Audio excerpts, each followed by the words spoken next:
I like the new rename. Apollo. It's nice. I'm waiting for those ads to finish out.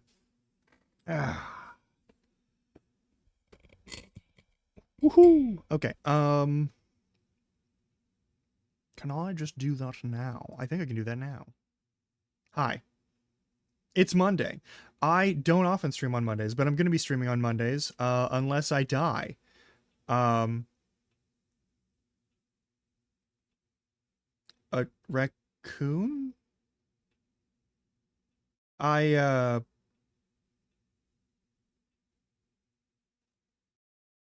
okay.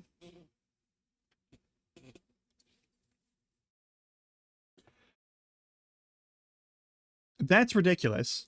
Um, I, whatever. That's ridiculous. Uh, but Apollo's a solid name.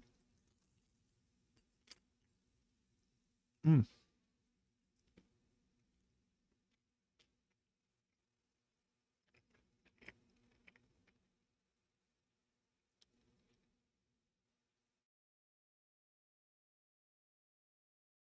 Mm-hmm.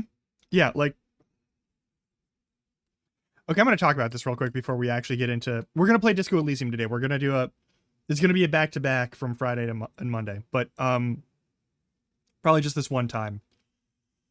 But the first Iron Man movie was like decent. It was interesting. It was new. I stopped being able to tolerate the Marvel movies when they started making their own weird when they started doing what comic books do and requiring that you like watch the whole series in order to give a shit about anything that's going on in them. I'm going to level with you. That's not what I want from my movies. You get a trilogy at most. If you're really good, if you're really good at telling different sections of stories, you can bump it to like I'm going to say you can top out at like 6 movies. But you actually have to do something compelling with the story.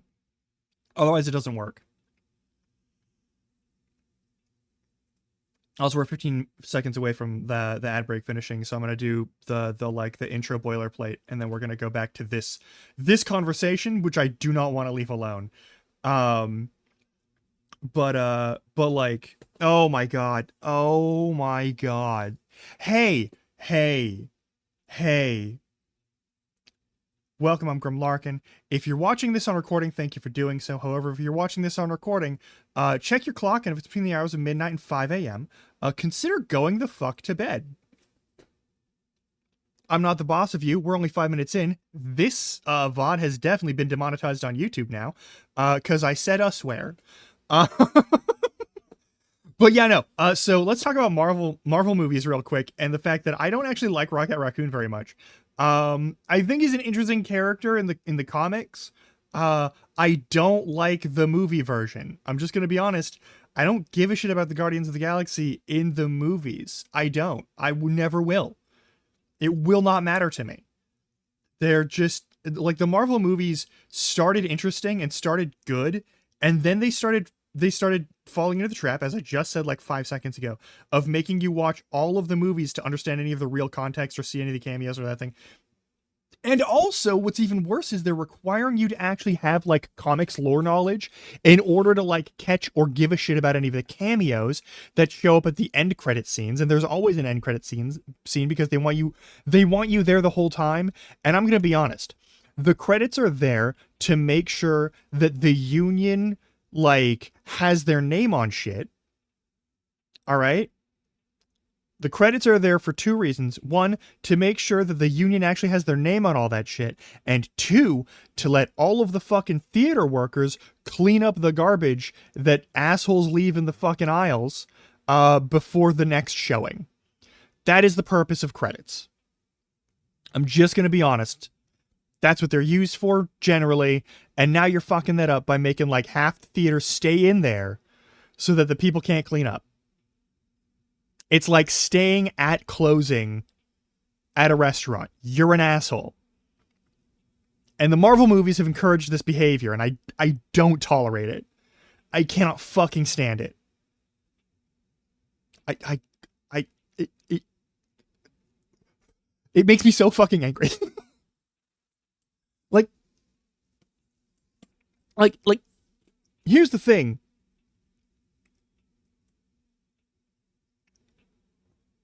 Yeah, exactly. Like if you want, okay, so the trick with good mystery novels, I'm gonna turn this down real quick. Hang on. Uh, the trick with good mystery novels is that you can solve it yourself as the reader. A good mystery novel gives you the information that the detective or the investigator or whoever's stuck in the mystery gets. You get all the same information they do. Good mysteries do this. Good mysteries do this. They give you all the same information as the characters who are solving the mystery so that you can solve it along with them. So that any surprises that are surprising to them are surprising to you as well. And also so that as you're tracking the information, the clues and the other stuff, all of the events that happen, if there's a twist in the story, it realigns the context of a lot of the information you've received, and you get that oh fuck moment. And oh, that's what that was.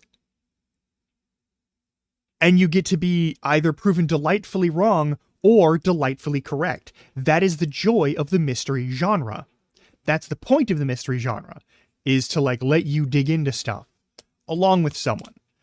The things I hate about like most of the modern like Sherlock Holmes adaptations and like a lot of the fucking Moffat Doctor Who stuff when Doctor Who was like getting thrown in everyone's faces constantly and still is probably in a couple corners of the internet, but like I left those long ago.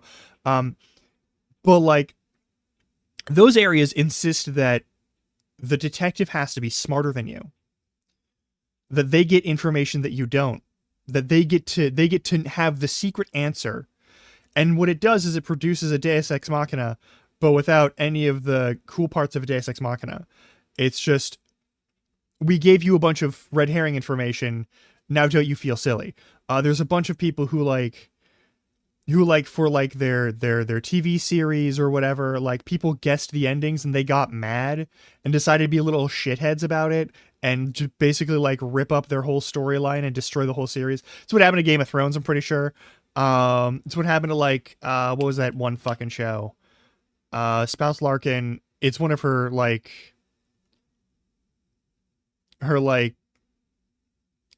guilty pleasures is like How You Met Your Mother is what it's called. That really fucked up its endline story because people guessed what the storyline was going to be. Like there's a bunch of things like that. There's a bunch of places where people have been like, oh no, I have to be smarter, or God forbid, the people who are enjoying the work are actually like investing in it and like looking into it and like reading it critically. God forbid someone use critical thinking. And like the problem with like the Marvel movies, just to bring this back around,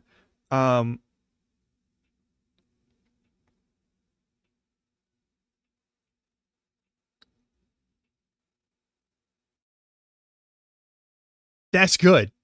That's good. I'm gonna be honest.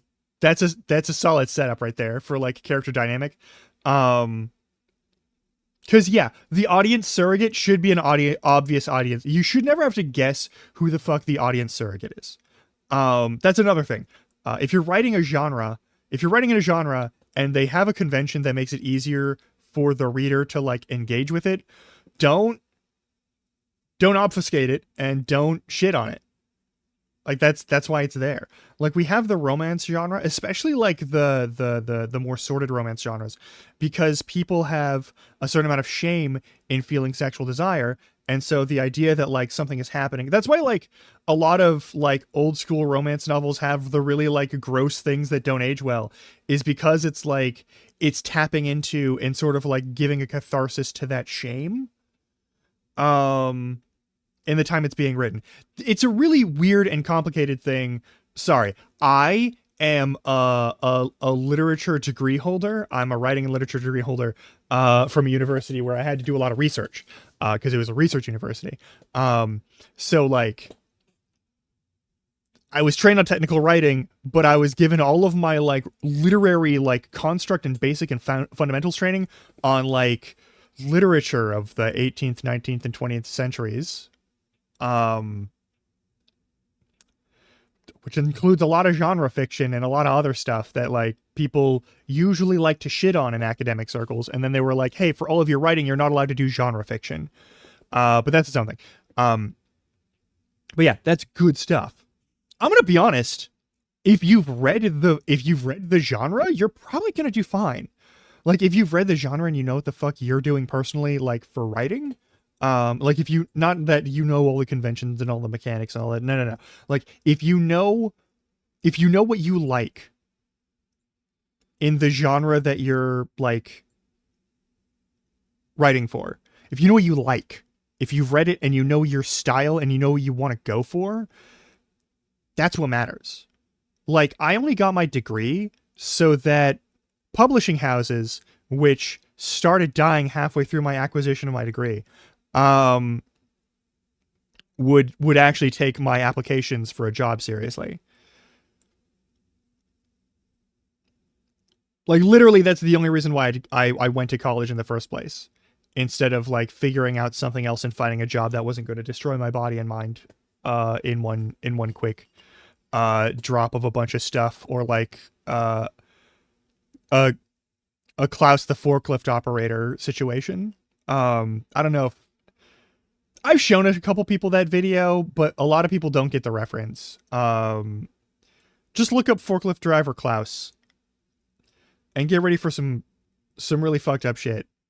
No, like it's only for like when you want to go into editing positions. Like if you want to go into editing positions, they want you to have some sort of like academic foundation. Like it's just back when they were like really gonna like hire people in the first place.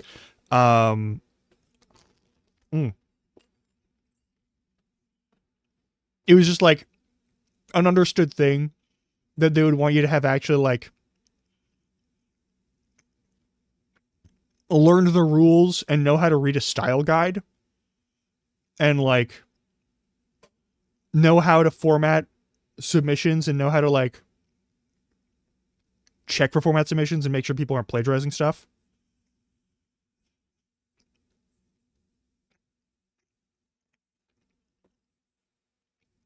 No. This is for like Penguin and HarperCollins for like specific editing jobs. That's where I wanted to go originally. Like I was like, I don't really care about writing my own stories. I can tell stories on my own time. This is like, if you want to get an editing job in one of these publishing houses, in like a specific publishing house, like that's a thing. Like if you want to get a job in one of those, if you wanted to get a job in one of those, I don't think you can get a job in one of those even if you're like an accomplished author or an accomplished editor at this point, because I don't think they're hiring people anymore, and I don't think they formally exist in the way that they did previously. But like back before 2010, when I got into college, before 2010, when I was working a warehouse job and I got out of college, I got out of high school, and I wanted to, like, I got out of high school, and the only thing that I really enjoyed doing in high school was like stuff that involved storytelling. It was the only thing that I gave a shit about. I didn't have a lot of stories of my own that were like worth telling. I could talk about horribly traumatic events and have anyone who hadn't also experienced horribly traumatic events stare at me in like ghost white shock, and then consider whether or not they need to like inform the police of something, or whether or not they need to like call a mental health professional for me. Yeah, because like murder mysteries are fun, and also they're compelling, and also, especially for like D&D stuff, one of my favorite adventures that I wrote is a murder mystery in the style of Clue. Only there's like 12 potential victims slash perpetrators, and I literally just roll dice for who kills who. and like I have like notes for why they might want to kill someone, but there's not like a specific thing. It's really fun. But yeah, I get totally why you do murder mysteries for like D&D stuff, because they're fun. And also they involve investigation. And what's one of the like most used sets of like skills in older D&D stuff? It's always like spot, search, listen, knowledge, like any sort of lore stuff, any sort of profession stuff. It ties in real well. That's the thing about like, I should also say, genre fiction. I love the phrase genre fiction because it sounds like some sort of derogatory term because it's used as that. But what it literally means is anything that fits in a genre. Literally anything that fits in a genre. So, you know, like 3/4 of all published works of fiction are a genre of fiction. And the people in my college,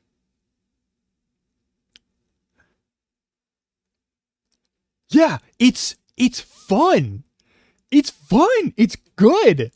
Also, you can run it multiple times with the same group of people and it won't be the same ending.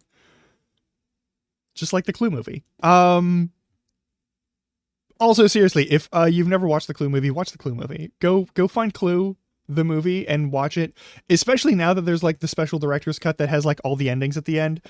Just recognize that like a lot of back in the day, when there wasn't internet, a lot of theaters got different versions, and so they all got different endings.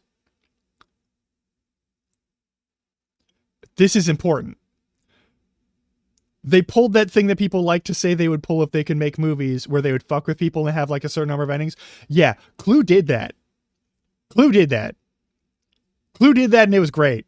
Clue did that and it fucked people up. But yeah, no. It's very good shit.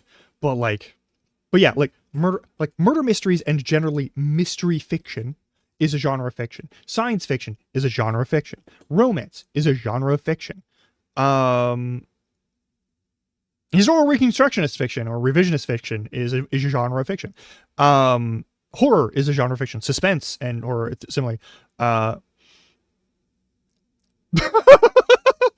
love that. I love the idea of playing Clue and just going off vibes. Like the end result is just like a blank set and you just figure out who probably should have done it. Based off of RP. I love that. That's fantastic. Mm.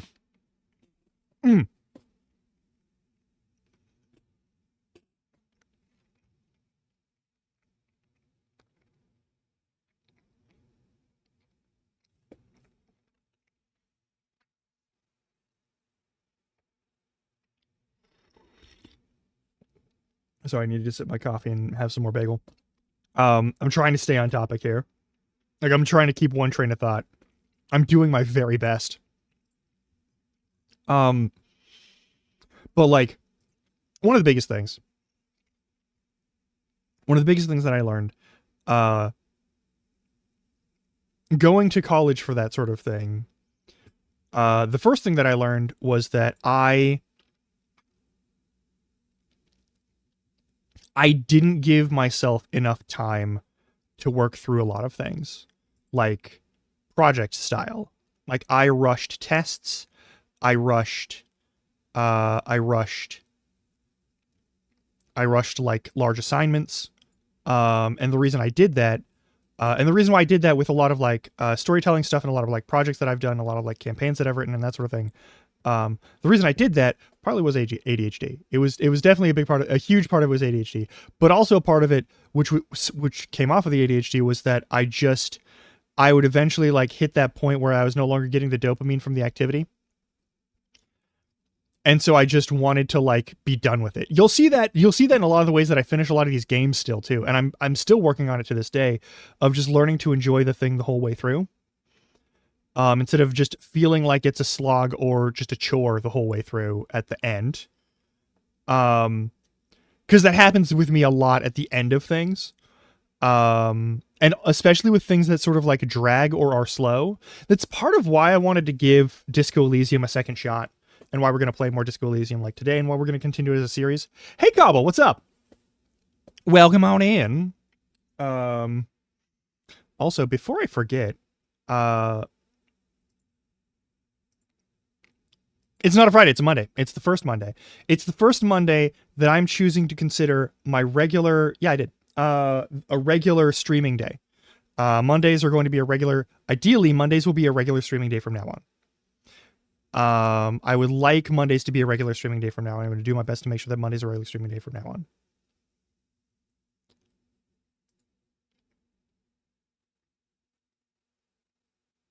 Oh, hey, a spam bot already grabbed it on Twitter. I'm getting less and less motivated to post things on Twitter. I'm just gonna be honest. It's getting harder and harder for me to wanna to do that. But anyway, I'm gonna scale my shit back. So I went into college to go into writing, and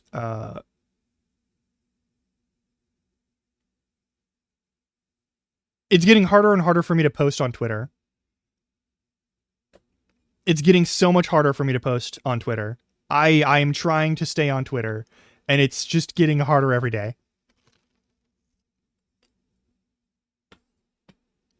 I'm just being honest.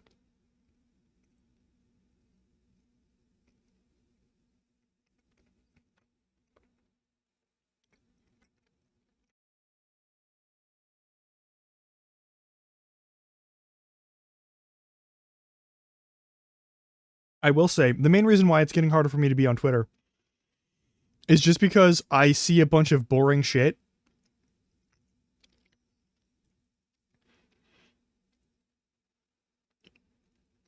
It's just a bunch of boring shit.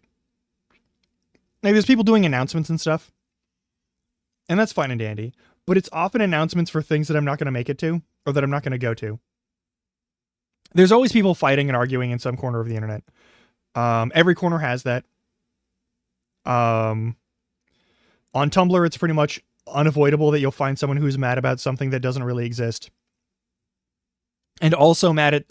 You'll find like a dozen people who are mad at something that doesn't exist, and then you'll find like a different dozen people who are mad at something that absolutely does exist. Yeah, like the main thing I see on Twitter is a bunch of shit fits that I would have seen on Tumblr 10 years ago. It's weird. It's weird. There's like people who are like whinging about the natural ebb and flow of the world that they like inhabit. There's people like putting out like information and being like, hey, horrible shit's happening, and do you want to ruin your day by looking at it? Hey, here you go. And then they're like, hey, here's some horrible shit that's happening, and here's some useful things that you can actually do to like help the situation or like keep yourself safe or whatever.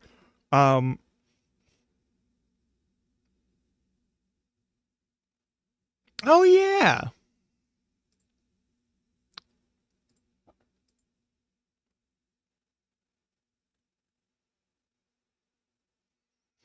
Yeah, also my Discord isn't finished, so it's not like I'm actively using it for stuff all the time. Like it's very much an unfinished like thing that I really need to do it, but I need to also figure out how to do it. But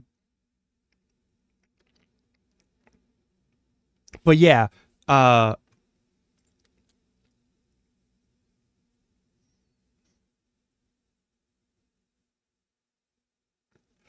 no. I started VTubing back in like 2020. I just kept to myself and did my own fucking thing. I goofed off, I experimented with like various model types.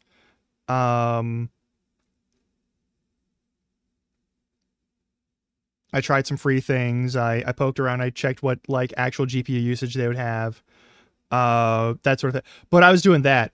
A lot of people got really big in the 2019 to 2020 zone because of COVID and whatnot. I didn't, and I don't really care. Um, I've been here a while. I've also been streaming off and on for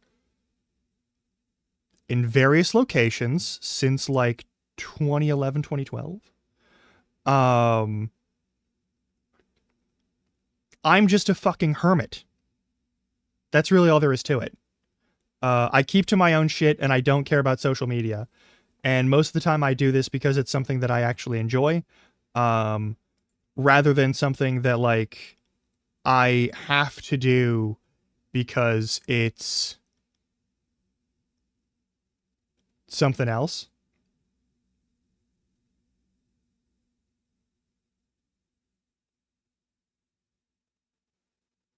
No, yeah, I don't blame you in the least.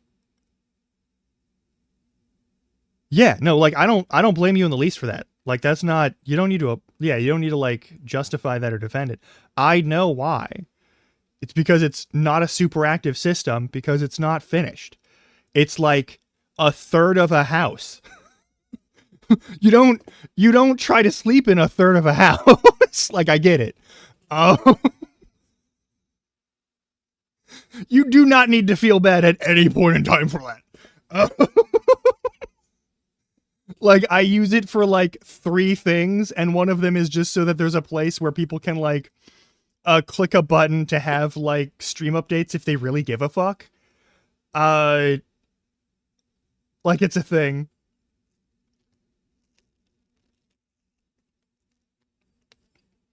Mm-hmm. God, I love that Seribot remembered how to do that.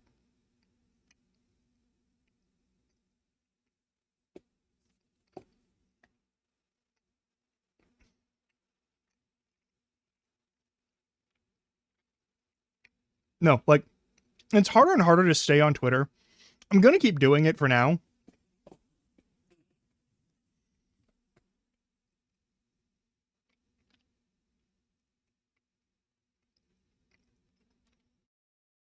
I want to be clear. I'm gonna stay on Twitter for now.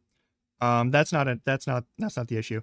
The main issue is I'm not probably not gonna like post a bunch of stuff on there other than stream updates and like go live notifications and shit. I've already backed off of it pretty consistently. Just because like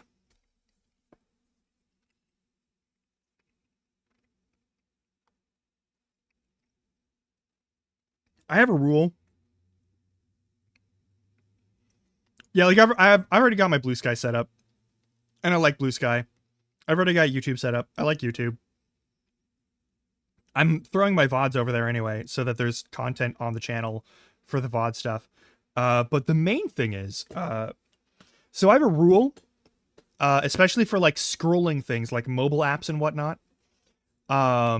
That if I find three things that I just don't vibe with at all, or that like kind of like irritate me or piss me off, like if I see three things, like I keep a count, and once I hit three things that bug the shit out of me, or just kind of irk me, I close the app.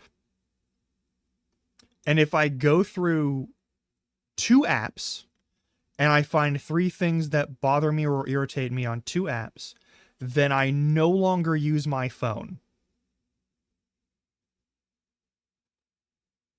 It doesn't matter if I'm sitting in a fucking like a waiting room at a doctor's office. It doesn't matter if I'm like waiting to use the bathroom. I also, here's a fun rule. I'll keep my phone in the bathroom in case someone calls, not to answer it because I don't want to answer while I'm pooping, but just so I know that someone called and I can mute it instead of having potentially like Spouse Larkin pick up the phone and be like, "Hey, what's up?" When someone needs to talk about like a specific thing and is calling me about a specific thing, especially like if it's a work thing. Um, but like or for alarms, like if alarms are going to go off and they go, oh, hey, by the way, we're going off now. So that I'm not like sitting in the bathroom listening to my phone over on my desk in the other room go off and vibrate and fall off the desk or whatever. Uh, but like you get, each app gets 3 shots and the phone in total gets 2 chances. I'm not going to waste my time on a third.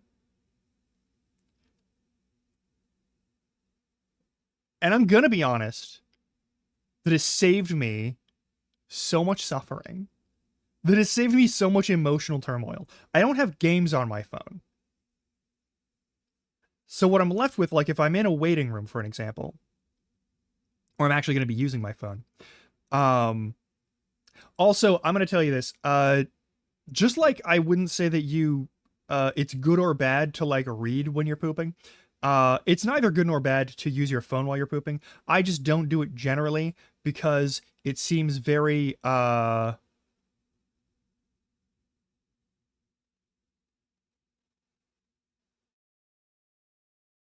just going to level with you. I'm very worried that if I get used to that sort of activity, at some point I'm going to be holding my phone in my hand while I'm sitting on the toilet and I'm going to get startled and it's going to fall and I'm going to be sitting in one of those toilets where like there's more space up front. Oh yeah, you have to go deal with the apocalypse. Take care of that. But like I'm worried I'm going to be on one of those toilets that have like a more oblong, like a lot of extra room in the front zone, and I'm going to like get startled and drop my phone directly into the toilet that I have been pooping in. I'm going to be honest, there is like some germophobia involved of like, I don't like the idea of like pooping and using my phone in case there's some weird, horrible, like nightmare scenario where I forget that I wiped my ass with one hand. Nice. Like,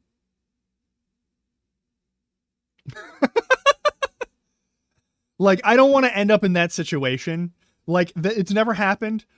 Ideally, it never will. It's very unlikely that it would in real life. I'm just like, my brain is certain that there's going to be a way that like, because physics likes to just sort of fuck off for a minute when things involve me, that like something's gonna find a way to make it so that my phone goes in the same toilet where I pooped. That's the reality of why I don't use it. That's why I don't use my phone on the toilet. But I also don't use apps for too long if they're going to like piss me off, because I know that like doom scrolling and rage scrolling is like one of the ways that like advertisement structures work to get you to stay on the thing. Like your attention is like a commodity now because there's no more money to get for actual like stuff. Exactly. This phone has gone to shit. I can't use this phone anymore. But like, that's one of my like weird personal fears. Like I know a lot of people have like normal phobias. I have a normal phobia, which is a fear of monsters in the ocean eating me. I'm not even worried about drowning in the ocean, even though that is a real concern. I just know like if I'm on a boat, that's a risk. You get it now. Exactly. And like, Bo Burnham's kind of an asshole, but like, he's very correct in that like, the colonization of attention is a wholly destructive thing for our economy and our society.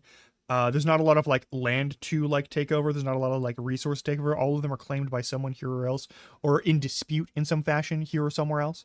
But attention, especially for people who have access to the internet, is the number one thing. Even I right now am unfortunately engaging in the machinery of the attention economy. You're watching me instead of doing something else.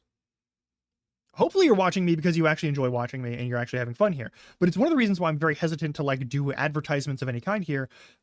One, I don't want to shill garbage that no one fucking needs. I don't think you need an energy drink supplement. I don't think you need an electric razor to shave your nuts when you should never use an electric. Also, by the way, don't buy Manscaped. Don't buy Manscaped.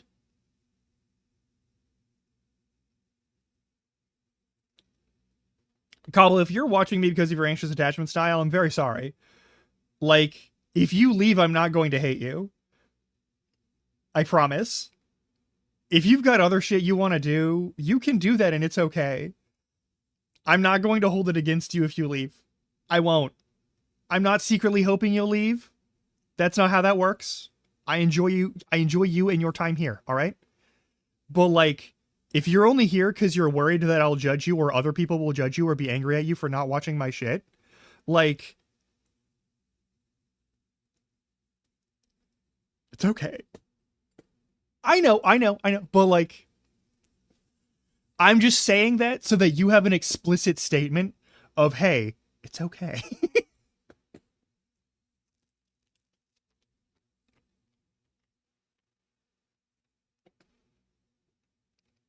Don't use electric razors on sagging skin of any kind.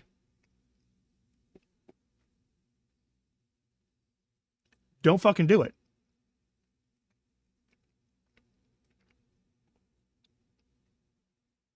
Especially lateral trimmers.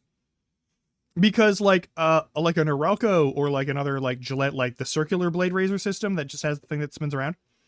Um, those things are designed so that if they catch on something too much, they'll actually like stop sometimes. And also it's harder to get skin in there. But with like a wall trimmer, WAHL for the brand, or like the Manscaped trimmers, don't trust those fuckers for a second. They're just shitty electricals. Also,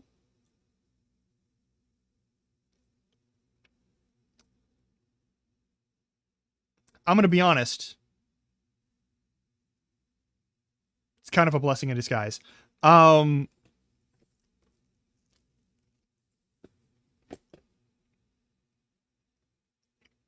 no, body hair is garbage. There's no point to it.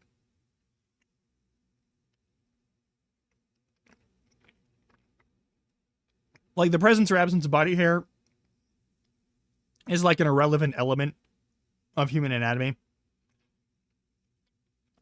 There's no more or less hygienic or anything like that.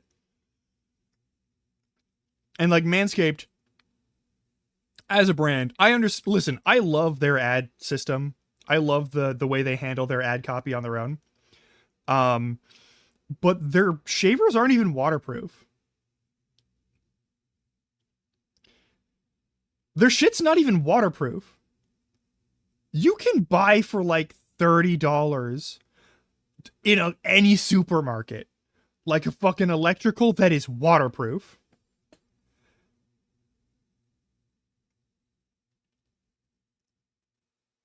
Yeah, Manscaped shavers are not waterproof. And also don't put electric shavers near your nuts. Also, especially, don't put non-waterproof electric shavers near your nuts. That's how you get tased in the nuts. Or the labia if you're, just trying to do your thing. And you're like, oh, hey, I like their ad copy and I like their brand. You shouldn't. They're not even good. Also, as someone who's taken a stun gun to the groin, don't do that. Don't do that.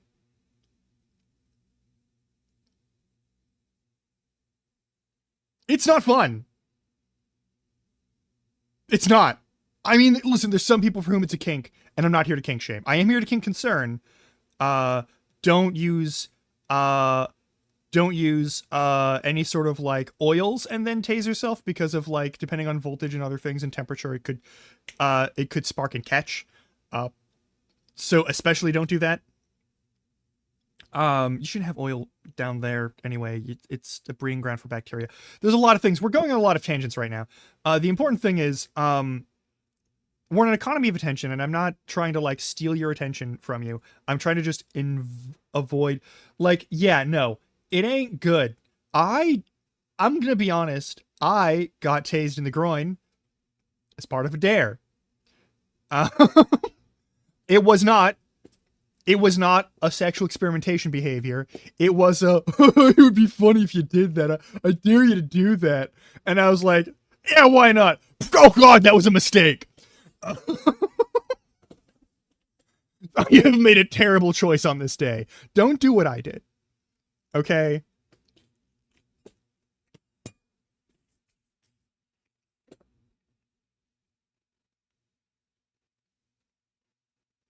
Yeah, I grabbed 2 main poles for a small electric fence when I was like 6. and I got to experience the full force of like a cattle fence.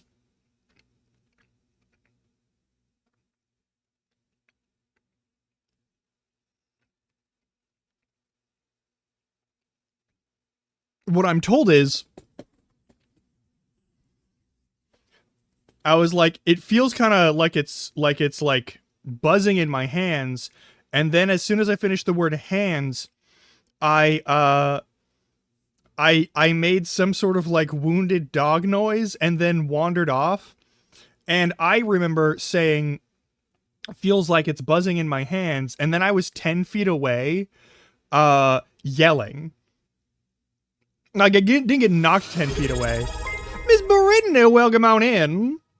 Thank you for the 29 months of tier 3. It's been 2.5 years. Yeah, there's special little stars and things. Also, thank you for the hydrate and stretch. Ugh. Yeah, no, like, I'm really glad that whatever pain trauma that is just completely blacked out in my mind. Because, like, there's no lesson to learn from it. Other than, like, the caregivers that I had were just really willing to, like, let me... Ms. Marini does this stream! You gotta stop doing that, couple! Oh my god. But yes, if Ms. Brittany streams, we are going to be advertising the shit out of her. But yeah, I was like 6, and I got blasted by a cattle fence. And so, Cobble, I am never going to force you to be a mod. I'm never going to do that to you. It's the biggest pain in the ass. You are a VIP here forever. All right? Like, unless you, like, text me pictures of your dick or something, and then I'll ban you. But like... No, Cobble. No. Stop trying to be a mod here. It's literally just annoying unpaid labor.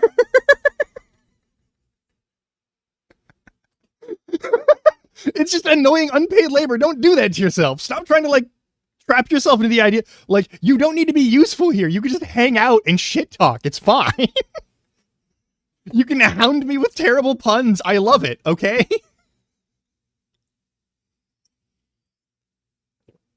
Oh.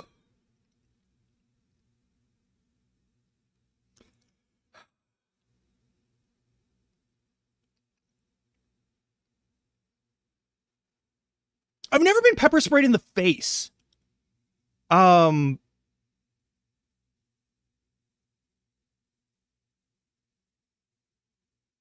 Like that's one of those. No, Ms. Brittany has like a real people job. You could also just make another bees nuts and pretend it's the same bees nuts. Cobble, I'm gonna be honest with you. You could just make another bees nuts off stream and pretend it's the same bees nuts. It would make it even funnier if the real bees nuts showed up again before the end of the season. Anyway, Bees Nuts is on the multiplayer server that Cobble and I are on for Minecraft. I'll be rejoining them in full force on season 3, but they're currently finishing up season 2 now.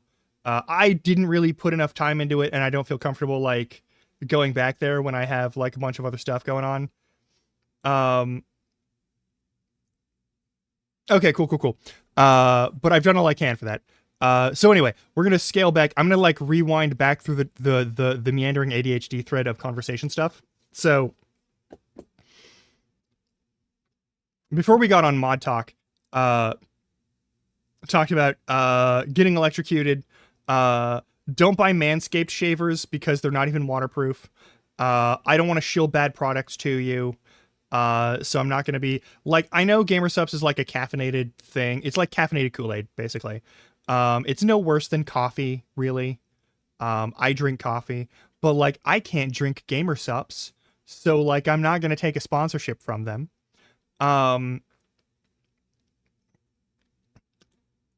And like, I'm not gonna go and like try and get like a meal prep thing. I'm just gonna make you meals. I'm gonna show you how to make meals if I get the ability to like stream that. I'm not gonna waste time on a sponsorship on that. I'm just gonna make a cooking stream. Um, Granted, if they're willing to like pay for that and have me do a half-ass job of advertising them, um, I'm going back. I'm going back through them. Don't worry, we'll get there. Um,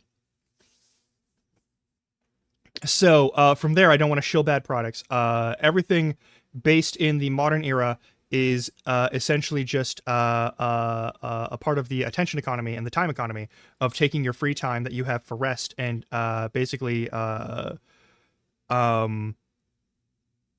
like not fully hijacking it, but definitely taking a portion of it and using it to like give you more ads and make you deal with more bullshit.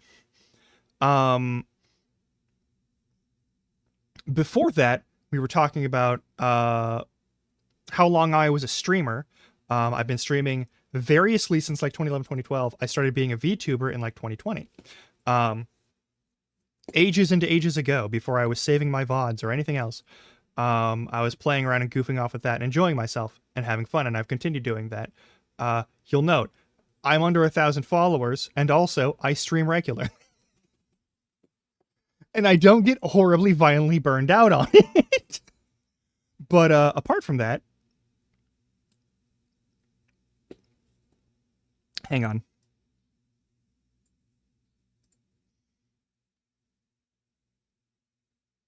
I've gotten close, but it's never happened yet.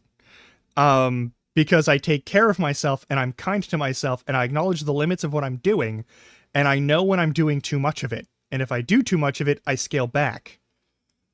I also don't force myself to only do this to the exclusion of all other activities.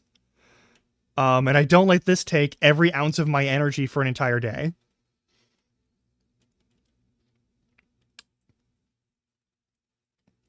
I mean, it's not all low effort streams. For an example, October 9th, which is, next week, the Wednesday of next week, is going to be a more involved stream because we're going to be doing the Digimon Smash or Pass presentation, and we're going to be doing it justice this time. And that's going to be a thing. And like for a lot of my stuff, the reason I don't do a lot of like super high effort, like digging into making super interactable streams and that sort of thing, I make this a more chill place, is because I know that there are people who are, for an example, watching this while they work. And so, oh, no. This is going to be, I've never played a Digimon game. Before I play a Digimon game, I'm going to have the lore of various Digimon explained to me. I'm going to have the powers and process of various Digimon explained to me. And then we're going to give them a Smash or Pass rating. It's going to be a thing. And I am a very discerning monster fucker. I'm a very picky monster fucker, in fact. So like, I will determine whether something is smashable, but also whether or not.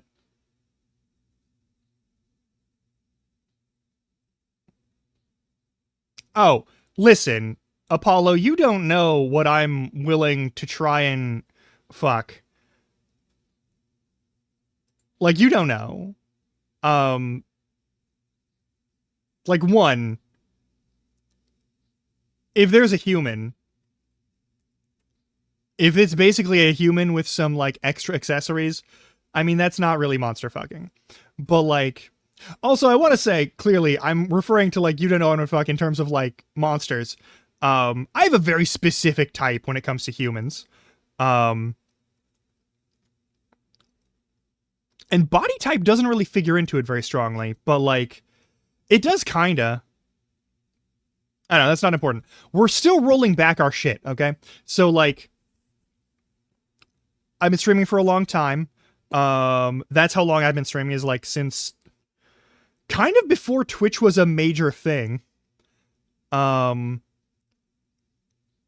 then before that, we were talking about D&D and various forms of fiction and various forms of lore, and also about the issues of story writing and narratives, and why I don't like the Marvel movies very much, because they fall into the same trap that comics do, where you need to know a ton of lore in order to know all the context, cameos, and in-jokes. And also the same weird gatekeeping assholes on comics have become the same loudest gatekeeping assholes on the movies. If not the same people, the same flavor of person. That was a point that I didn't get to last time. And before that, we were just I was just talking about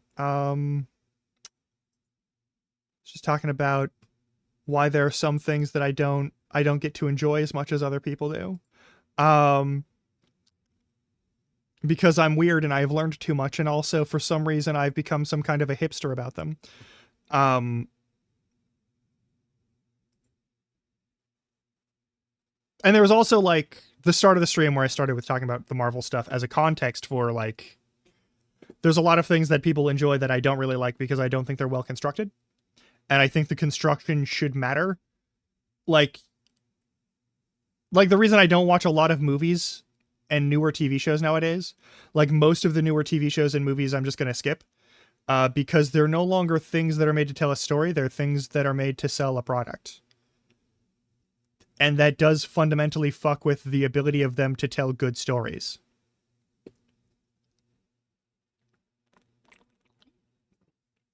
Oh yeah, for sure. But I want to be clear. Rican is the one doing the presentation. He's ace as hell. And I'm fully aromantic. So like, some people fuck for love or for passion. I fuck for science, and also for the bit sometimes for people. Like I would never fuck someone as a prank or as a gag, but I would definitely get in someone's pants because they told jokes good and I was bored. I'm also a slut. That's a known quantity. I've been a slut my whole life. Like, so like my reasons for wanting to do this would be, is it going to be can you physically perform a sexual act with this entity is going to be one thing. And the second question is, would I, given the option? And there's going to be like a, sure, why not? And then a, yeah, I gotta know. And then there's going to be a, no, I don't think you can, or a, no, I don't think I should. Like, there's going to be like a four-part answer section here.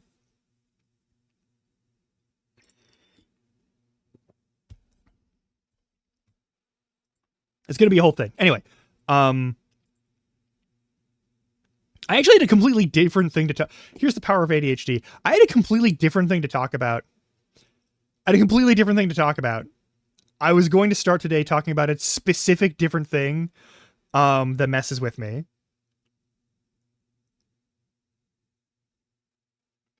I don't know how we got to half of these things. I think we just jumped on these things. I mean, I'm also bisexual. I'm bisexual. And when I want to be clear, like, if you are a bisexual or if you're a pansexual and you have not read the Bisexual Manifesto, especially if you're watching this on a recording, take a moment, go look it up. You can find it all over the place. The Bisexual Manifesto. It's a formal thing. Go read it.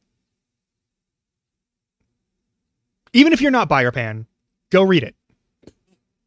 Go read the Bisexual Manifesto. It's good. It's good. It will teach you a lot about how little has changed in terms of like the actual important positions to be in terms of like morality or ethics involving like bisexuality and that sort of thing. But also bisexuality does not mean you're attracted to like two binary sexes. That's ridiculous. The way I define myself as bisexual as opposed to pansexual is that gender does have some sort of it changes the flavor of the attraction, is what I will say. I'm bisexual in the way that like I'm attracted to other people who are also non-binary, and I'm also attracted to people who are not non-binary. That's it. Like, I'm attracted to my various fey like clusterfuck of a gender, and then also shit that ain't that. Because I also get that, like, my shit is weirdly complicated if I dig into it, but like very simple on the surface, and I'm very okay with that. And I'm also very okay with the fact that a lot of people are not going to read that correctly. Like, my gender is chronically misunderstood. That's my gender. That's the gender marker should be WTF. That's what it should be on my driver's license if we have to keep having that. But also, the important thing that you learn when reading the Bisexual Manifesto is that, like, transphobia has never had a place in bisexuality or like the bisexual community. Ever. It never has, and it never will. Do not assume that there are two genders. Do not assume that we are only attracted to, like, one version of a person or one other version of a person. That's not how that works. I see it as, like... Yeah, so here's the thing. No. Here's the way it works for me. A lot of people, I'm gonna listen. I appreciate Yuna and the Final Fantasy X remakes here, but we're gonna get into this, and I want to have this I'm gonna have this as clean in terms of audio as possible. I want you to understand this as clearly as I can, and I'm gonna say this: bisexuality is when your attraction does at least partially depend on the gender of the person. Not in that they have to be a certain gender, but that their gender or their presentation, or what have you, will affect the way in which you are attracted to them. Whereas pansexuality is one where the gender presentation is not the primary factor by which you attribute your attraction. Pansexuality is... I don't care what I find in your pants.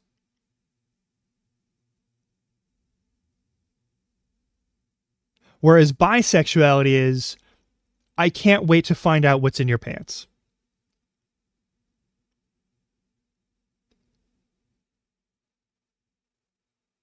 Do you get the difference there?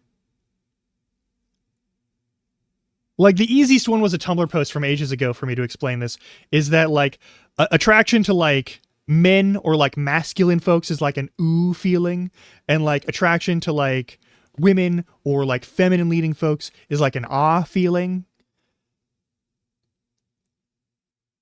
And, like, attraction to, like, folks that don't really fit in either one of those in a consistent fashion is like an a feeling. Because, especially for me, because it kind of feels like, hey, I can actually fucking relate to that. Finally, someone with a relationship to gender that I can, like, just vibe with and parse intuitively and naturally, because what the fuck is this shit? That's all. Okay, we're done. I'm going to turn the Final Fantasy X Yuna remakes from Game Chops back on. We also have like a minute beforehand. Like, here's the thing. I like dudes, I like ladies, I like people who are kind of both and people who are kind of neither. And people who are absolutely neither, and people who are absolutely both. But, like, the binary there isn't an important structure to consider when I'm thinking about that. It's just like gender and presentation are like the icing on the cake of a person for me, but I do like the icing. Whereas pansexual people are like, it's icing. It can be fun, but who gives a shit? It's that sort of thing. It's like a very nebulous sort of difference. And I do feel like people who enjoy those two, these are the two more common versions of, like, multi-gender sexualities. In terms of attraction to diametrics, and, like, I'm gonna snooze this real quick. And, like, for that, there's others that are older versions that, I mean, they aren't used in like the common parlance, but they're still, like, perfectly fine and correct. There's like multisexual and polysexual and those sorts of things, and those are things that, like, those are forms of attraction that historically have existed for people that, like, they use those descriptors instead of like bisexual or or like pansexual or like that sort of thing. Also, in the old school metrics, bisexuality includes asexuality because it is that your attraction to these people sits on a certain level of, like, percentage equivalence. And your percentage equivalence could total out to 0, or it could total out to, like, 100. Doesn't really matter.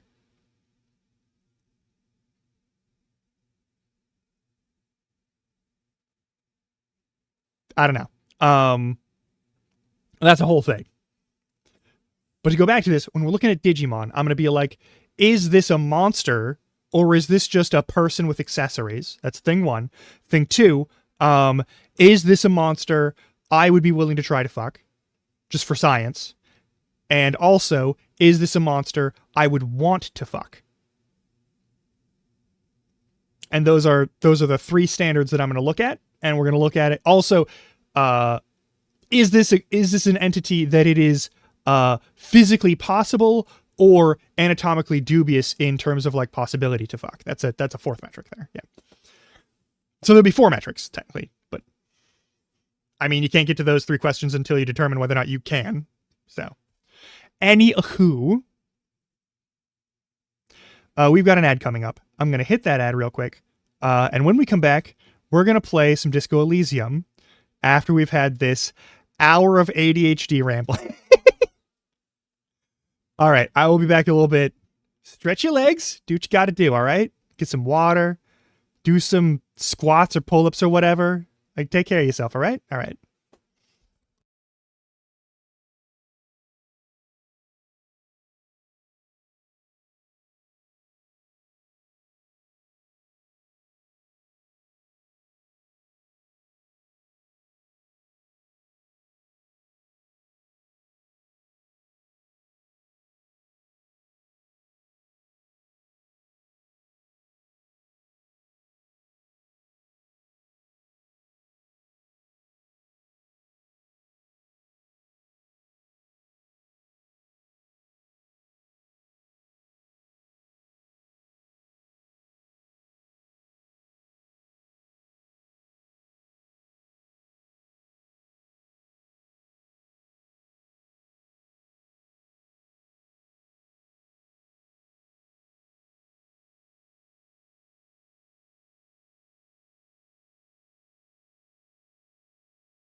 Okay, I'm back.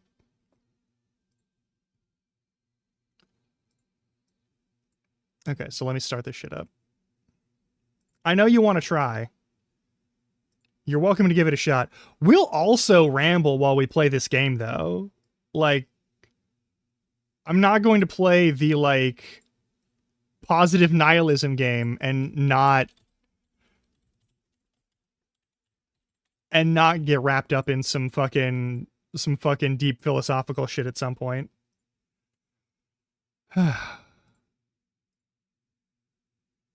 Also, let me just go there. There we go. Make sure that that's visible. There we go. How's our audio?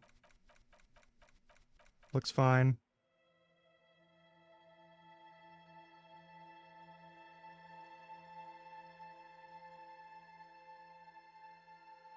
God, though. Look at that art, though. Just for the fucking front screen.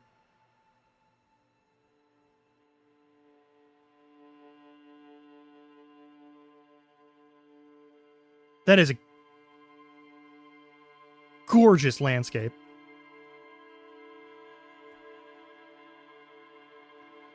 It's like the...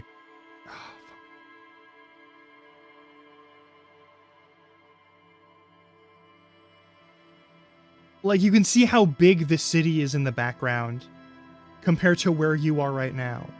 But, like, this small little space that you're in that you could walk around in a single day is having so much shit go on in it that you have to look into, that you have to check, that you have to take care of.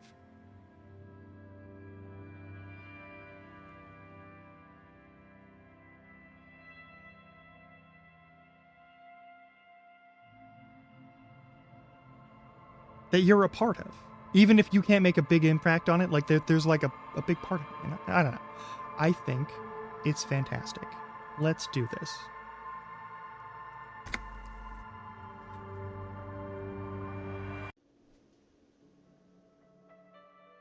All right, we're here in the evening.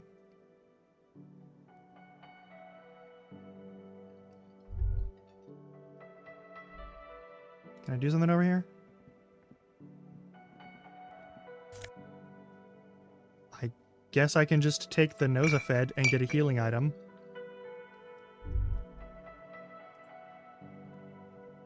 Also a kitchen over here.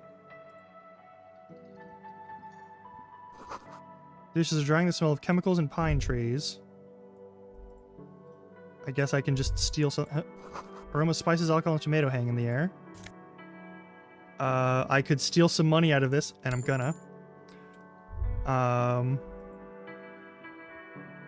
You see a heavy steel door with a prominent dimple lock.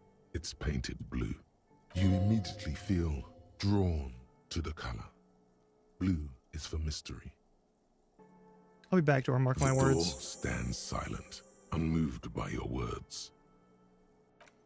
It's literally just the back door of the kitchen. It goes out to the garbage area.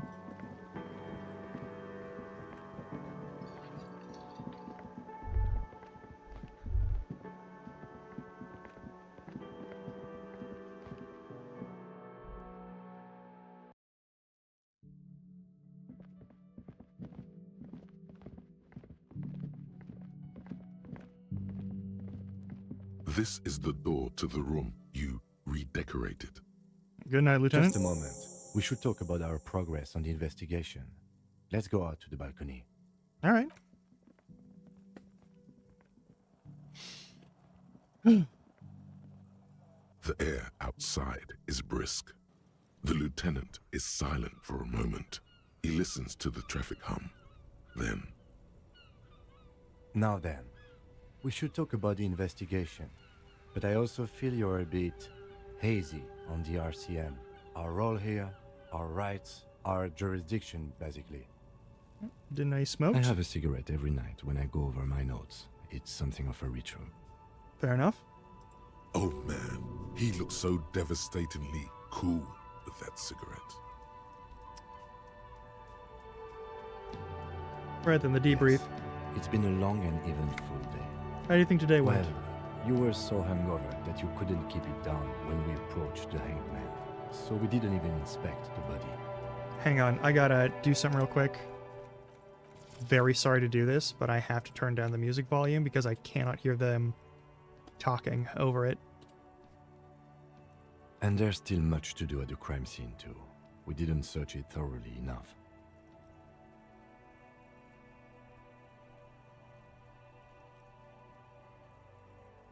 As for the interviews, we conducted an interview with Everard Clare.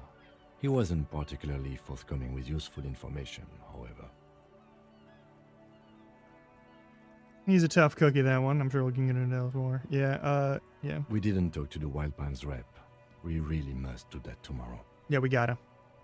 Above all, though, today was exhausting. What's with all the running? You run a lot. Is that a standard Precinct 41 practice? I don't like to waste time, Moose says. The rest has to try to keep up. That's fair. It's impressive, especially for a man your age. And in those hills. Yeah, we're wearing like inch heel snakeskin boots. They're Nice not for shoes, by the walking. way. I like the green. Goes with the orange. Say snakes and shoes and smiles suddenly. Alright, well, so what are our powers exactly, They're RCM? quite limited, actually. The power officers of the Rebachol Citizens Militia exercise most frequently is imposing fines of up to 1,000 real for offenses, in accordance with an interdepartmental schedule.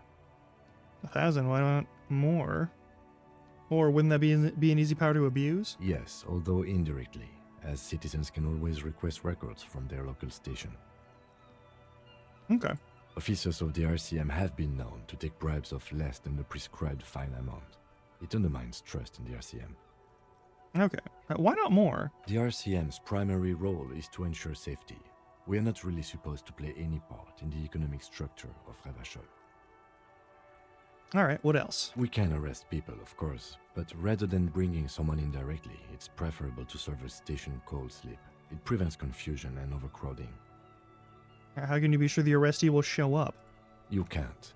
Those who don't show up become fugitives, though, and have fewer legal rights when they are eventually caught. It's about power projection. Thus far, they seem to mostly show up. Oh yeah, the issue of dopamine interest. It's one of the things that like caught me when I was doing writing projects, but it's also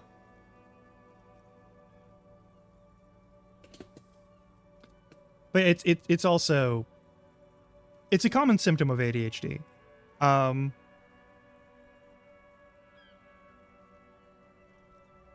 I'm gonna be honest. One of the reasons why I avoid engaging in freeform RP is because very rarely does it end in a satisfying way in my mind. It's not a matter of the quality of the role players or any of that. It's entirely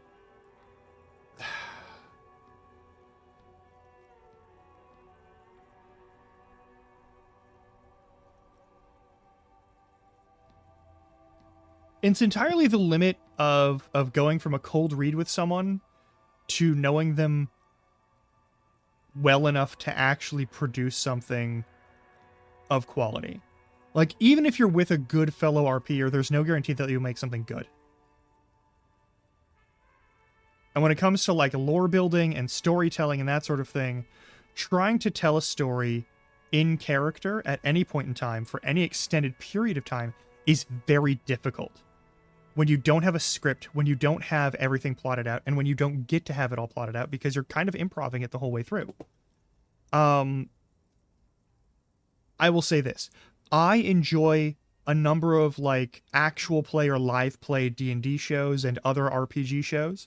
I was in one for a while and it was fun. It did all right. But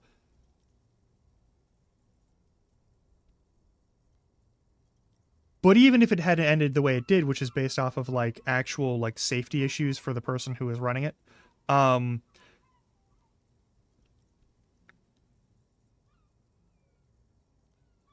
yeah, here's the thing. Like there's always like pieces that you can add to the pie. And those are always fun, and theory crafting is great, but then you go to input it and then you miss sections for the audience or you miss sections for your other RPers. And they don't have that context and it's something that's just sort of for you. But like there's a difference between something that you make just for you to enjoy and something that you make that you want to bring out. Because a lot of people like to have, like, in terms of, like, whether it's VTuber lore or secrets. I'm going to pause here real quick. Because now we're back on rant time. See, it's easy to get me back on rant time. One of the biggest problems, and I'm going to talk about this real quick, and I'm not going to look at chat. So if you're going to have something to say, wait until I'm actually done and I'm actually looking at things. So when it comes to VTuber lore especially, my issue with VTuber lore is just, one, it's freeform, it's freeform character RP with extra steps. If someone shows up in my chat and wants to, like in my chat here, on Twitch and wants to RP as a character, they're going to have a bad time because that's not what I do. My character, the Hobgoblin, a former Hobgoblin Knight who is a house spouse, literally just me, but as a Hobgoblin. I wasn't really an Outrider Knight in real life, obviously, but like, that's not really a position you find in the United States. Not important. What is important is that's a concept that I made that I could easily seat myself in because I don't have to change my own personal perspective much, and I just have to be willing to say some buck wild shit that doesn't relate to reality every once in a while. Super easy, super simple. I don't have to play someone who isn't me. And that works for me. I don't need to give anyone else a special amount of, like, reverence just because they RP as, like, some sort of half demon, half dragon, half a god from the umpteenth dimension who is here to take over the world and is playing video games on Twitch. Like, there's a certain amount of, like, here's the thing. Wrestling kayfabe always has to fall within the bounds of believability. Okay? Wrestling kayfabe. Kayfabe is the concept of you are a person who is playing a character in a very simple fashion. You have your details and you care about those details, and beyond those details, you are just you. It's a very useful system. You develop like fictional issues. So like wrestlers often have like rivals and that sort of thing. Very rarely though do those people actually have any like real life beef with each other. They are actors who are doing stage combat on a thing. Wrestling is not real in the sense that it's actually people beating the shit out of each other. It is real in the sense that people are in danger because they're doing stage combat, and stage combat is very physically demanding. Now, to reel all that back in, getting tired of finishing projects, especially when it's projects that, like, I'm not getting paid to do this project. It's a project that either someone is dangling payment in the future in some capacity on, or someone is like hinting at the idea that maybe this will lead to a job, or maybe they'll make it big, or like if they just need to do this one thing and then that'll be like a huge success and we'll make tons of money and we just have to like put in the free labor now. I don't have any faith in that producing results ever. I will never have faith in that producing results. I have zero faith in the concept that I will somehow magically make it big if I just keep streaming a little more and a little harder and doing the same thing that I've been doing the whole time, but just keep holding on. No, I'm gonna slowly but surely like put together resources to build this into a better show that's more entertaining for people that people want to watch, and then it'll grow. It's not gonna magically happen just because I keep showing up. Like, showing up is part of it and that'll maintain it, but it's not gonna make it bigger past a certain point, you know? If I were to do this as a full-time job, I would need to have more backing money to put into it than I currently have, which is basically none. And I'm slowly collecting that. I'm slowly getting that. I'm slowly building that and getting some resources, getting some stuff. But I also need to have like more PR presence and more publicity presence, like just more of a internet presence if I want that to happen. I need to interact with more people and do more of that. And I am a violently antisocial person who does not want to deal with people. Most people are barely tolerable to me. I want to be clear, I don't like being around people. And yes, absolutely, that gets in the way of me being able to grow this channel if that's a thing I'm doing. I also, because I have a serious list of concerns about my own existence, I don't have a lot of faith in the idea that I will be alive in like 10 or 15 years. I don't have any faith in the idea that there is a future to go toward. That's just a leftover piece of depression that I'm slowly taking apart and doing this in spite of, really. That I'm going to do this now and I'm going to enjoy this and I'm going to look forward to doing this in the future. And if that part of my brain wants to be a little bitch, then it can go fuck itself. And that's another part of the constant burnout thing. Also, thanks for the stretch and the hydrate. I'll do that. Yeah. But like one of the main things that you gotta worry about, that you gotta care about, is like it's hard to finish a project when you don't see the point in finishing it. Like I have a hard time I have a hard time starting projects because I don't see them as projects that are gonna go anywhere. Like if you come to me with a project and you don't know what the plan is, I have a hard time getting into it. It's so hard for me to get into a project where you don't know what you need out of it.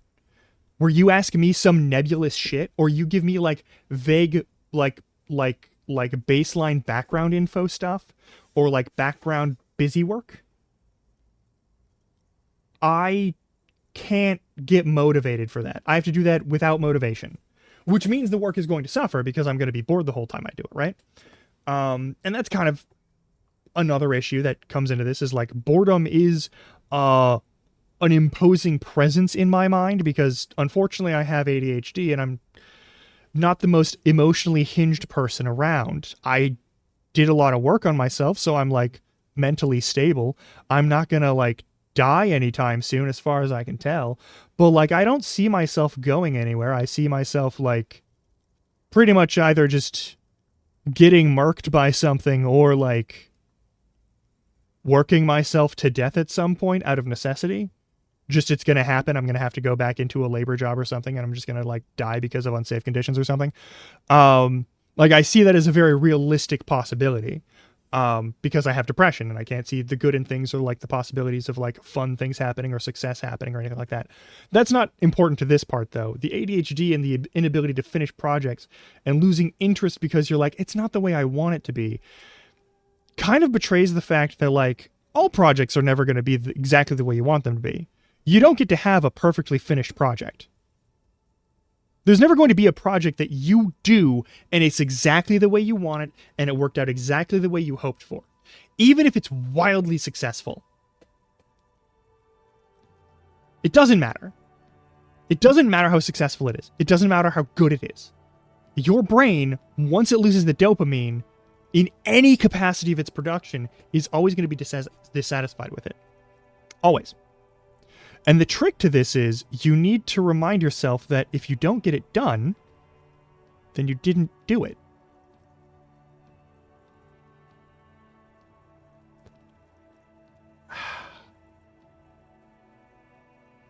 Done and shitty is better than not done and stuck in your head with what it could have been.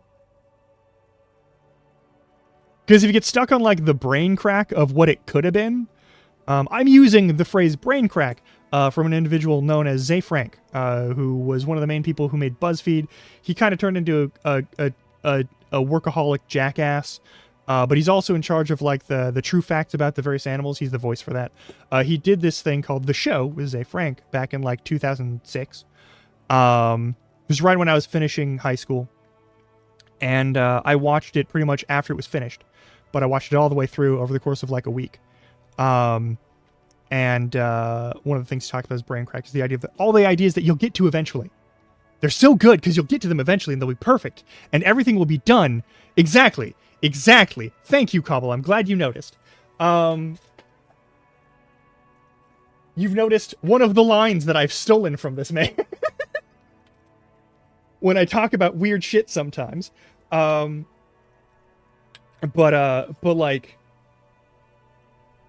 one of the biggest things is you have to finish projects. You have to finish them. It's so important to actually finish things, even if they suck, even if you do a shit job of them.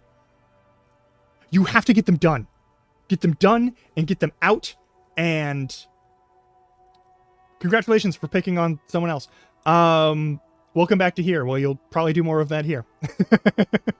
But like one of the things is you have to finish projects even if they're bad. Even if you don't have any joy in them, you have to be done with them. That's why I feel like I've failed. That's why I feel like I've failed anytime I don't finish a playthrough of a game on here just because I don't vibe with it. Especially if I'm like more than halfway through. If I'm more than halfway through, I'm not going to give up on it. I'm going to try and push myself to get through it and finish it, even if I don't think it's entertaining, even if I don't think it's good, even if I'm no longer having fun. If I'm playing a game on here, I'm going to finish it no matter what.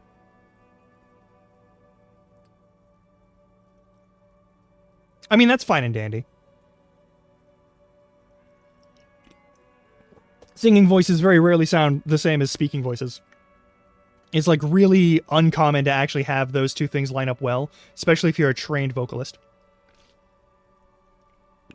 But the important thing that I really want to get to here, it's actually that drop in dopamine as you're finishing projects. Like a lot of these things, like there's like going through on Legendary for most of the Yakuzas was a chore. Because I'd already done it, and I already knew how it was, and it wasn't new and interesting to me, and I wasn't there yet. Or, even on the first playthrough a couple of times, I was like, this story kind of fell apart, and I don't respect it.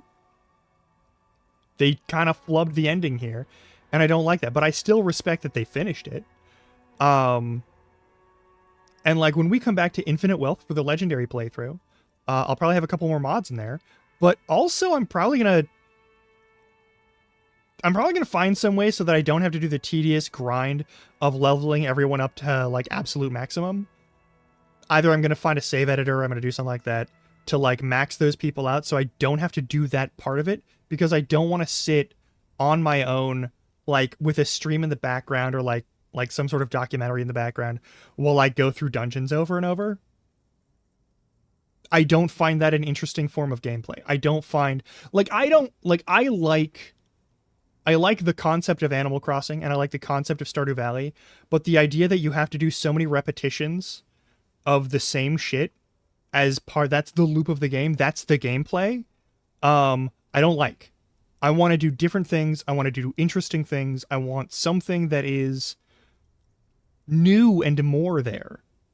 It's one of the reasons why I really like Dave the Diver, for example. Even if it gets to be a bit too much in terms of how many different things you have to juggle,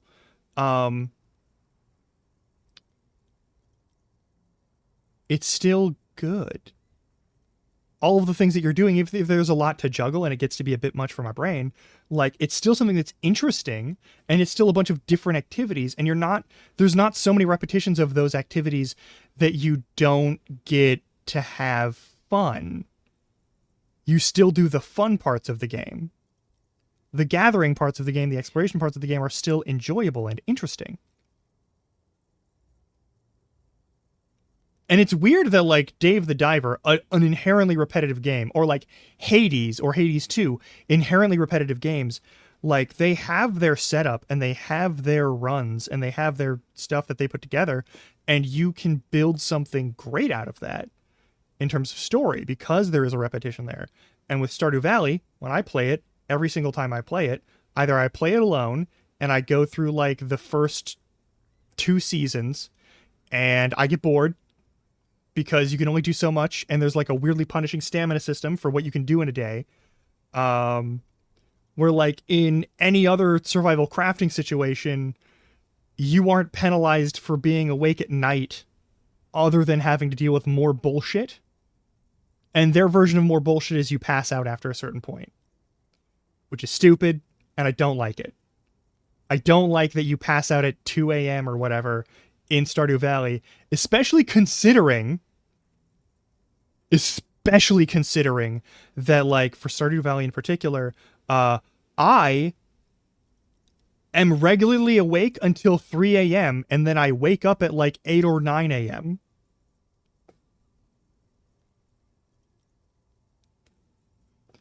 Yeah, no, like, that's fine, but like, I don't care about dating sims. I played a dating sim on here with a friend because that friend knew some of the stuff about the dating sim, and I wanted to enjoy spending time with her. And that was great. So we played Dream Daddy, and it was wonderful. And I'm pretty sure the VODs are all on YouTube. But like,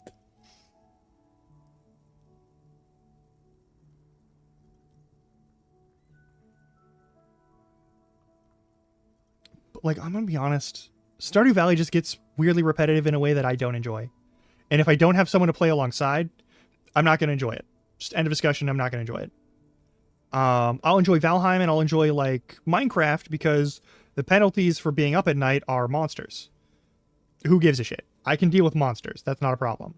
But like telling me that anyone who stays up past 2 a.m. is going to pass out from exhaustion when they've done all of 5 things that day, sounds like a personal attack, and I don't like it.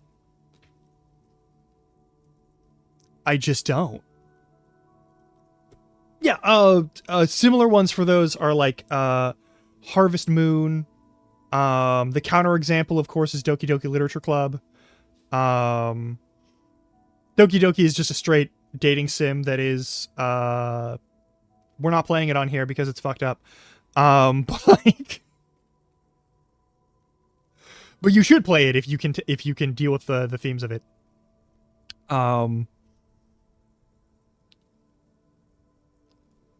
Wow, double tap bots. Love that. Love that Seribot's doing the work. Thank you, Seribot.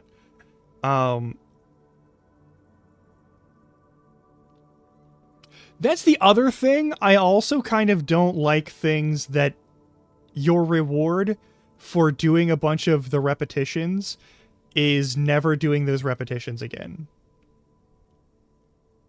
Like, I'm gonna be honest. If you're gonna have a system, I want it to be consistent, and like having something that says, hey, you've done enough of these repetitions of this part of the gameplay loop, your reward is never doing those repetitions again. And I'm like, okay, so you've admitted now that your end game should be removing tedium.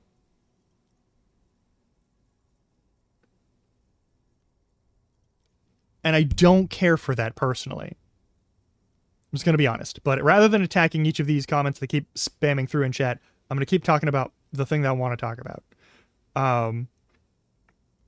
So, like, the issue of staying motivated for things, especially when, like, this is one of those things where, like, the reward for doing this tedious stuff is never doing it again, tells me, oh, well, why didn't you just give me that in the first place and let me get to a good section of the gameplay?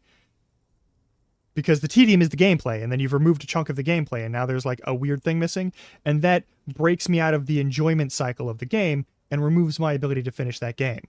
There's a lot of games where, like, late game, it's hard for me to finish those games because their end result is you get an automated version of this. Dave the Diver has the same kind of thing. Another one was like Subnautica. I am already terrified of monsters in the water, and that thing is populated entirely by monsters in the water, so I'm not gonna want to play it in the first place.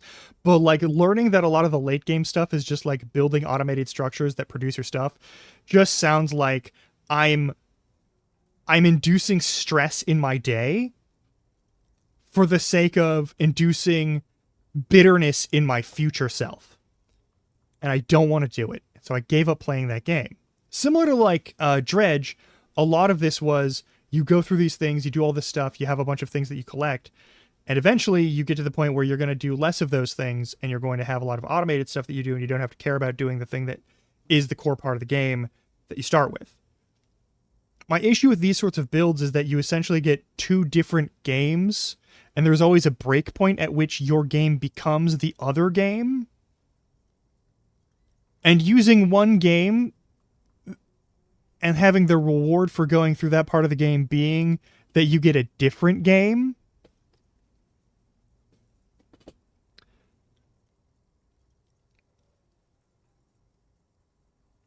No, there's a different 300 follower reward for you all that I have to engage with. That's its own thing. But in my opinion, if you have one game and the core part of that game is a bunch of like repetitive tasks, and your reward for completing those repetitive tasks enough times is that you never do those repetitive tasks in and you have a different gameplay loop, what you're giving me is 2 games that you've stitched together with contempt for the first one.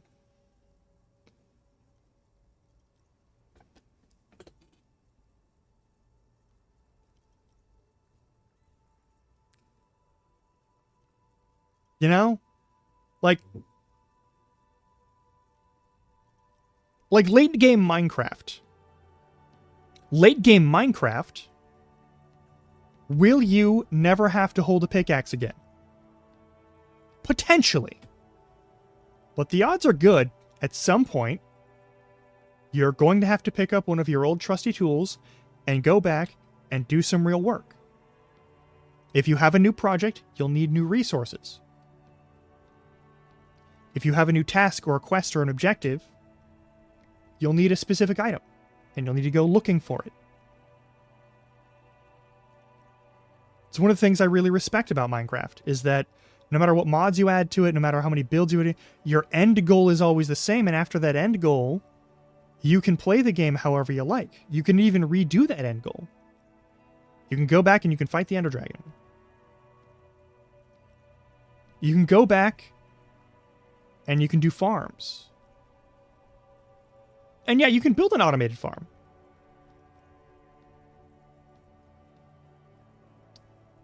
My issue isn't building factories even. My issue isn't the automation structures that you put into Minecraft. I don't use them personally because I don't enjoy them myself. Part of the joy of Minecraft is the zen of like doing some farm work and doing some mining. For me, that is part of the intrinsic enjoyment. And for someone to shit on that by saying, now you never do it again, seems disingenuous on my part. Like, I'm here to like do a repetitive task that I can just zone out on and chill out on for a minute after having to do a bunch of other bullshit with my brain all day. The same thing actually goes with Valheim. There's two phases of Valheim, but they are connected. They don't have disdain for one another. In fact, they both feed into each other. And this is actually why I like Valheim as much as I like Minecraft. I love Valheim. Because yes, you have a bunch of manual, repetitive tasks that you do with farming and gathering and even, yes, delving into dungeons and mining to get resources to do things. And then you have the adventure and exploration element where you hunt down each of these bosses, each of these, like, enemies in the game. You hunt these monsters and these, like, larger foes. And each one you find gives you a new power that you can use back in your resource collection or in your combat or in your exploration. But the farming and the gathering and the cooking that you do gives you the power to fight bigger and stronger enemies. You make your food, and your food gives you more strength, gives you more stamina, gives you more health. Later on, gives you more magic power. And lets you go and find things, take more hits from enemies to get the resources from those enemies to build stronger gear so you can take those hits more easily, so you can go out and forage more easily, so you can get more food and go there. And interspersed between that is some really fun boss fights that are, yeah, some of them are really easy to cheese, and some of them really aren't. Some of them are genuinely some of the best boss fight constructions I've seen in any game, especially if you bring friends to the table.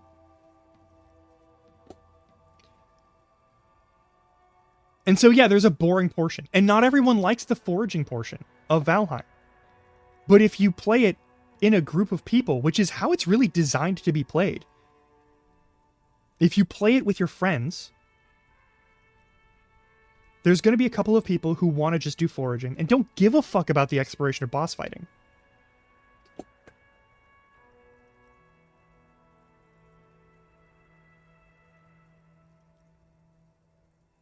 Yeah, see, that would give me an opportunity, that would give me a reason to actually check out Hydroneers.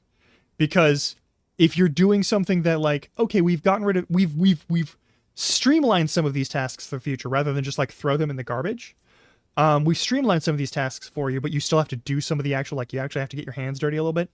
That's my thing. I don't like games where they're like, okay, you no longer have to get your hands dirty. You're above that now. You're past that level. My main problem with the majority, and what I really think is what kills a lot of the, like, the long-term viability for, like, Minecraft servers, is the idea that after a certain point, you're above digging in the ground.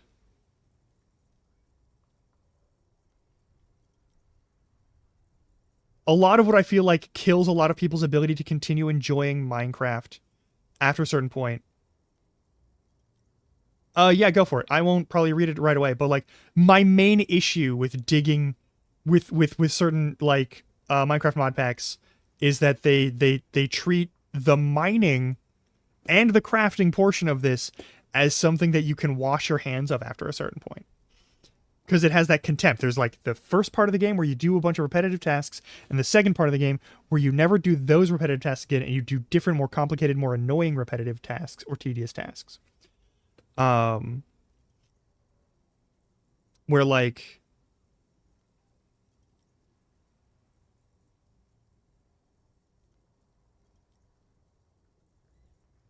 if I wanted to play Satisfactory, I would play Satisfactory.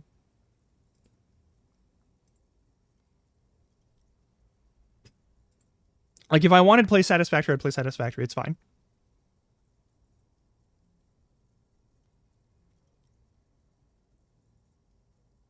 But, like, the main... Like, one of the core elements of Minecraft is in the name. It's mining. Yeah, exactly. You like the farming and the mining.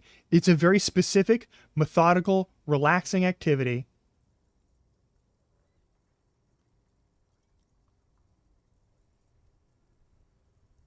And every once in a while, you run into a cavern. And you take a break from your repetitive, relaxing activity to have, like, 30 minutes of abject terror and panic as you illuminate the cave, figure out how big of an area you're dealing with and what resources are in it, and also get chased constantly by skeletons, zombies, and spiders. And also creepers who make the terrain more difficult, which is also why I love Wall Jump as a mod. If you've never tried out Wall Jump, it's available for almost every version of Minecraft since like 1.10 or something like that. There's been multiple forks of it. It makes your ability to mantle over 2-block and 3-block sections like a non-issue, so you're not trapped by like a 2-block barrier, which I've always thought was a stupid thing because I, as a grown adult who can stand and walk, even in the worst shape of my life, have always been able to mantle something that is at waist height or higher. Usually chest height isn't a big deal. And the idea that someone who can carry metric tons of goods in their pockets can't mantle a 2-meter high section of dirt seems fucking insulting. So as an aside for this ADHD rant, please, for the love of God, look into Wall Jump the mod. Put it in a game of yours. Just that mod. That mod and a mod where you can use a key press to actually crawl. Those two things should be default in Minecraft. They're not, and I don't know why. But, like, the game has changed, and we could have those things, and it would be good. You could also use, not Journey Map, but you could use the Atlas map one, where it's a book that you can keep with you, where it's a book of maps. And I think having a book of maps would be cool and would be interesting and would be fun. And you could, like, keep adding more map pages to it, and that would be cool. I think that would be a great next-gen thing if you want to add some of the, like, modern-day QOL stuff to Minecraft. Having that as an option for people who, like, really like to not get lost and have to rely completely on, like, you know, landmarks would be cool. But, like, I don't know. There's something about games that have a certain, like, a 2-phase where the first phase is the tedious thing and then the second phase is you never touch those tedious things again. I think that's bullshit, and I think that shouldn't be... You shouldn't reward people for doing a core mechanic with something that holds contempt for that mechanic. There, I've said it again. I've said it like 3 times now. I don't think you should do that. I think that's bad game design. I think that disrespects the game that you're making. Games that have repetition and tedium in them are not always stressful, annoying, or obnoxious. People who do not enjoy repetitive tasks, of course, will bounce off of those, and that's fine. You don't need to make a game that makes everyone happy. Having the option to get around that in the first phase, like having a way to automate in the first phase, in the early phase, and this is actually one of the reasons why I don't mind Create as a mod. I'm actually gonna be honest. I don't mind Create as a mod. I think it's a good mod. My problem with Create is that its back end is so RAM heavy that it can just destroy servers in the blink of a fucking eye. It is so easy to make a lag bomb with the Create mod. You just have to build a machine and then put it in the same place as a nether portal. Pretty much. Like, you build a sufficiently complex machine and you put it next to a nether portal. And voila, the server is no longer viable or functional in any way for anyone. Everyone's ping goes up to 5 seconds, and it sucks. I don't like Create because it isn't optimized. I have no beef with Create on a conceptual level. I'm going to be honest with you. If you're using Create to say that you're above mining, I will have less respect for you as a Minecraft player. 100%. If you're like, mining sucks, that's why I always make my Minecraft servers never have to do mining, you are ignoring the first part of the name of the fucking game, and you should find a game you actually enjoy to play and pour some of your love and passion into that, instead of, like, constantly and chronically avoiding one of the core elements of the game. I'm sorry, but it's there for a reason, because you mine and you craft.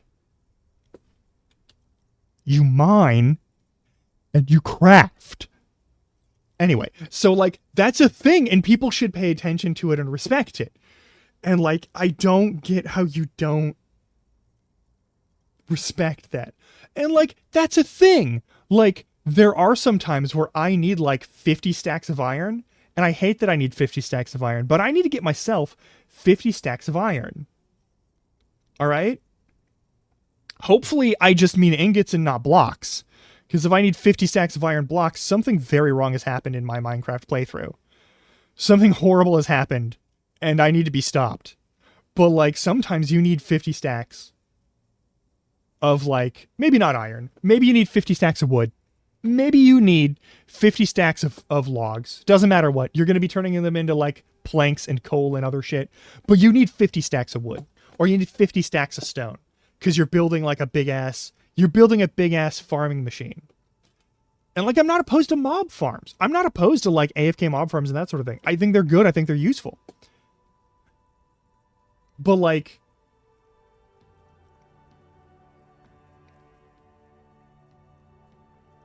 that's another thing. Like, part of the survival experience is that creative, here's my thing. I like village building with creative. I've shown you that. I like village building with creative. I will occasionally enjoy playing in those worlds and, like, adventuring through them. But oftentimes, if I use creative and, like, I build a world save, I would want to use that for a server for other people to enjoy.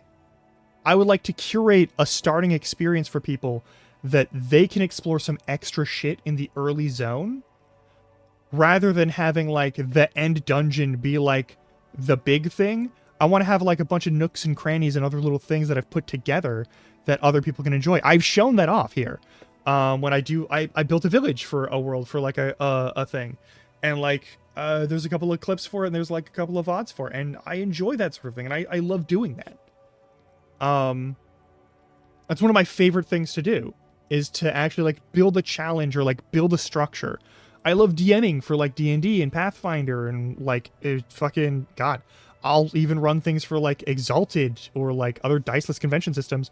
And I enjoy those things because I like building worlds and I like building challenges for people to, like, face off against and, like, test themselves against. I want to know, and usually that's also why I don't mind if people build, like, broken-ass characters for things, because I like seeing people make broken shit and then throw it against, like, something that is also kind of broken. It's fun. It's interesting. I like that shit. It's good to do. It's fun to do. It's rewarding to do. Like, for Season 3, for that server, if I had more rapport with that crew, I would offer to build a world save off of their chosen mod pack. If I had more rapport with them, I would do that. I'm not going to ask right now because I know how that works, and I know there's going to be people who are like, well, you're just gonna build like a secret stash of treasure that you can get to so you can and that's not why I play the game. But I also get that that's a thing that someone would do if they're gonna be a piece of shit. And you always have to assume that someone's gonna try and be a piece of shit on the internet. So like, I get that that's not a thing that I'm building towards, and that's not a thing that I'd want to do during that process. But also here's the thing. Here's an important thing. If you're willing to ask, go for it. But I want to be clear. If I build a dungeon or a challenge structure, I want to make sure that I can put, like, loot chests in it. And also, I want to make sure that I'm not the one who engages in any puzzles that I build, because I already know the answers, and that's kind of unfair. Like, if someone goes into that, that's for them to get. That's for them to do. And that's something for someone who wants to, like, check out some cool shit to do. But, like, yeah, I'll happily build, like, a little village for them to actually enjoy and check out. Since they've also mentioned in their, like, their server rules that they don't want to, like, do a whole bunch of, like... They don't want people to, like, scrub villages and pull all the villagers out of them. We could do a pre-made thing where there's already merchants and shit. Like, that's a thing that you can do.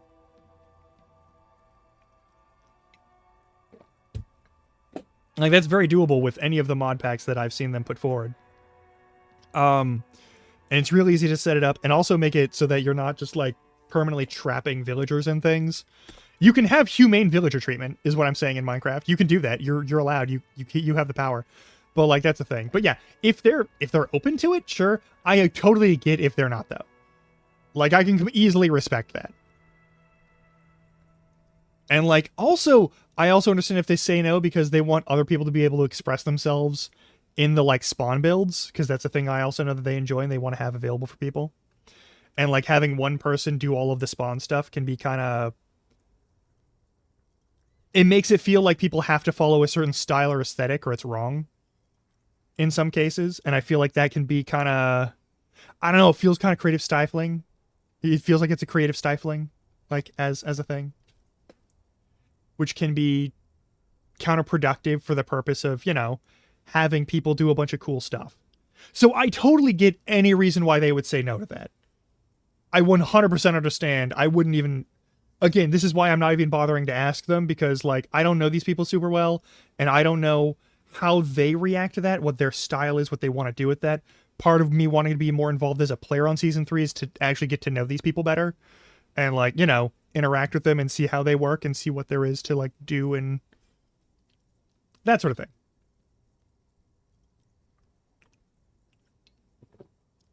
But yeah, having, like, an actual town that you can go to, like an actual barter town that's already set up so people don't have to, like, build their own village merchant structures, I will happily do that. Like, I would love to be able to do that. I will happily, like, find spawn, build, like, one thing to say, hey, go this way for, like, Fantasy Emporium nonsense. Or Barter Town. And I'll just build them a Barter Town if they want. I'm totally fine with that. I'd be fine with 500 blocks or 1,000 blocks. I don't really care either way. Like, I'll build them a Barter Town. I'll build them a fucking Minecraft fucking, like, Deals Are Us. Villager dollar store. Like, I'll do that shit. I don't mind. I love building villages. I love, like, restructuring villages and making them actually look good. Or at least slightly more logical, since village construction always fucking sucks. But I love doing that. But, like... But also, like... There are some people who play certain kinds of games.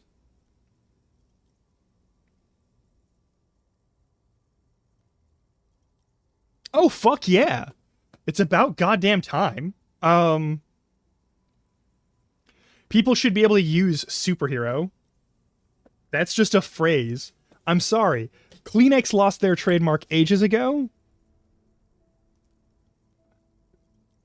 Marvel and DC should have lost their trademark back in the fucking 70s.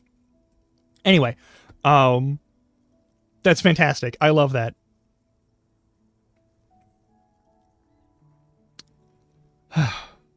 Anyway, so we got this game, and I like this game, and I want to play this game.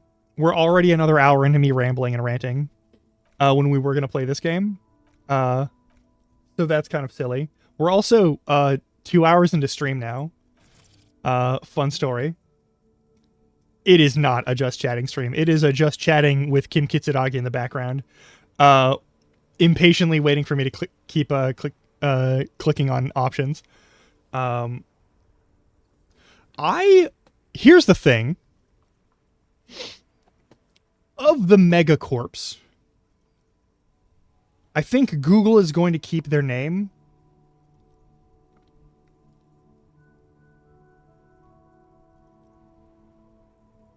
I'm going to be honest. I think Google is going to keep their name. And the main reason why is you can really easily just replace a Google with internet search. Like, you can look it up on the internet. I think I'm okay if Google also just stops being a giant trust.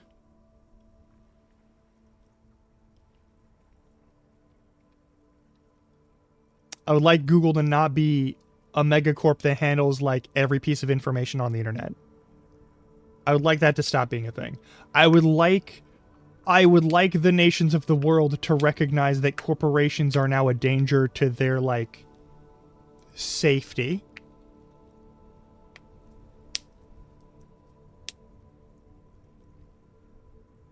I would like people to recognize that like mega corporations are like an existential threat to human survival. But that's a political statement, so we're going to leave that alone for a little bit. Now, we're about 7 minutes out from an ad break, and I've been yapping for the better part of an hour, really. I'm gonna make a fresh pot of coffee.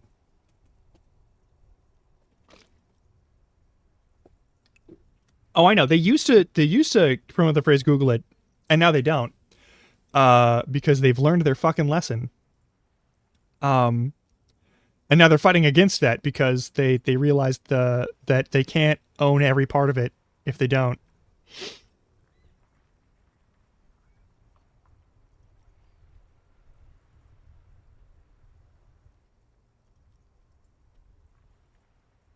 I don't know.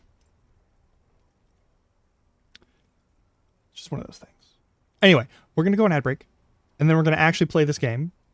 You keep pulling me into ADHD rants, and I appreciate it. It's fun. But I would like to play this game.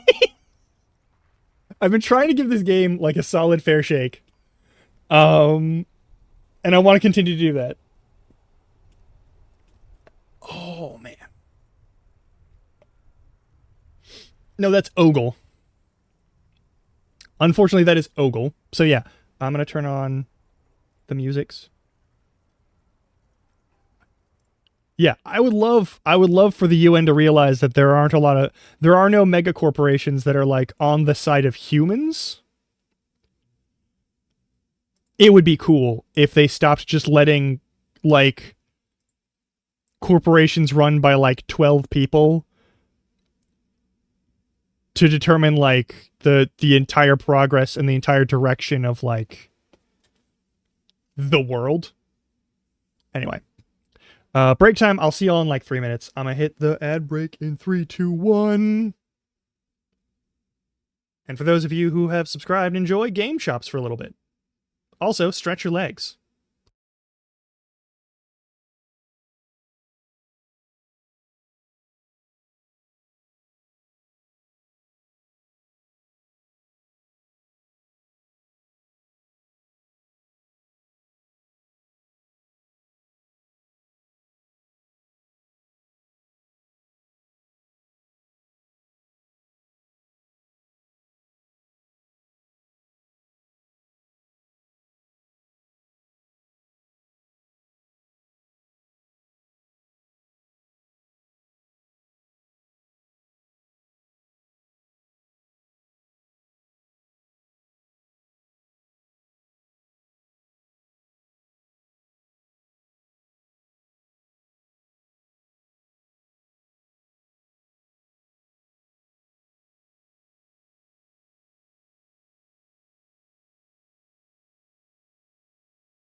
All right.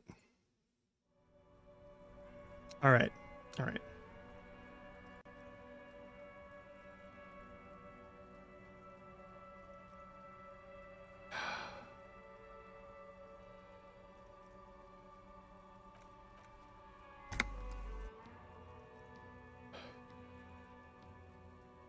Also, I see, and if someone resists is our next option. You can't. Those who don't show up become fugitives and have fewer legal rights when they are eventually caught. It's about power projection that says they must show up.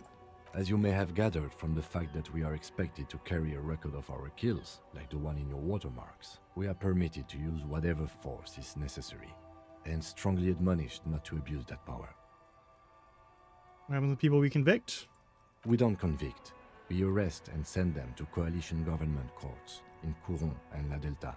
The prosecution works off our testimonies and records, which is why it's paramount to keep them. Alright, so if I kill someone on duty... You have to supply compelling evidence for why it was necessary to use lethal force. In these cases, your partner is usually your witness. Not a good position to be in, by the way. Internal Affairs handles these cases thoroughly, by cross-examining you for inconsistencies. It is hard to cover for anyone, which is for the best. Mm-hmm. Who makes all these The rules? coalition government, and the moral intern more broadly. Alright. The RCM was formed by the coalition government to restore order in the international zone after the revolution. So we did. Now we attempt to maintain that order. No more, no less. His gaze is absolutely fixed on a window below that just went dark. Or perhaps it is better to say we were allowed to form. It's a point of contention whether the citizens of Revachol or the coalition government founded the RCM. Okay. It says the citizens of Be Revachol. sentimental if you like. Either way, the moral intern leases us the right to keep the peace in this city, and they will take it away if we misuse it. Fair enough. The moral intern, what is it? The Moralist International are the world's largest political organization. You know who they are. They have been running this place after the revolution failed. If I didn't know, how would you describe them? They're a union of center-left and center-right parties across the Real Belt. Our coalition government is just one of its many projects. They also run the ICP, EPIS, most intergovernmental organizations in the world. Alright, what do they believe in? What do they believe in? They are Dolorians. They believe they continue the humanist project set forth by Her Innocence Dolores Day 4 centuries ago. Others say they are just technocrats. Alright, who was Dolores Day? A historic figure? The author of the modern age? You will have to look elsewhere for opinions. The subject of humanism is too abstract for me. Fair enough. Alright, what's their symbol? Interesting question. It's a blue forget-me-not. Their motto is love, compassion, self-discipline. I think you can gauge what they want you to think of them from that. Yeah, fair enough. Something kind and usual. Thank you, conceptualization. Something ominous. Thank you, Inland Empire. Something like the dark blue, serious color of the early night sky above. What do you think of them? The moral intern are a fact. I try not to have opinions on facts until they change. And it doesn't look like that's about to happen. I have an opinion on the moral intern. Do you?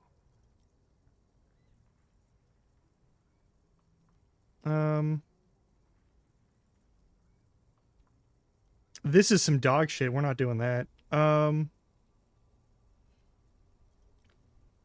Yeah, they've done an awful job here. Have you seen this? This isn't humanism. Like, this isn't the project of, like, uplifting the people. This isn't the observance of the right of human dignity and life and death. Or the subject of, like, internal human rights. Like, this is just the poor quarter of a labor district. It's maybe capitalism with some more steps.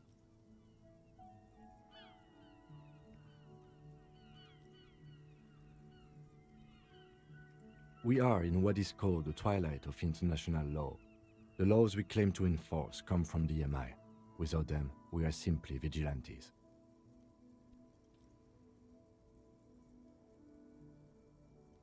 No, I'm not doing that one. Vigilante sounds bad. Here's my thing. I'm going to talk about this real quick.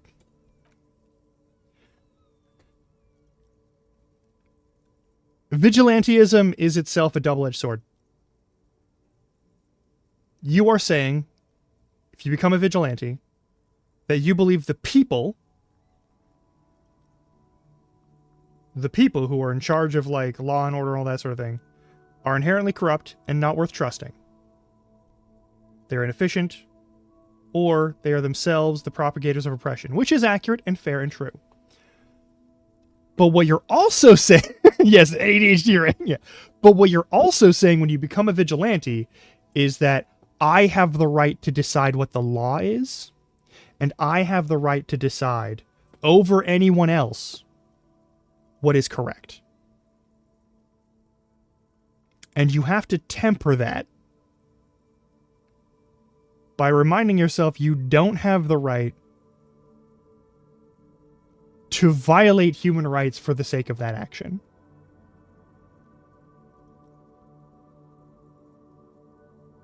The distinct moral failing of, like, a lot of the super, like, grimdark Batman things is that they never treat Batman as someone who gives a shit about the people that he's dealing with.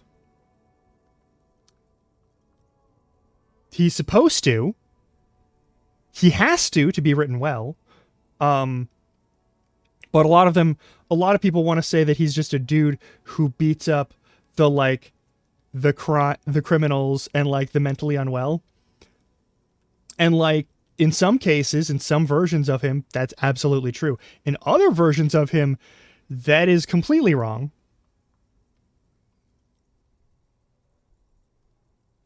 And his uses of violence is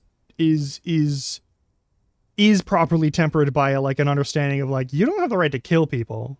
You don't have the right to, like, break all their bones and leave them busted up forever. And that's an important note. He doesn't do that in all the versions of himself. He doesn't do, like, the video game, like, just spine shatterings in like the comic or the cartoons all the time.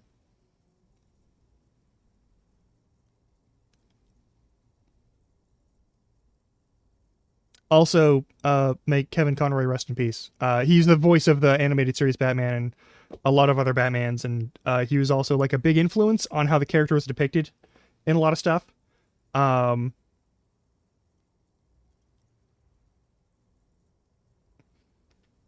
Yeah, there's like so many versions where, like, he actually tries to help people in a place where, like, systems have clearly failed them.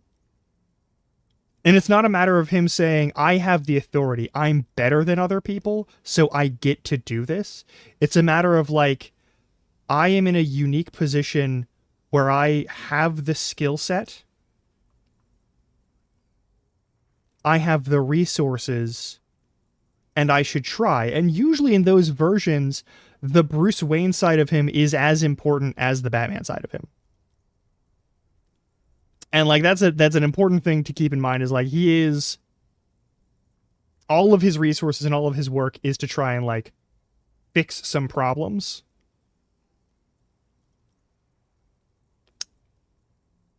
Being a vigilante itself, saying, well, the law and the systems and the structures around us have failed, so I'm going to do something about it, I don't think that's bad. But I do think it's reckless. And it's really easy for it to turn bad.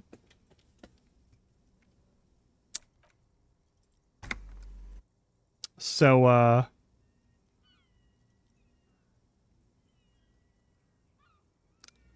I think Harry would say 1. I can't say 2 with my full chest.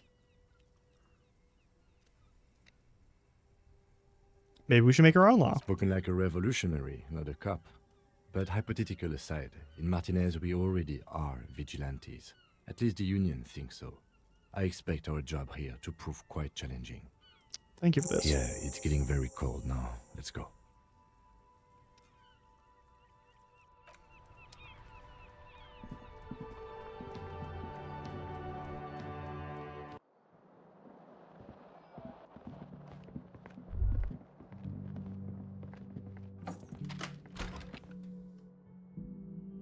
Yes?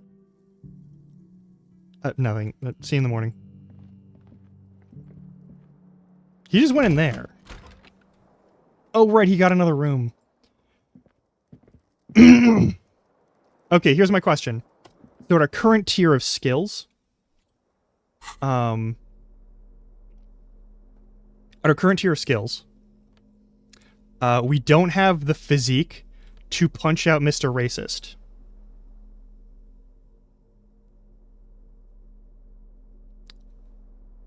I can cheat us to have the physique to punch out Mr. Racist, but I have to look it up.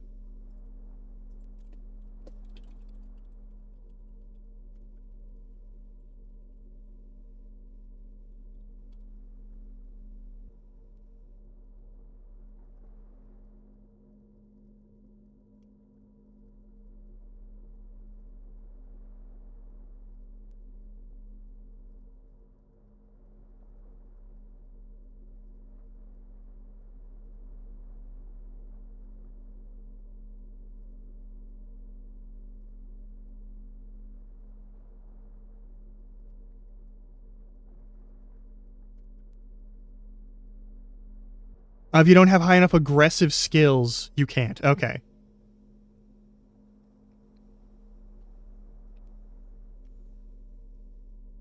But boosting those might be a good way to start that. I don't know. Do I boost physic? Or not? I'm going to say no for now, because I think there's another way to get there. We just have to boost physical instrument. Or half-light, and that's fine. I'm very okay with that. Alright, what do we got? Open the whirling secret passages. I can find my way in there tonight. That's fine. I may do that. Let's save real quick. I'm not going to hack that unless we absolutely have to.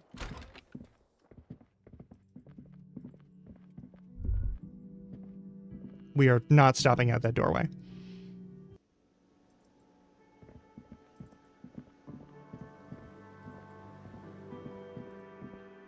You see a heavy steel door with a prominent dimpled lock. It's painted blue. Gotta push on the door. The door does not budge. Touch the door. Cobalt blue surface feels rough to touch. The stainless steel door is flush with its frame on every side. Old cobalt paint, rough on the fingers. 40, 50 years since this was painted, maybe. Okay.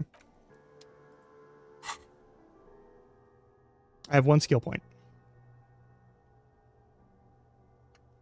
I actually think we go to skills and I boost physical instrument. This might be a good call. But also endurance might be a good idea. Half-light has a 3 to it.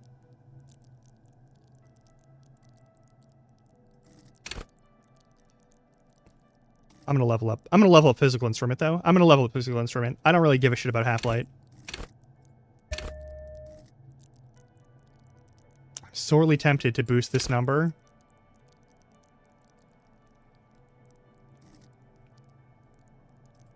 I'm sorely tempted to boost this number.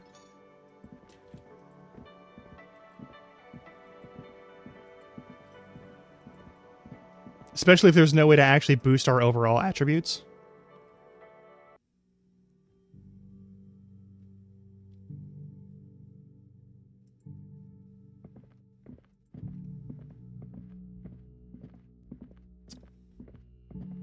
I mean, there's also the boys. There's a bunch of takes on what if superheroes were actually pieces of shit. That's not a new thing, really. The window stands broken in its frame. Cold wind blows in. You see some lights shimmering outside, but it's difficult to make out the outlines of the buildings below. Dark phantoms with many tiny eyes, chaotically arranged and not looking at you. You see some lights. Okay, that's fine. Let's take a look at all of our shit. The Hanged Man. I need Endurance Legendary. Kuno's Empathy Legendary. Physical Instrument Challenging. That's why we're boosting Physical Instrument, it looks like. Alright, that's fine. Empathy Formidable. Rhetoric Challenging. Challenging. I need to be boosting Electrochemistry. Like 100% I need to be boosting Electrochemistry. That's another thing on before we go to bed. Now that it's nighttime.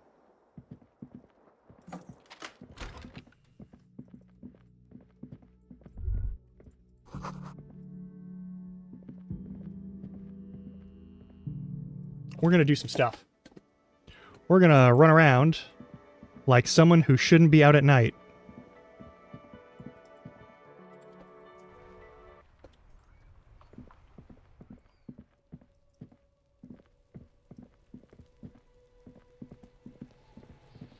Kuno's still out here for some fucking reason. Alright, this might kill us. That's fine.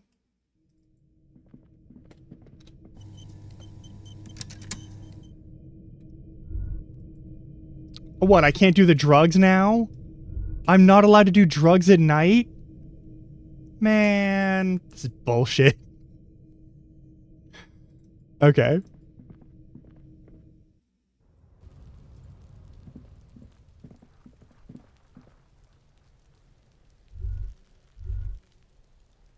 What about... Jesus Christ, that's fucked. Let's get away from that. I don't need to look at that right now. Also, hang on. In Union Box, pissing competition. Call the list Station Lazarus in order to sort out your health issues. Fix the missing body. Report your badge missing. Find money for and pay Gart. We already did. Yeah. Ask any of the victims clothes in the trash. The whirling trash. Find this person. You'll know who tampered with the scene. It may take a while. We call reporting the crime. Sing karaoke. Open apartment door for Everart. In the greenhouse in the yard. It's a basement door. I know which door that is. We're not going to open it right now because they're going to be here right now. That's not important. What we're going to do is check out some stuff. It's only like... It's 10:30. Oh yeah, because like these things and... Yeah. We're going to look for a bag real quick. Upside Apartments, Martinez Pier. 2 Roundabout North. Where are we, boy?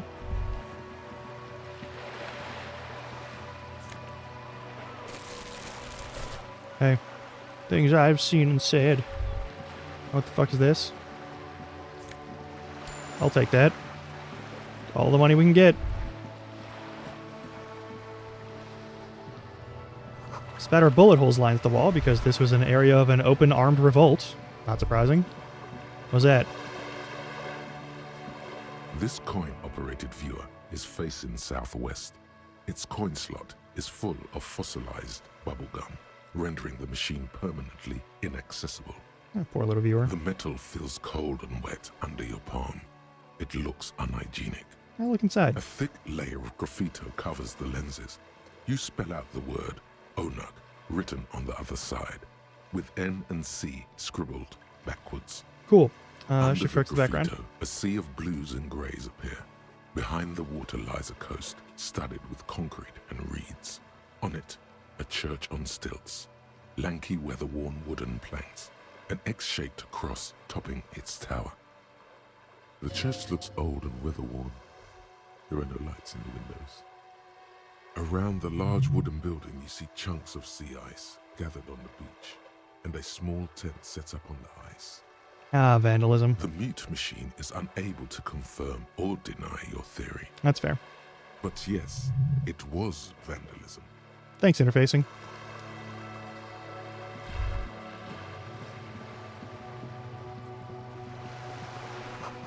Been banged up and is inoperable.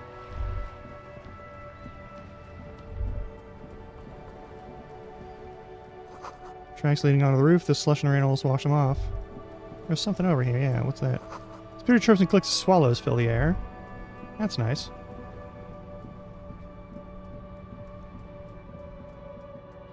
Dude's gone.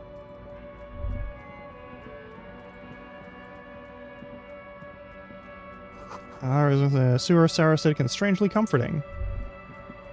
Let me, hang on real quick. Let me just equip some tools. Hey, we can do that, and I'm also gonna equip, this, just in case it's something.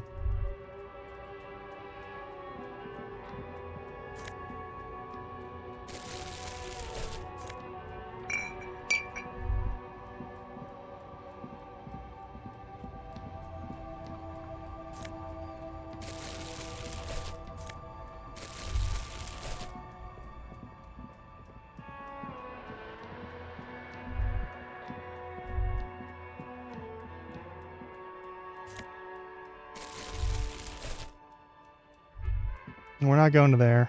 Actually, no, we should go in there. This guy's still open? Yeah, he is still open. Let's talk to him. Let's buy some stuff. Greetings on this fine night. What brings you here?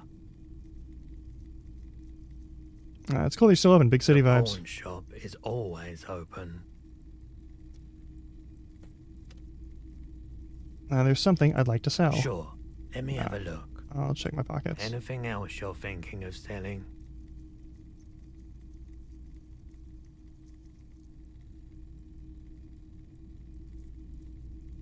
Close.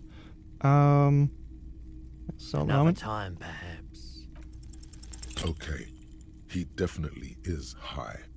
Whatever it is, you've probably done it, and many other things besides. But you can't cut through the jumble of sensations to get to the answer.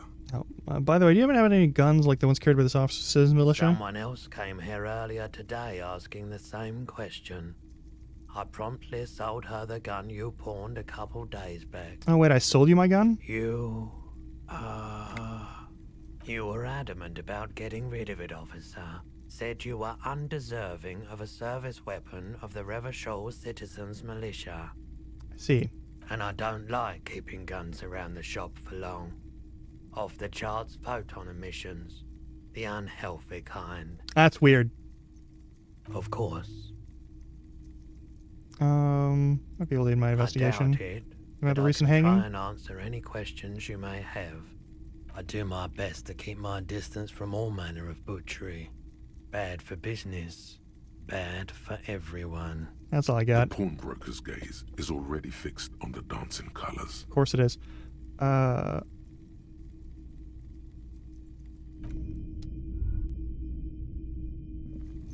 You see rows of toy soldiers guarding the rest of the trinkets displayed on the table. Some on horseback, others in rags, others yet in bright blue uniforms. Are we a toy All collector? are stern and unyielding in their duty. Try to find something pretty and cool here, then use it to win her back. I would not be surprised if I failed this. Why? What's this? A headless man riding a horse? A headless man wearing futuristic tracksuit trousers that say found? What was this? Oh, that's the headless phone rider. Of course. There's been a lot of interest in that particular figurine. I had to hide it so it wouldn't fall into the wrong hands. He doesn't elaborate on these wrong hands. It's unlikely that he ever will. What do you mean? The headless phone rider. It's an urban legend about a man who rides the streets of Revachol sporting a fawn tracksuit. Someone put As a you see, tracksuit he's on the missing his statue of head. the guy who got shot in the chest? 50 cents. Bargain priced. I'll throw in the tiny cap too. I think he's looking for it, or something. That part of the story has many interpretations. Yes. Buy something nice. A figurine. This sounds off. You shouldn't trust this guy. I'll buy it. Did I mention that this figurine is supposed to be lucky? Always carry it with you.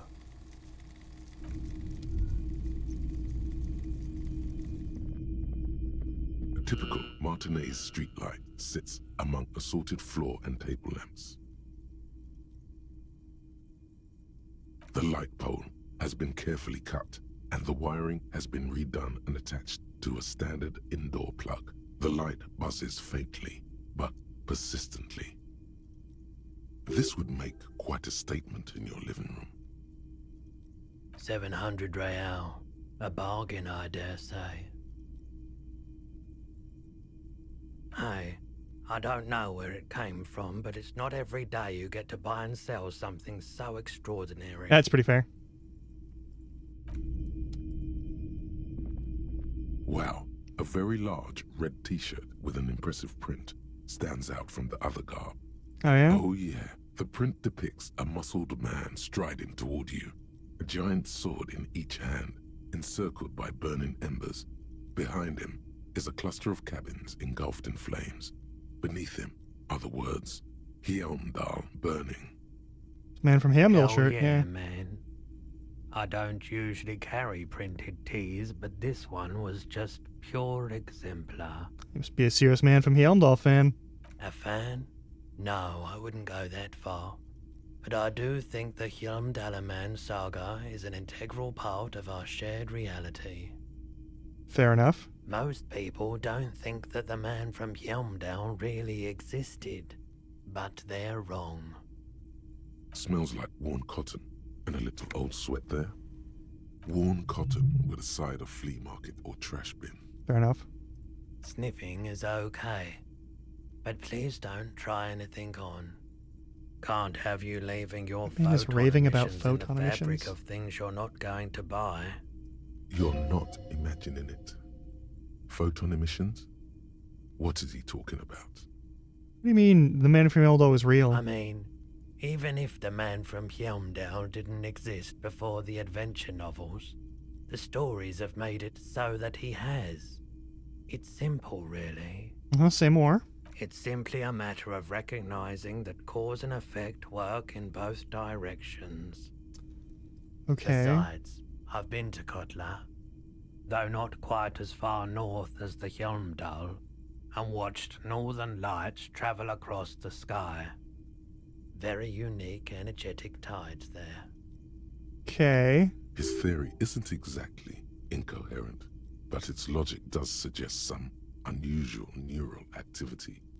Interesting. Yeah. Very, very unique energies indeed. Geomagnetic ley lines, one might even say. Inland Empire, don't buy into cult shit. How much are you selling this t-shirt for? 2 real.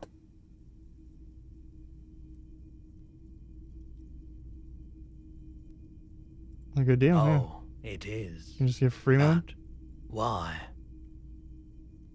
Perhaps I could repay you in some other way. I deal in goods, not services. Yeah, fair enough. I'll buy the t-shirt. Welcome to Hjálmdal, officer.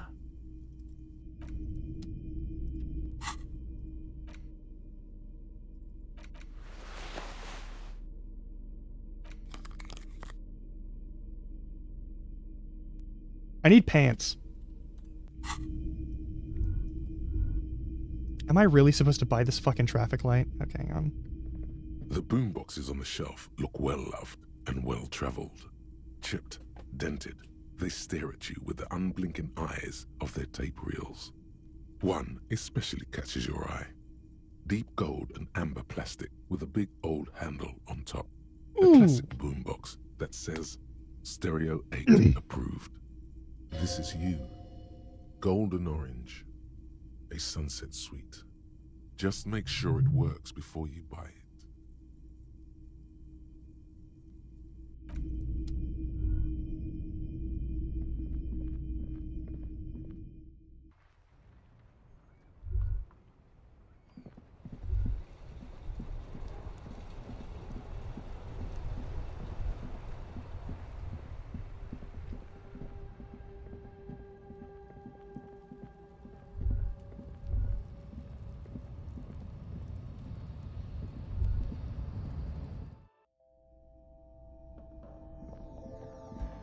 The tear machine stands. Your bottles clunk into the machine, and the money appears with a satisfying jingle. You're a richer man now. You're 100% sure you got special Hobocop money for that tear. At least 100% extra tear money. If the numbers on the machine told you otherwise, it's a lie. I'm worried about Hobocop.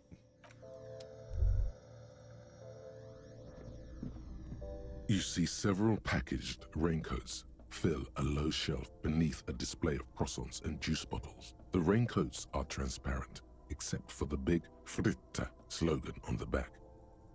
The packages are small, discreet, sloppily stacked, making them easier to take unnoticed.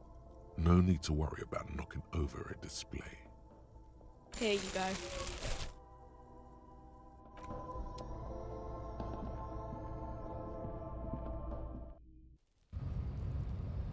I need different shoes, man. Is there any way to get to that? I bet there is.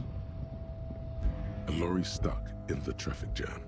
This big, heavy Grad-made machine is well kept for such an old machine. Look in the The window. windows are clear. They've been recently washed. You can see a lorryman's cabin with personal belongings, stickers, insignia. Fumes of heavy fuel oil waft over you, making your eyes sting. The odor mixes with cigarette residue. All right, what are the stickers and the insignia? The driver has adorned his space with a substantial collection of peculiar paraphernalia. Proclamations about honor, strength, and purity are glued. Is he to that various racist guy? panels. All right, cool. A large metal pendant hangs from the rear view mirror. The pendant features a sun crown with wavy rays. The back end of the cabin has a small perch to sleep, large ashtrays. There are several suns and wheels sewn into the curtains. Thanks for the height, the stretch.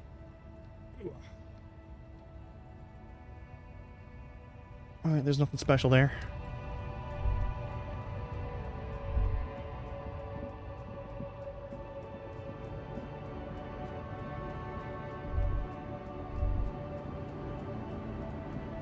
The woman still has her eyes fixed on the photograph in her hands. Where am I? Who are you? I was actually hoping you could tell me that. Never mind. I remember now. I'm still stuck in that traffic jam in the 50s. Huh. It's bad about the 50s. Well, when else would you be then? Back in Methka, during the time of the revolution. The sidewalks and cafes are filled with young people. I was on my way to see a new Boyadero picture starring Gabriel Buenguerro. Until you came along, that is. Who's Gabriel Muguero? Is Gabriel Buenguerro. She's a photograph in the lavish amber frame. A strikingly handsome man looks straight at you, his head crowned with a wide brim hat. His hair is dark as an oil slick, and his jaw the most perfectly chiseled thing you've ever seen. He was the biggest star of his day. Girls used to faint in the aisles of cinema whenever he came on the screen. And schoolboys used to memorize all his lines. Is that you were in Mask when you were young? Someone was. Fair enough. These not your memories? They are someone's memories, boy. What difference does it make if it's me or not? They're beautiful. That is all that matters. Beautiful and true. And they will win. They're coming for this, you know? All of this. All of what? The world? The present? Some other questions for you. Why not, Harife? It's not like I have anything better to do in this hellhole. What are you hauling? Diamonds. Really? Of course not. But wouldn't it be marvelous if I was? It would. Oh, what are you really hauling? Whatever stupid things they put in the lorry, I imagine. You didn't know what you're hauling in your own lorry? I quit concerning myself with that a long time ago. Besides, I don't drive the lorry for the cargo, if you know what I mean. No, I actually do know what you mean. I guess that makes sense. Of course it does. What did you expect? I don't really understand the Boyadero thing. Of course not. To truly understand the Boyadero, you need to listen to On the Western Plain. Oh, what's that? It's an old ballad about a young girl who falls in love with a daring Boyadero. He promises to marry her as soon as he returns from the Western Plain. I'm guessing that doesn't happen? Of course not. The Boyadero returns from the Western Plain a changed man. One night, as he and his beloved are out walking along the river Maygrit, she pleads with him to give up his riding and settle down. Yeah, no. So the Boyadero strangles his beloved and throws Whoa! her body in the Magritte. Then he rides off, because the Western Plain is calling to him. That's fucked up. Not where I thought it was You have going. to understand. A true Boyadero needs a whole horizon to himself. He can't be tied down by man or woman. His beloved was selfish. She didn't know what it meant to love a Boyadero. But that's not... That doesn't mean you deserve to die. You seemed What away. do you mean? You're in a dream and active, tuned off. Yes? What about it? You drive a lorry if you get like that? Oh, don't worry about me. I'm one of the best camioners around. I drive routes no one else will. Oh, what routes? Lomonosov's Land, Udashnaya Zemlya, the Western Plain. A terrible cold comes over her, rattling her teeth as she stares inward. The Transcatolia Magistral. You for 1A. Adestradas do Mirador. All the good ones. The deep trenches. Where the bluebirds fly. She opens her eyes again and shudders. I'm looking something of an expert in black and white. You should take better care of yourself. You're right, Lowman. I'm the one who should take my health more seriously. Thank you for looking out for me. A correct appraisal. You're quite shabby. Is that all you woke me up to say? Yeah, no, sorry. Yes, go. Enough jamboree.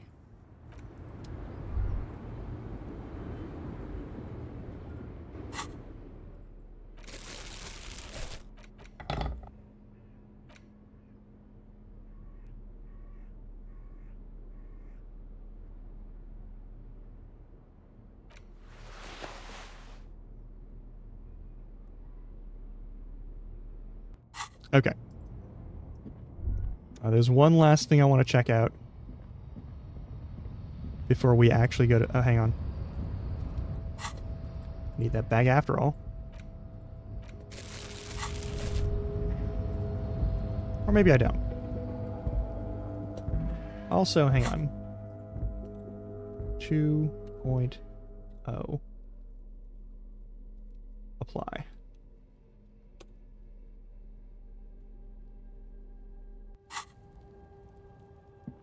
Oh, that's fantastic. Do you see this? We are running in the 90s. Hang on. Go back over here. This is your erotica, but without actual erotica. And then, because I'm interviewing all the wildfire. Alright, cool.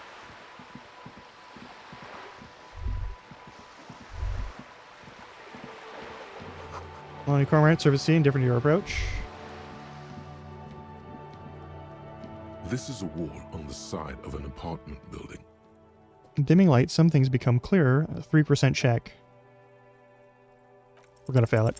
You have no clue. So many walls all over Martin. Cool, whatever. We're gonna check in here. Take everything.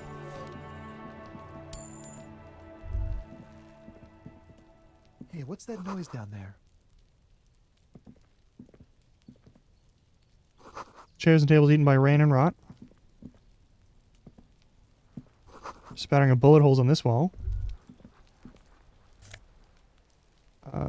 Bum hat and nose of head. I'll take it.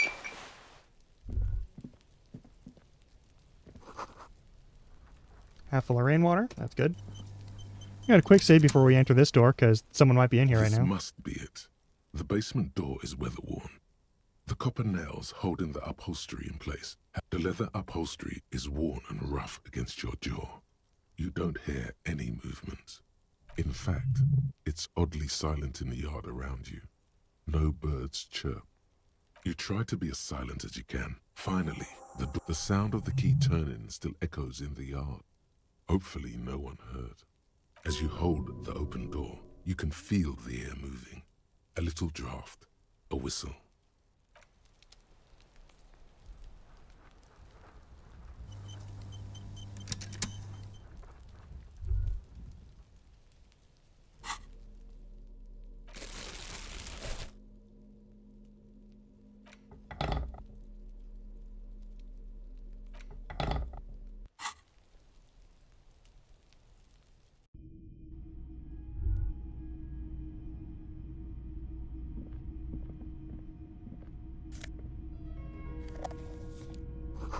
Looking as well. Guests are staying over? No, someone's packing to leave.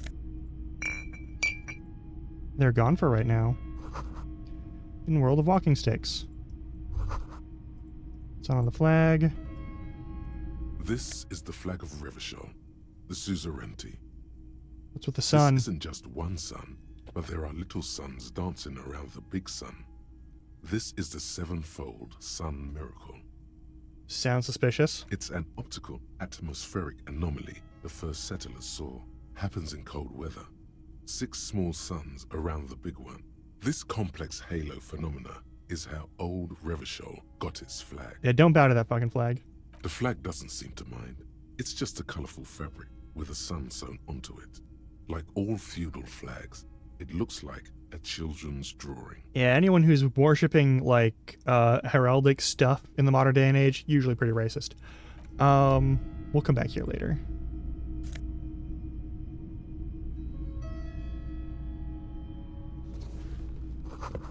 Oh, there's an fair hand, big muscles. Yeah, that's not surprising. A row of mugs sits on the shelf. Each one depicts a human figure. A dark-skinned woman grinning amidst mysterious symbols. A broad-shouldered man shoveling potatoes, and others. Move on from the mugs.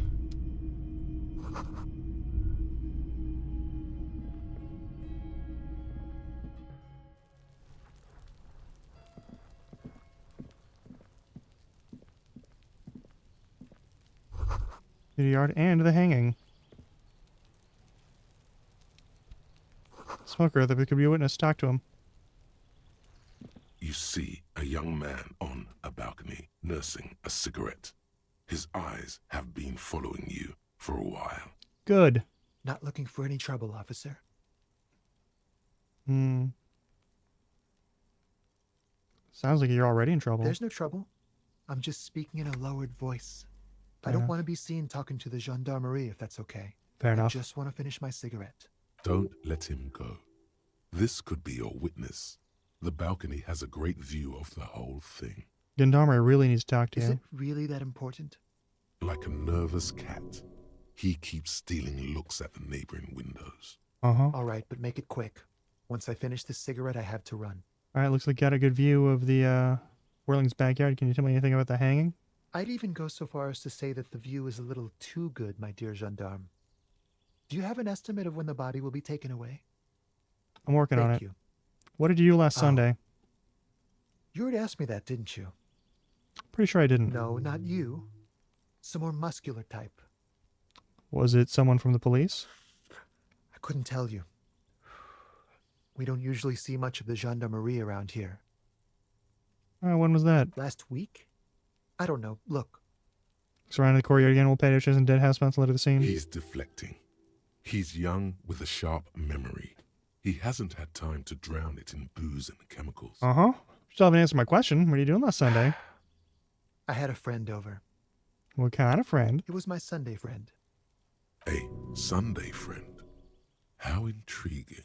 Oh, what's your friend's real name? Did he see something? He doesn't reply, gesturing no with his cigarette. Can you tell me your My name? name?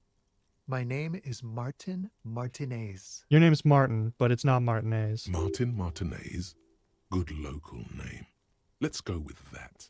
Sure. All right, we'll talk later. No. We won't. Okay. Now, if you'll excuse me, I really need to get going. I'm going to try and I'm probably going to fail. This isn't the place or time for questions.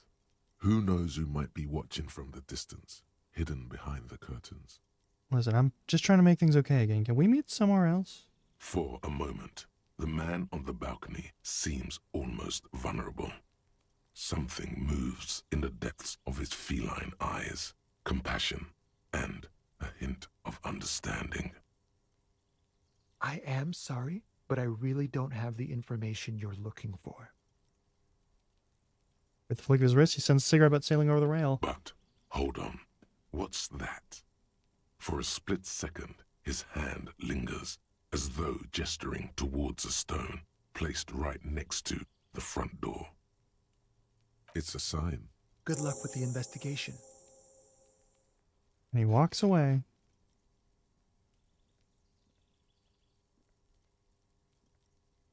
See, sometimes it helps to walk around alone at night.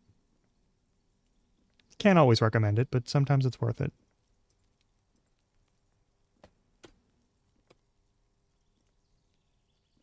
Uh...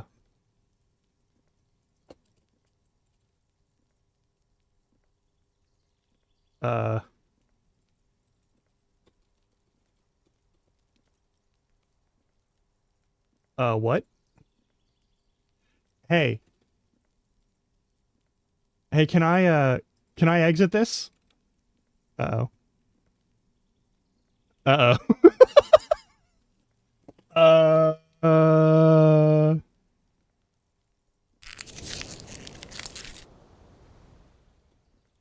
Uh-oh. That's not, where's the end button? Oh dear. Oh no. Well, we're manually closing and we're not doing this task again. Oops. That's a concern. Is it going to do it again?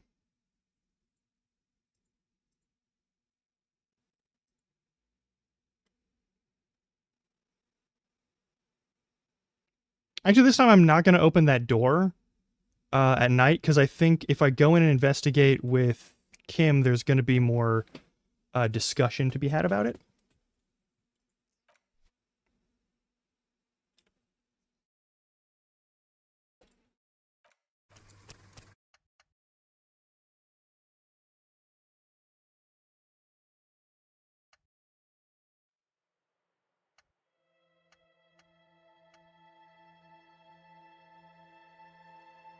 I think we need to load all the way back here.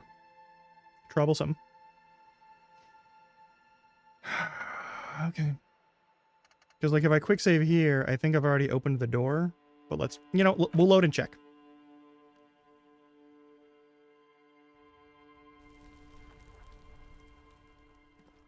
This must be it.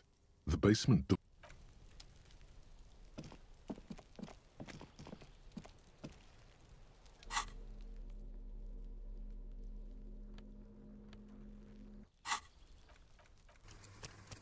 Slow save.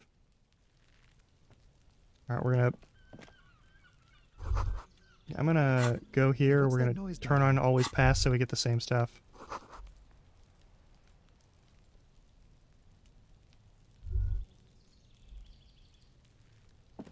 You see a young man on. Not Skip looking for that. any trouble, officer. I don't want to be seen talking. Don't let him go. Is it real? Like a nervous All right, but make Mhm. it quick. My name? Martin Martinez. Good local name. I'd even go so far as to say that. Thank you. Oh. No, not you. Some more muscular type. Last week, He's deflecting.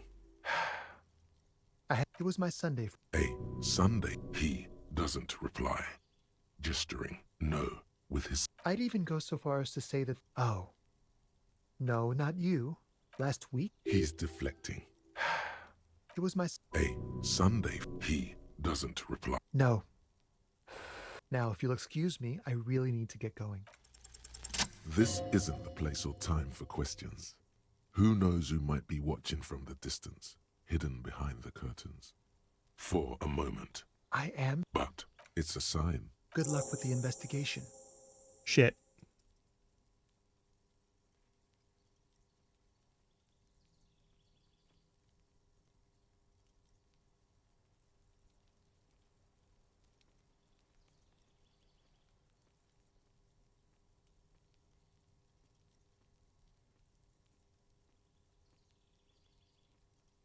Okay, so it does crash there if we do this at night. All right, cool.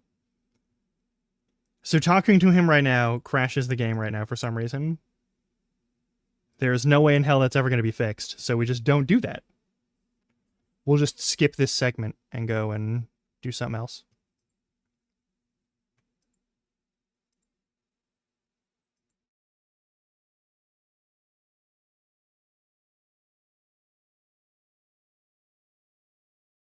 That's okay.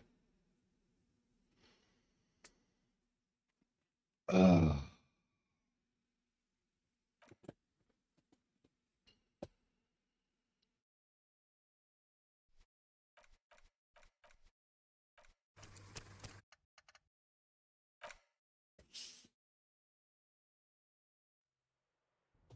Okay.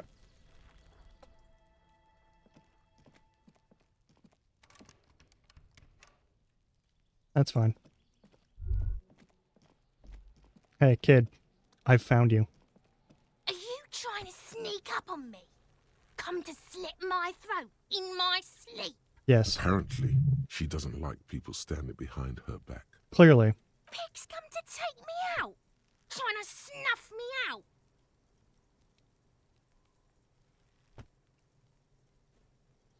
Are you sleeping right now? Don't get fucking clever with me, pig. You think you're so clever. Okay. Trying to sneak up on me.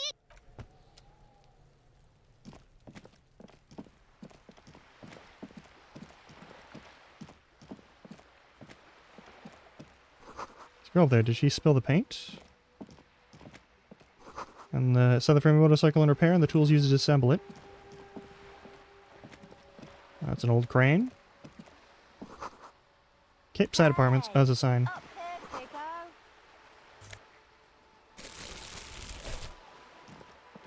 Yeah, you got something? The streets will flow red once more. A great torrent rushing down Rue de Esperance. You wait and see. Ah, you seem pretty cool. Who are you? I'm Cindy the fucking Skull. What else do you want to know? Date of birth, blood type, the last time I was tested for Hep C. Hep. Yeah, when were you last tested, asshole? Had a battery of tests just last week. I'm practically a patchwork of interesting critters. Kinda like a Manowar. Cool. You know anything about the recent murder? I ain't no snitch, pigstein. Go forth and forage in someone else's shit. No shortage of squealers in these parts. You keep looking off to the side. What are you looking at? The lieutenant furrows his brow at another one of your eccentricisms. He's not here. A woman performing against the dog next to the pier. Yep. Disgust. It's difficult to tell which of the two is more present in her girlish features. Fair enough. The woman on the boat does not notice her staring. That Cool. was on her. Someone's got to keep an eye on her. Who's Isn't she? it part of your job to know all the illustrious personages round this shithole? She's the Wild Pines representative. Madam Professional Negotiator in the flesh. And the flimsy linen.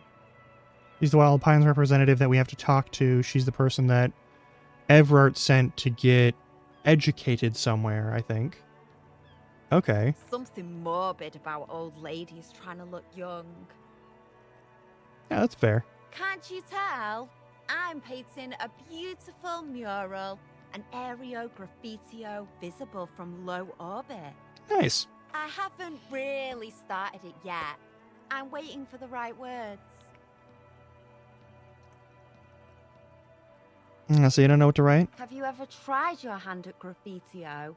When faced with a blank wall, most people write unimaginative stuff, like pigs go home and Mona was here. We rarely see pigs round here, though. Just union cats. And my name's not Mona, so... Fair enough. I have a opinion on this. Want to hear it? Yeah? I like public art. Yeah, keep what you're doing. Thanks. I'm sure the inspiration will come to me now that I have an official RCM stamp of approval. Thanks. I'll catch you later. Watch your back, Ungulate. You've got eyes on you.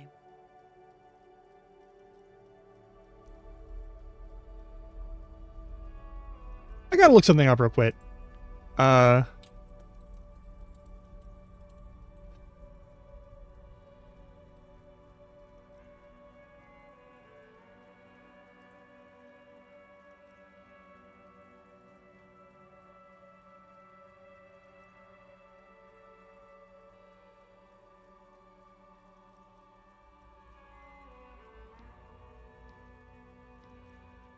Oh, it's just the hooved ones? Alright, cool. So yeah, the pigs definitely count as some manner of ungulate, probably. It's a very fancy way. Oh, hang on. Let me just equip some shit.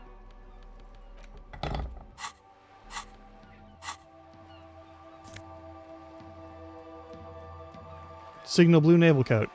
Take it. Alright. Conceptualization, -1 suggestion, that's fine. +1 suggestion, -1 half light.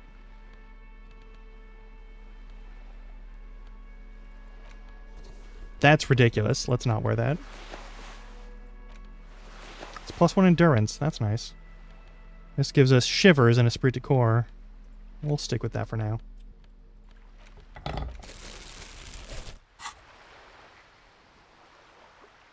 Nope, I don't want to go near that lady yet. Also, let's just save our game again. And in case this causes a glitch,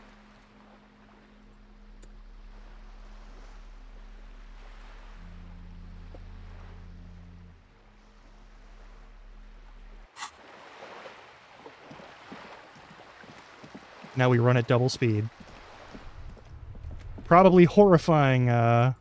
Kitsuragi, but that's fine. Yes, Cat, hello. Welcome on in. Nogu Kitty. Is it time for Scorchers and Pets? It might be time for Scorchers and Pets. Okay. Talk to this guy. That sugary black rum stain on the counter makes you teary-eyed with joy. It's almost touching how syrupy and sticky it is. How long have you been up already? Not now. Oh, excuse me. Do you have something better to do than lust for sweet syrupy rum and lemonade? With a twist of lemon? Maybe lime? Maybe who cares? Just rum? Electrochemistry, shut the fuck up. It's all about the money, you know. There's some dudes over here doing some shit. That lady there. You're over here. That's all fine and good.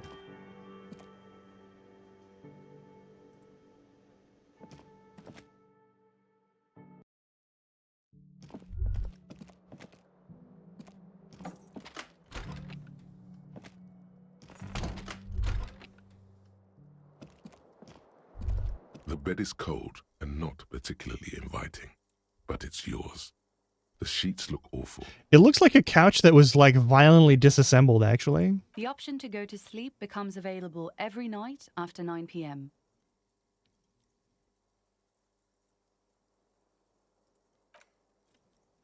And we crawl in. The sheets feel at once coarse and clammy against your skin. The bed sags beneath your weight as you stretch out and finally close your eyes. Hello, kitty friend. Is it baby time? Do you need to be held like a little fucking baby because you're a little fucking baby? Is that it? And then sleep. Nope, we skipped it. Sleep doesn't come. I don't want to sleep. Obviously, you're in bed with your eyes closed, but it's not happening. Because we have insomnia. Maybe it's the bed's fault. Check the pillow. Its synthetic filling has separated into hard lumps. Smells of alcohol and sweat. Oh, and right, hang on. grease. Good. Okay, that's not added. The blanket. It barely covers your toes, stretching over your soft belly. This is your body here, intimate and warm, breathing. Okay. A bit tense in the muscles. Relax. Under your thrumming eyelids, you see a dizzying array of colors. You won't get off this carousel quite so easily. Oh, cool. We're suffering from withdrawals. It's a little better. Colors, scenes, and half-formed phrases still litter your mind. Part of you is still trying to solve the case, isn't it? Kill them. Something to do with, what was it that the lieutenant said? Union? And it's gone again. Your thoughts lost between the slowing brain waves. All right, no more thoughts. Let's fall Your asleep. breathing steadies. A great silence washes over you until your eyelids twitch in your sleep and images start forming. Ooh.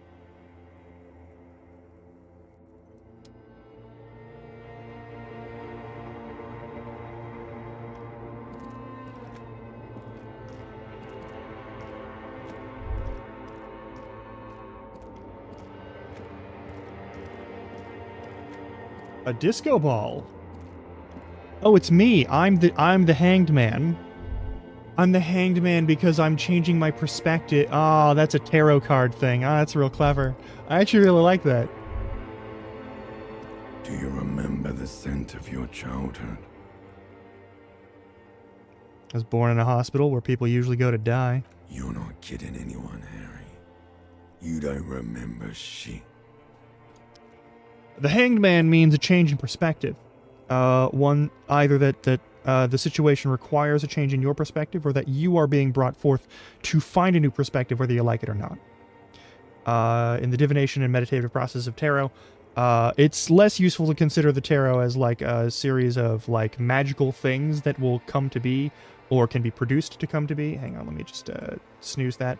But instead to think of it as a meditation process upon common psychological archetypes and common sort of events or processes of human development and interaction. Things that are key and central to like most human experience. The Hanged Man is depicted as an individual who's usually hung by the leg and is held upside down.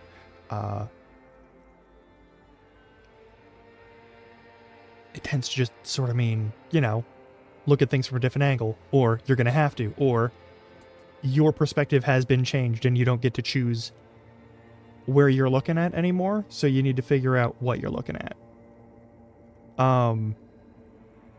There's a lot of ways to read it, honestly, just with any tarot card. But in this case, they've just decided to make us hanged the regular way, which is deeply fucked up. I'll read your tarot for money. I'm not an expert, but like I'll do it for $5. I don't fucking give a shit.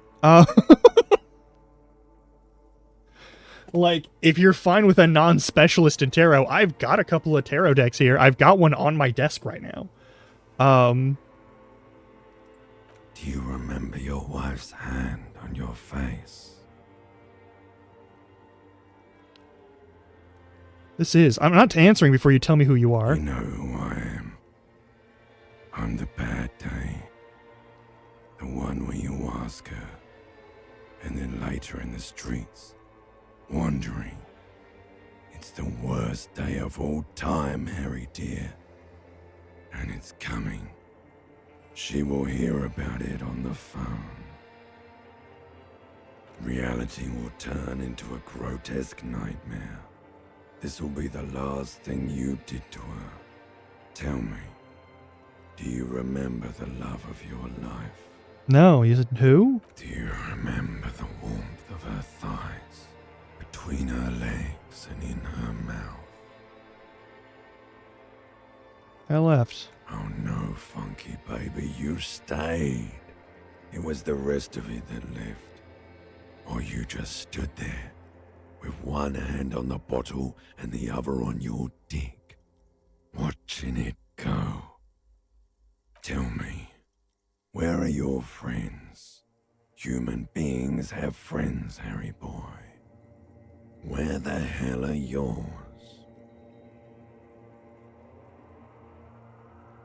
They were only cramping your descent into the abyss. Now they're gone. 3 times gone and never coming back.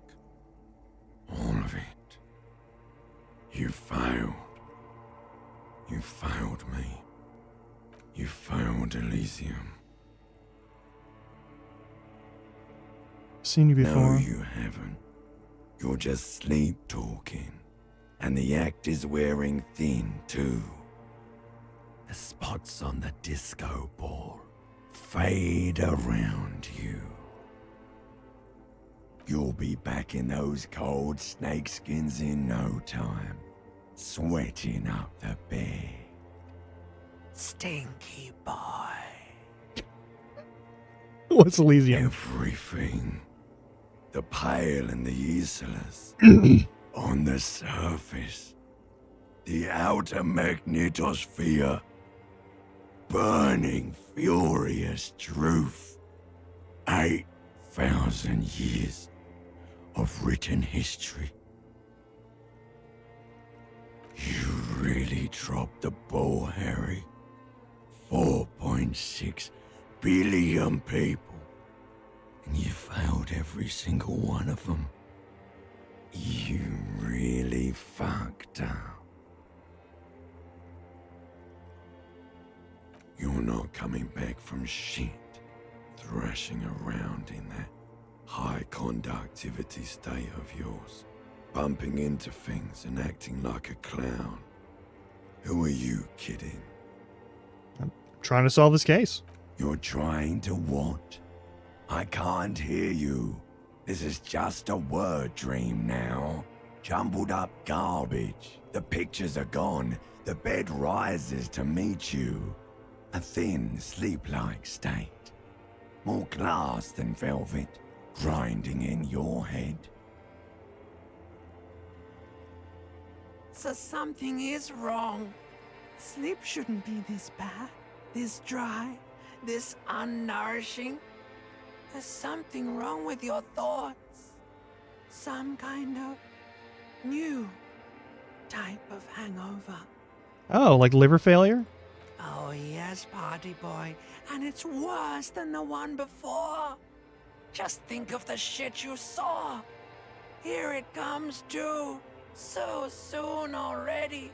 A silent alarm goes off in your head like clockwork. Barely let you sleep at all. Time to get those clothes on, Harry. Time to go to work in the shit factory.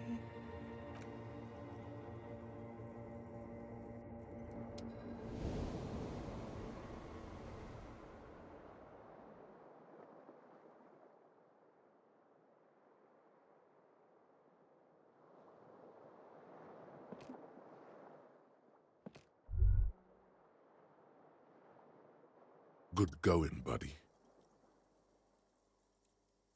That how it's gonna be now when I close my eyes? Yes. Wait till you see the one with the chick in it. It's gonna be a good one. You feel even worse this morning than you did last night. What the hell's going on You with me? mean, why are you so tired? Too tired and down to even think? It is worrying, isn't it? It's just that your heart has finally pumped all the speed out of your system, Buster. Time to get some more. Don't do that. Stay strong. The hangover will wear off. You don't need to keep doing this to yourself. No, Are you yeah. sure? Ready to live as this pathetic shell of yourself for days? Basically, a week. Let's be honest, 2 weeks. Maybe 3. You won't make it. Half the town will be dead by then. You will be fired. That doesn't make any fucking sense. Suit yourself, slow, sad shell man. See how you do without your spark.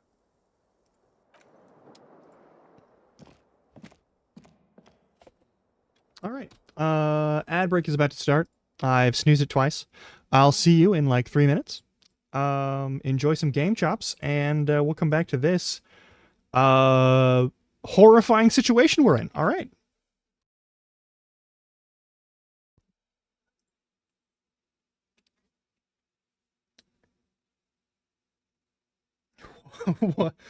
what the actual fuck was that?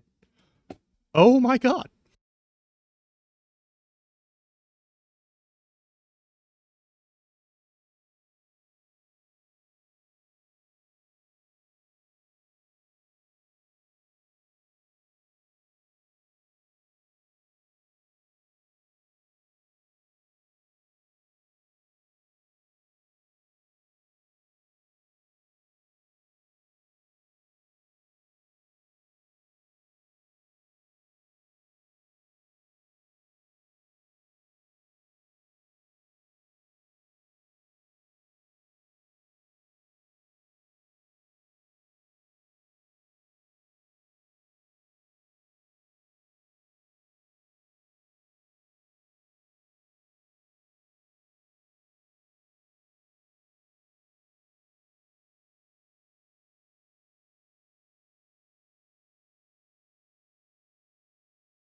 Did you not want to be held like a baby? Is that it? You wanted to be able to eat plastic uninhibited? You wanted to eat the plastic? Because you're a fucking cat? Well, now you're being held like a little fucking baby, and there's nothing you can do about it. You are required to suffer for the next 10 seconds. Too bad. Someone decided that it was more important for her to chew on the plastic bags that she's not supposed to chew on than it was to just hang out. Because she wasn't getting enough attention. Yeah, it's you. It's you. You're the little fucker who decided to chew on plastic. Even though I've specifically and repeatedly told you not to do that. Yeah, that's you. That's you. You're a little fucking baby now. Okay, I'm gonna put you on my lap and you can leave. There you go, you little asshole. Alright, let's continue, shall we? Gotten some weird fucking shit out of this game already. Here's the thing. I don't think boosting my stats will save me.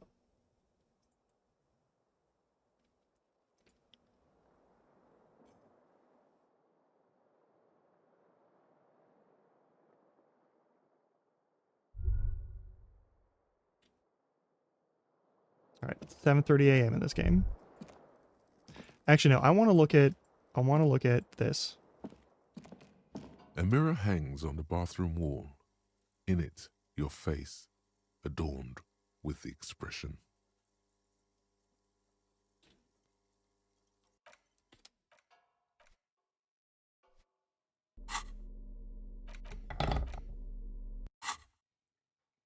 A mirror hangs on the bathroom wall. Alright, leave. Hang on, we gotta put on the special clothes for our activities.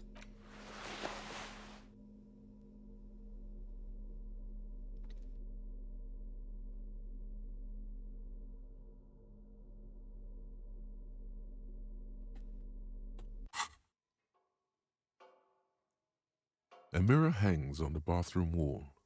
In it, your face, adorned with the expression. Okay, we're gonna turn on always pass because I just want to fix the faucet. The faucet is quite terribly mangled, but you just might be able to twist its parts into place. You handle the chain cutters deftly, applying just enough pressure. The faucet regains a recognizable shape. The steam stops. Told you that you needed those chain cutters. Everything is connected. Everything has a purpose. The mirror begins to clear slowly without you having to wipe it. All right, these will do there.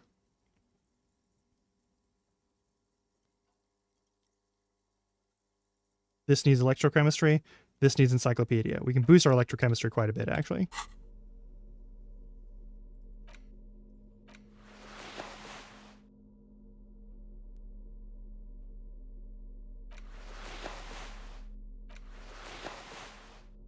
Never applied that yet. Orange beanie with a couple big holes on the side. It looks like it might have been used as a mask during an armed robbery. Sweet, that's not what we need. Interactables. I might as well fuck with this. You hold the cover features a charming illustration depicting a mass of grinning legs. The box, what treasures, even before you open it, you can tell that this will be a meaty game of I'm gonna just sprint through these. There's a hiss. Savor that new board game smell. Welcome to Suzerain. The colorful the instruction. You soon figure out the basic. That's where each turn, as you leaf through the pages, your eye. Remember, the actual scoring system appears. You open up a number of pouches containing wooden tokens. In addition, from the Empire of Sephre, orange apricot. Each cardboard it's a shame you hold the open game. It's just a racist mug. What's this?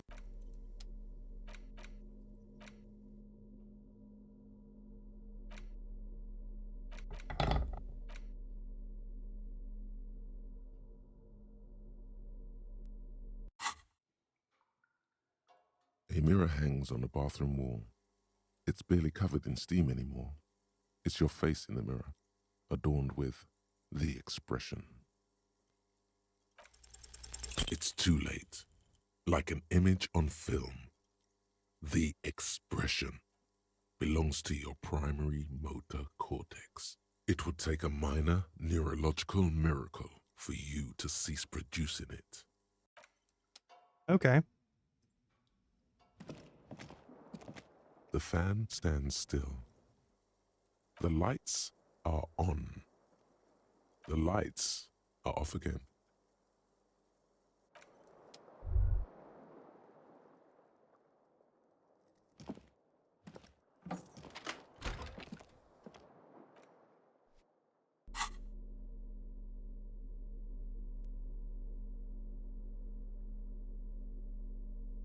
Maybe 2 is too fast. Something tells me that even if I boost these, it won't necessarily save me from, like...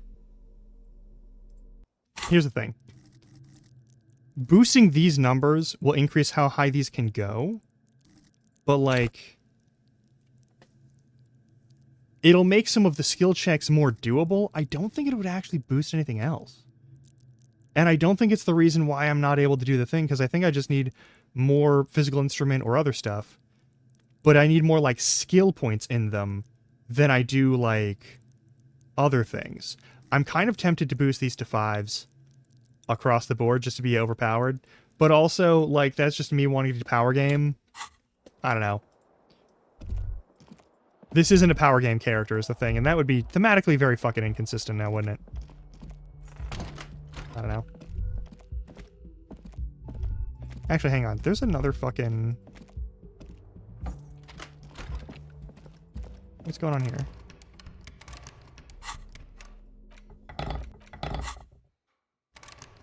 No, we just can't open that door. Okay, that's fine. Robo, welcome on in. Yeah, we've been doing some disco. I was also chatting a lot while we were starting disco and before we were starting disco and while we've been in disco. Hang on. You should pick that fat, juicy cigarette butt from the tray, light it up, and smoke the living shit out of it. The what now? The living shit. Your Who knows what you are? A monster, a murderer, the gnome of Jeroma? You feel like a smoker, especially when you look at that juicy, succulent, seductive cigarette stub, still smoldering deliciously. As you work it at the filter, I can't smoke How that. very astute of you. This renders it ineffectual. You should look for a whole cigarette, or better yet, an entire pack. Strike that. A carton.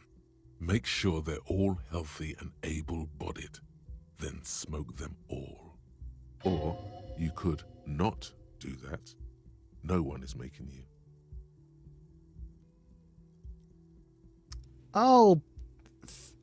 I should do that. I should enthusiastically do that. I should not do that. I love that none of these options are a direct no. I'll think about it. Good. Thinking about yummy cigarettes in your mouth is the next best thing. Make sure you think about juicy sticks of tobacco all the time, though. It doesn't count if it's not all the time. I'm going to level with you. I've never smoked a cigarette in my entire life. But from like the age of 3 onward, I was surrounded by smokers of various degrees, from like a pack a day to like chain smokers, essentially.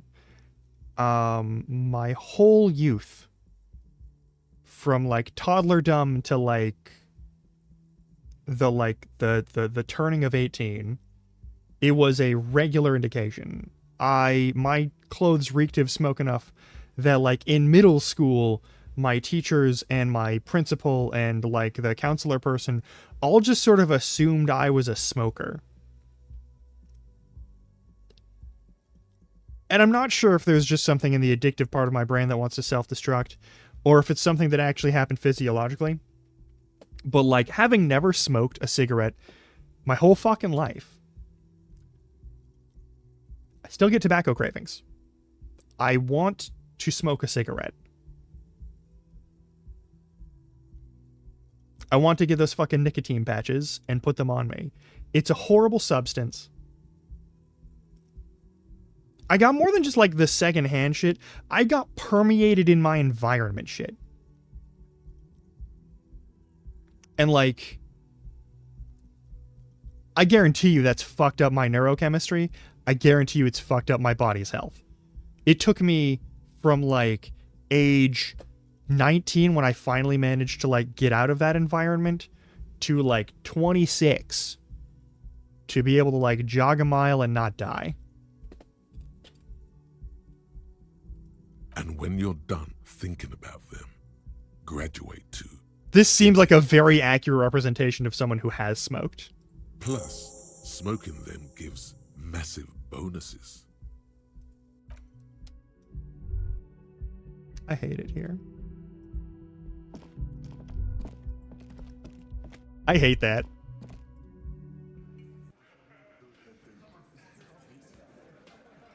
Oh, they're here today. Oh, Lieutenant's here.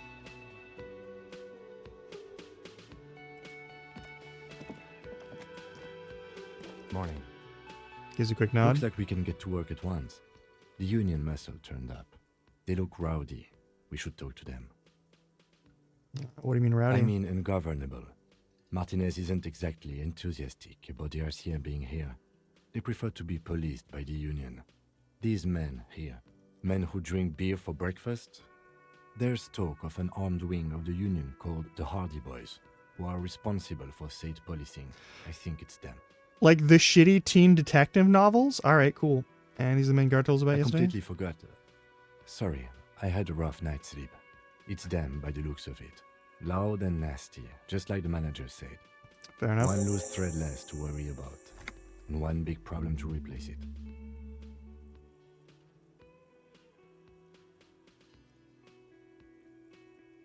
I'm not saying this. We don't have reinforcements.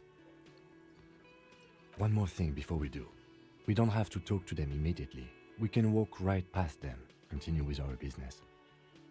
Good. A power move. Purposefully concentrate on something else first. Yeah, streetwise. Zoom right past. Do it on your own terms. They're in no hurry to leave.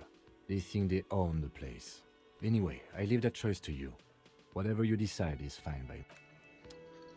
Okay, well, I'm gonna give myself another endurance.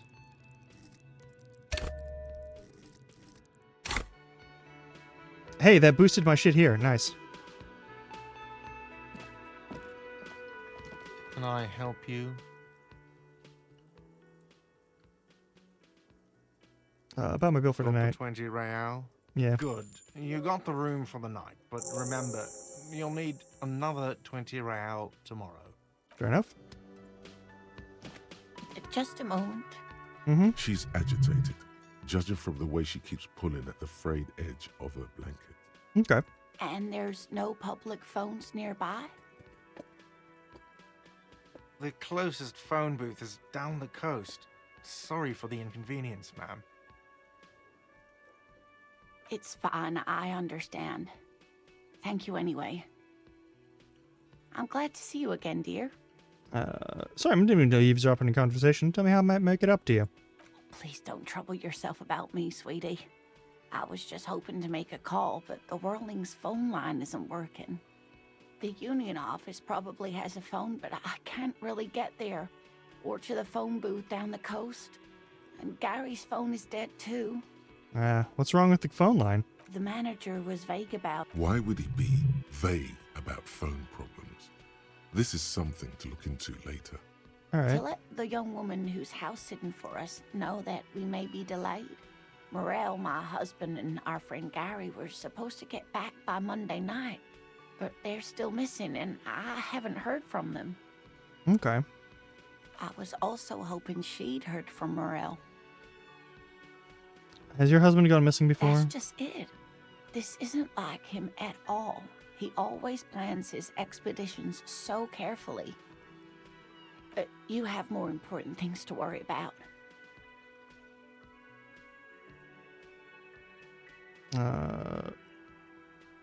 What's this Just expedition? some field work, sweetie. Morel is a highly trained scientist. He and his assistant Gary are studying an extremely rare species of insect. But they should have returned by now.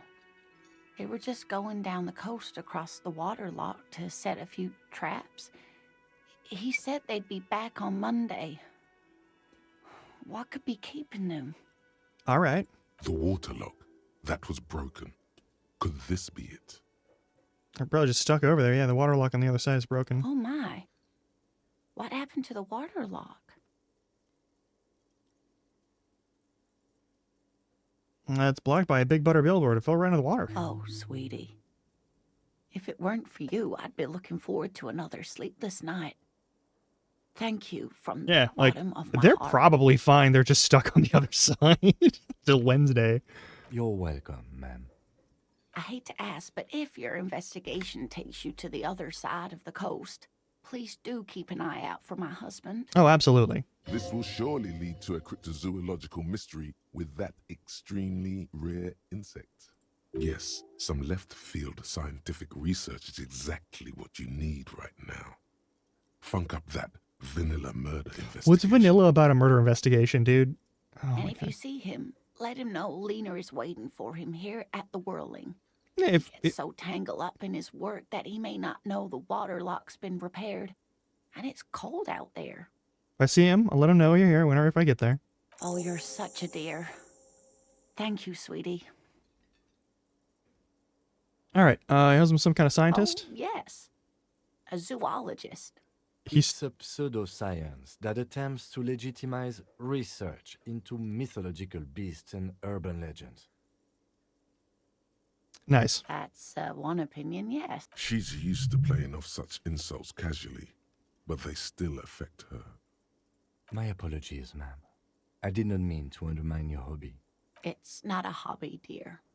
It's a subfield of zoology, one specializing in animal species that are so exceedingly rare that many assume them to be extinct or even fictitious. Searching for such species called cryptids is difficult and often thankless, and frankly, many scientists, oh yes, a zoologist.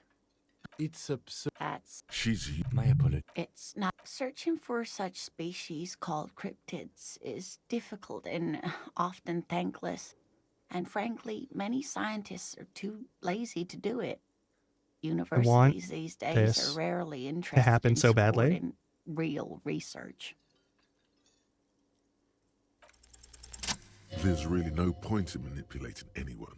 She'd be only too pleased to tell you about her work. Go on and ask. This is some of the cryptids you studied. Could you just tell me about a couple of them? Oh, I'd be delighted. Truth be told, I could really use the company too. One cryptid, not a couple. One. This won't turn into some kind of cryptid extravaganza. Okay, Kim, just one little cryptid, I promise. He nods and assumes a waiting posture. Cryptids, cryptids. Let's hear about all the interesting cryptids. Ooh, tough choice there. What's the most dangerous The cryptid? gnome of Jeroma. That doesn't sound too bad. Oh, it is. None of its victims survived. Grieving relatives never even found their bodies because the gnome's venom dissolved organic tissue. Pretty sure we're in Europe, so we won't be able to talk about the Mothman.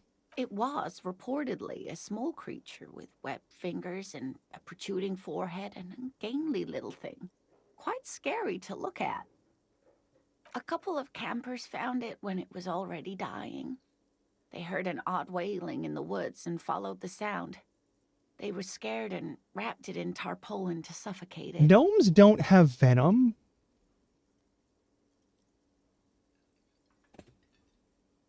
Yeah. It still took the gnome of Jeroma an entire day to die. What I'm hearing is they found some dude who'd probably like been through some shit, or an animal that had been through some shit, and then wrapped it in a tarp and left it to die. The body of the creature was found. Why aren't there detailed illustrations of it in science textbooks, confirming the existence of this very little species? Mm-hmm. Alas, the first scientist who got his hands on the creature's corpse put it in a jar of formaldehyde, thinking that would detoxify the gnome's venom. Uh-huh. Instead, all the venom leaked out of the creature's teeth and into the surrounding liquid, dissolving the creature itself. A poetic end, perhaps, but All right, real he said loss for one. science. We're only allowed to ask about one. It's been educational. Of course, dear. Tell me about Oh, dear. Morel. I'm not sure where to begin. So husband look like? Well, his expression is slightly grumpy, but... I'm gonna skip that. Oh, well, he's a bit shorter than you, but with a larger frame, and he has longish white hair, usually a bit uncombed. You might say wild, even. All right. The lieutenant pulls out his notebook and begins jotting down the woman's description. One other thing, he'll likely have all kinds of field gear on him, even if he's not out in the reeds, you know, just in case. How long have you been married? We'll be celebrating our 16th anniversary this autumn. Not the most numerically satisfying anniversary, but I like the less obvious milestones even more somehow. Oh, how did the two of you meet? Via dating agency, I'm ashamed to say. There's no shame in I was dating looking agencies. to get back into the scene after recovering from my accident, and he just divorced. We hit it off, and, well, here we are. All right. She's skipping over some important parts. Perhaps you'll find out more later. I'm fine with that. I hope I've been useful. A rare Oh, insect. sweetie, it's fascinating. The lieutenant gives you a sideways glance. Well, Oh, yeah. A phasmid. Here comes... where other phasmids imitate sticks or leaves, this one's a living reed. Hence its name, the Insulindian phasmid. Perhaps you'll end up I knew it. We're gonna be chasing made up. It's not made up, officer. It's simply elusive. So I'm much skipping so through that these. most establishment zoologists doubt it exists at all. Well, some teenagers making out in the reeds saw one. They didn't know what it was, of course, but there was a brief article in a local newspaper about their encounter with a ghost insect that looks like the reeds. Gary sent us the clipping. Of course, most phasmid sightings turn out to be false alarms, but their description matched the Insulindian phasmid perfectly, and they didn't even know what they were looking at. Enthusiasm has wiped the worry from her face. Her eyes sparkle behind her glasses. I suppose I have something of a personal connection to the Insulindian phasmid. All scientists have their little hobby horses. Is it dangerous? Not at all. Why else would it hide itself so carefully? Fair enough. Is it valuable? Oh, I doubt it. It's into cryptozoology for the money, sweetie. Cool. Does it have cool powers? Yes, it can blend in almost perfectly among the reeds. It's how it stayed hidden all these years, centuries even. How's it Oh, so dear. special? I'm afraid I'm not explaining this very well. It is very special. Morel can explain it all much better. I wish you could hear him describe it. Then you'd understand, I'm sure. All right. Well, that's all for now, ma'am. Hey, so we've been monitoring you internally, and now we know your Copo type. There are Kappa types? Yes.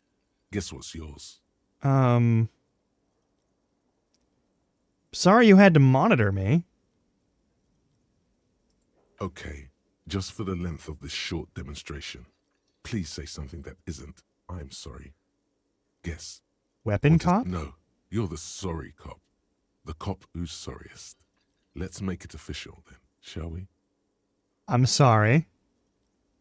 Of course you are. It's okay. See if you can get something out of this, like info. Or maybe every time you say you're sorry, you get $1 million. That won't happen. That's fucked.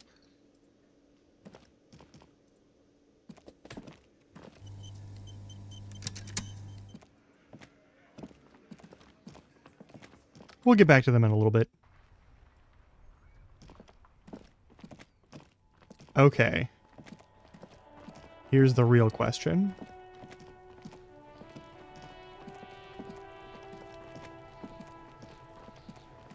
We gotta get this thing down. There he still is, looking right through you. with My his shit's white compressed. eyes. I've waited The long body enough. below is Let's entirely do this. to that corpse smell. Actually, hang on. Omitting it is all it does now. F5. There he still is, looking. As you breathe in, the odor comes over you.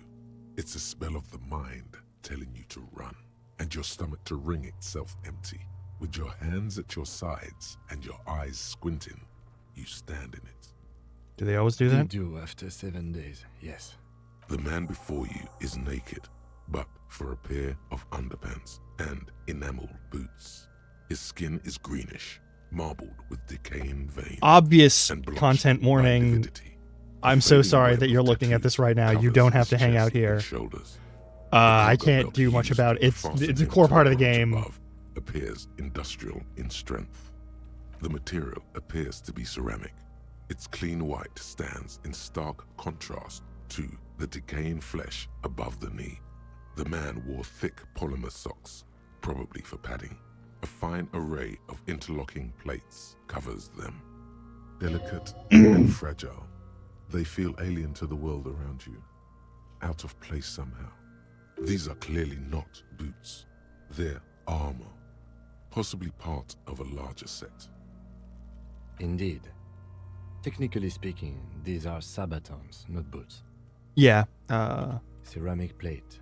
Zirconium dioxide, most likely. This is where the make would be. Where? Under the hill. Fairweather. Fairweather model T500 VE. I'm guessing that's vitreous enamel. This is advanced stuff.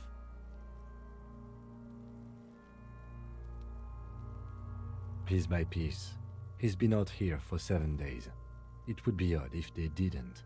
Fair enough. We should keep a lookout for these species. The armor could yield information. This is one thing he might actually know. Yeah, okay. The sabatons dangle off the man's decaying form, ageless and synthetic. The material looks out of It place is. here. It's expensive. We've requested similar material for our tactical units for years now. The constabularies deemed it too costly. In that time, we've lost 6 men to semi-automatics. For a full set, about 4 years of wages. Catching By them. yeah. catching, do you mean let's not log them as evidence? Let's steal them? No, that's Of not. course. That's not what I meant.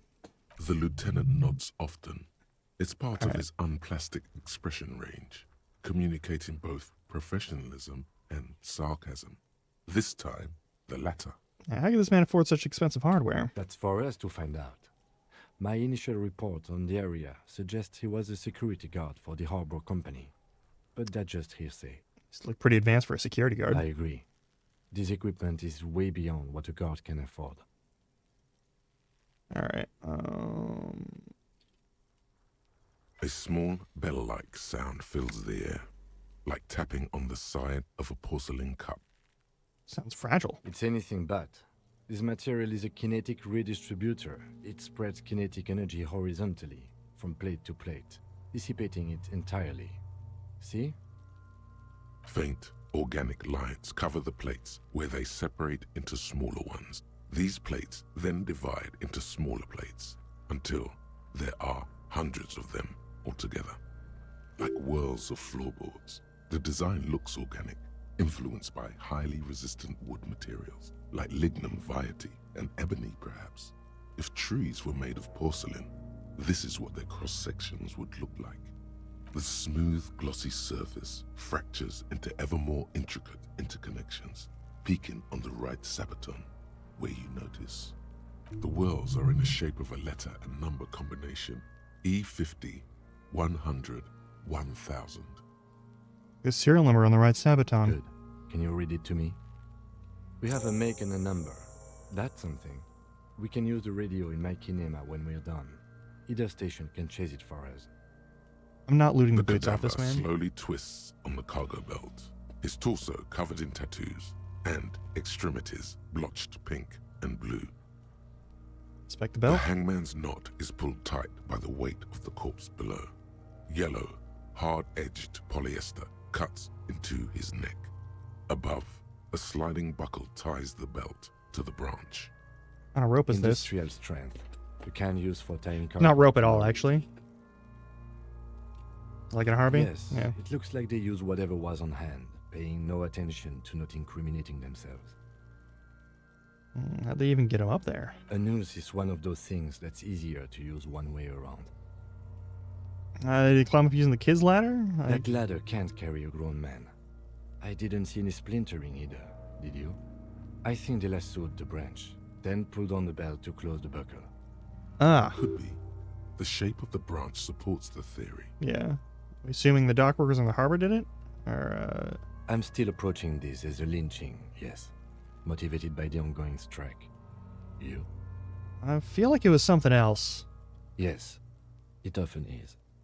This belt worries me. The polyester seems strong. It's not merely polyester. It's steel reinforced. See these lines? This is where the wires run. I see rabbits for more than 20 strands. This makes getting him down much more problematic than I had assumed. Yeah. The cadaver hangs from the cargo belt, limbs limp and torso covered in tattoos. Should have done this yesterday. Inspect the An tattoos. intricate web of blue lines stretches across the torso, from the right shoulder to the solar plexus. Each time they intersect, a small white star is formed in their crossing. Hundreds of fading asterisks riddle his skin. Their concentration is highest around his heart. His corpse is marked by stars. Oh, mine marked by. Alcohol and heartbreak. Is this a map of the night A sky? map of the stars. I do see some similarity to astronomical charts. Great Century Messinian, maybe. But this seems more particular. Customized somehow. As if someone left out most of the night sky, filtering it through personal choice. The principle of this filter remains unknown to you. The thought dissipates, and you feel as though you were only half right. I'm missing something. So am I. Pulls down the zipper of his orange jacket. He wears a wide leather belt around his waist and a gun holster under his arm. Hot. He takes a thin piece of milled aluminium from his coat pocket and pulls it open. Sounds like a sword being unsheathed. A small lens appears. Some sort of camera. Shit, Kuno! What the fuck is that? An instant color camera. There's two metal captain ampoules and fix them in place on the side of the apparatus. Thin slot shines there. I have only 2 ampoules, so nobody move. I don't want to waste one. Puts the camera with the corpse, spraying it, leaves it then. Sound. A shrill flash, followed by the breaking of a small ampoule of glass. You see streams of color pour onto the thick, glossy piece of paper. In case we need it. Yep. Cool machine. Yes. It is pretty cool, isn't it? There is only one ampoule left. Use it wisely. Understood. What do we need this photo for? It contains insight to the victim's person. By his build, I'd say this was a man of physical violence. The story he wanted his body to tell was important to him. It is his letter. To us. Someone should decipher it. We'll need to show it around. Here, a souvenir. Don't lose it. The glossy-eyed corpse looks by, his mouth mute and his skin as colorful as the chemical rainbow on the photo paper, teeming with opportunistic organisms. Look him in the eye. His eyes are milky white and blind to the world, protruding comically from their sockets. There is no one home, just subaquatic terrors there. Fair enough. These eyes used to be blue, baby blue. Dark brown hair grows on his head. His face is ready to explode from the organic processes inside. The death's head grin has passed. What remains is an unrecognizable mess. Who are you, dead man? I'm gone. So you're gone, but who are you? I'm a joke. Look at me. There's nothing funny about you. There is nothing funny about jokes either. Who were you when you were alive? A killer. A motherfucker. And a killer. Okay. Your Geralt of Rivia impression is getting kind of old.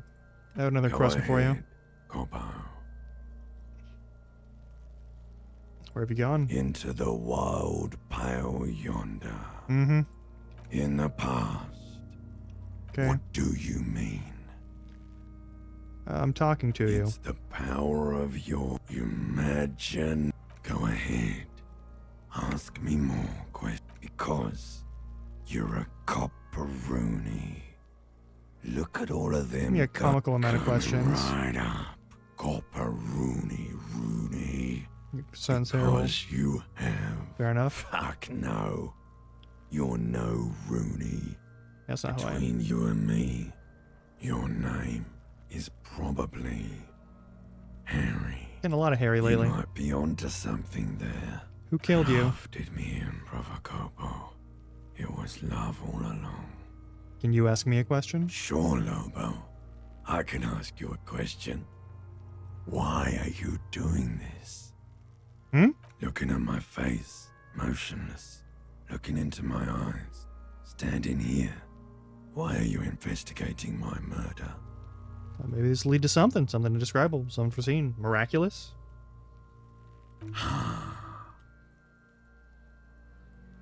Something is on its way. Something hidden. It's coming. A miracle from the northwest, and it's almost here.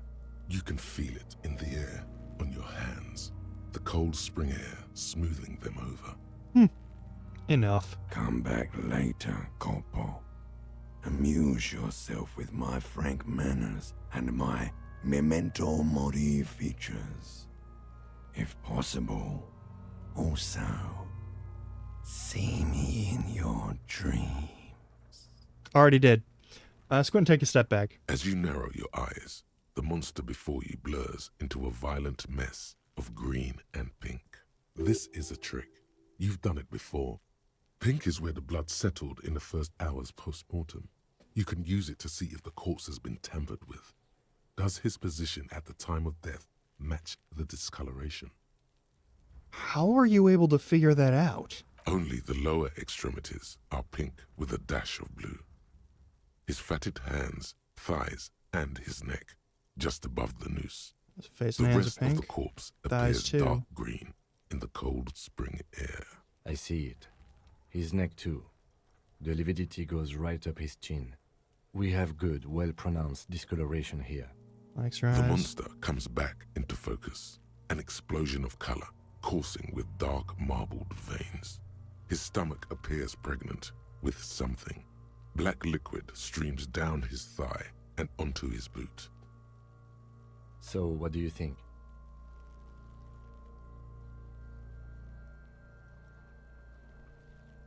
He was up right after death. His hands, feet, and neck are all discolored.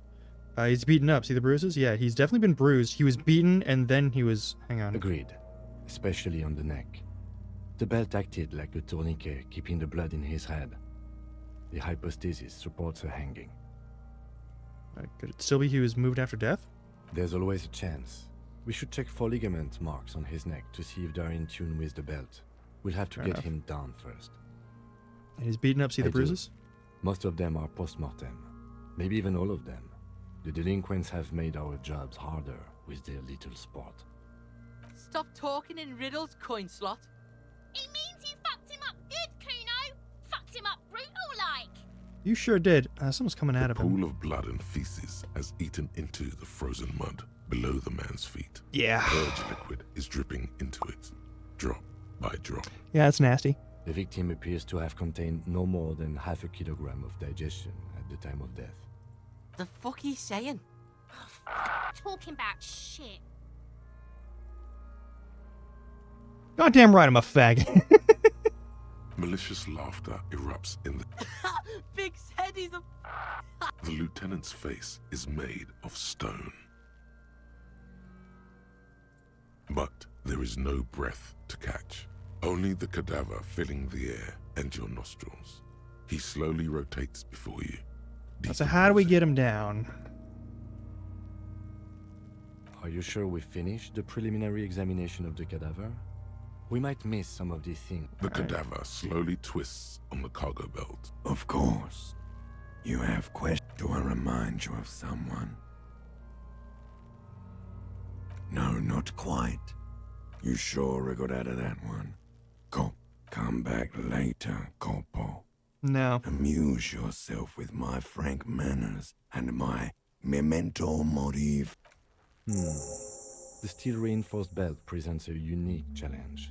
I brought chain cutters, but I don't see a good angle of approach to the belt. The cadaver is a good 1.2 meters up. Neither one of us can reach the belt without assistance. And even if we do, there's the question of cutting it. Could we shoot him down? Yeah! Bang bang time, pig! Shoot his head off! How? Where the buckle ties the rope to the branch. That's a good spot to aim. Buckle holds the belt together. Where? Ah, yes, I see. If the shot hits that, there might be a chance to release the belt. Yeah, now we're talking. Entertain a Kuno with some shit. They'll miss! The pigs will miss Kuno!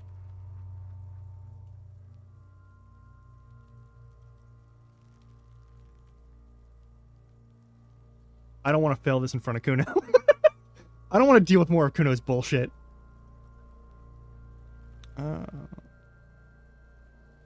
Let me try. The lieutenant's brow is furrowed. He appears too deep in concentration to even notice what you said. Silence. With his elbow sharp, the lieutenant unzips his jacket and produces a lightweight firearm. He drops a paper cartridge in the barrel, separates the scouring stick, and gives the cartridge 5 tucks. I love the fact that this world still uses fucking, like, muzzle load and breech load style, like, Black Powder firearms. Securing it in place. He then steps back and assumes the fellow's desk position, taking aim. The corner of his eye twitches. His finger is on the trigger. He's gonna fucking miss! The kid's voice is drowned in a shrill blast that echoes off the walls of the surrounding tenements. A cloud of smoke slowly parts in the air as the lieutenant steps back and says to himself, God damn it. A lot of things were wrong with that shot. The fellow's test was the wrong choice.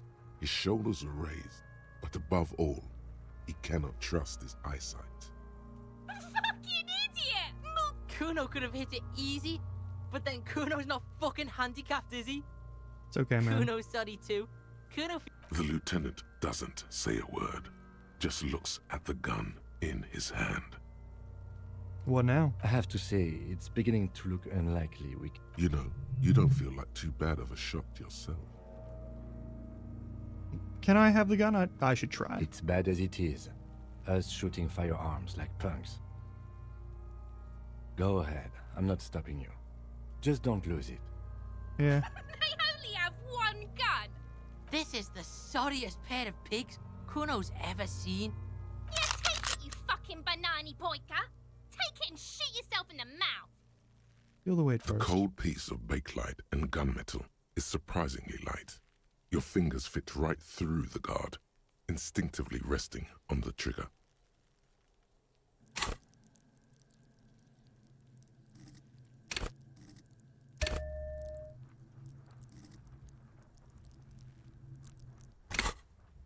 fuck are you waiting for, Kuno? Tell him to shoot himself in the mouth! The buckle comes into focus in your sights. You stand with your feet planted firmly in the ground and your left hand supporting your gun arm. Why don't you just shoot yourself in your mouth? At least you won't miss.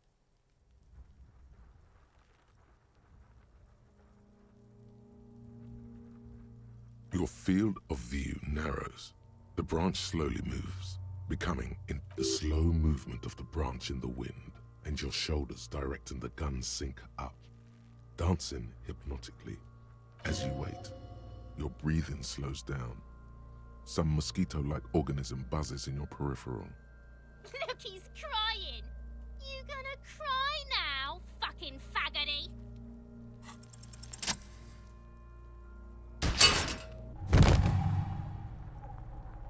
The buckle explodes into tiny pieces, coming loose with a whir.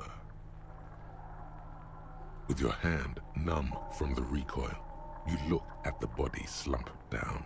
For a moment, the man appears to kneel in front of you, looking straight at you, helpless, trapped within itself. Communism. Nonsense. It takes a millisecond for the association to flash within your cortex. You have no idea where it's coming from, only that it's right.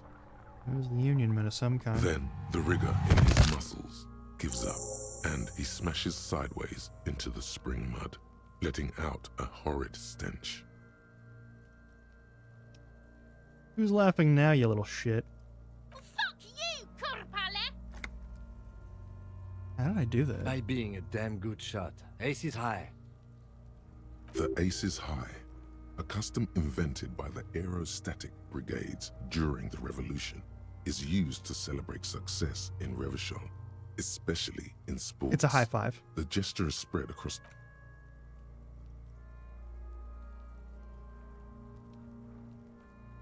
The lieutenant takes a little hop to perform the customary salutation.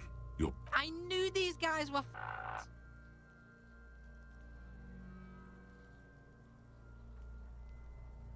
Yeah, we're faggots. Got a problem with it? Kuno cracks with laughter. I knew they suck each other off. Oh, what now? We will perform a field autopsy and determine the cause of death. But before... Excuse me. Slumped on the ground like that has not improved the way the corpse smells. The fall seems to have released something deep inside it. Ah, yes. The great dark poopening. It looks like I feel like taking a break from the stench. I'm sorry to interrupt the jubilations here. Just a little breather before we do the autopsy. Right here. In the meantime, we should locate the representative of the logistics company. My preliminary information suggests the Wild Pines have sent a strike negotiator to wrangle back control from the Union. I bet she has a fresh perspective to offer us. Since we've already talked to Evrart in the harbor, that interview is done, for better or for worse.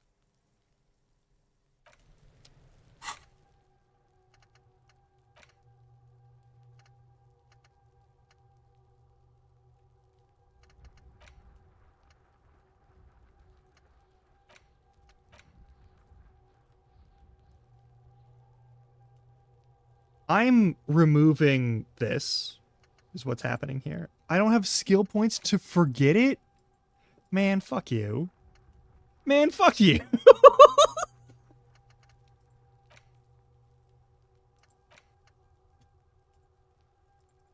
Unlock a new slot to research a thought. I have to use a skill point to forget a thought. That's dog shit. Oh my god, that's dog shit.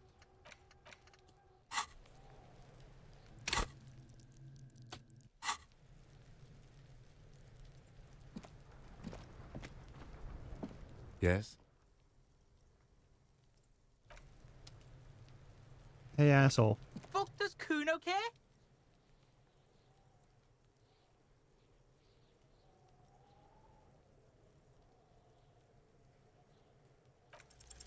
What's going on?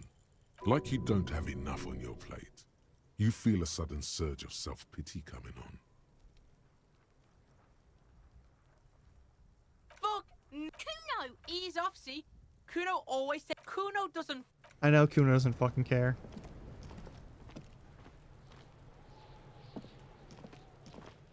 Alright, now we talk to that old lady over on the boat. She's a fucking problem.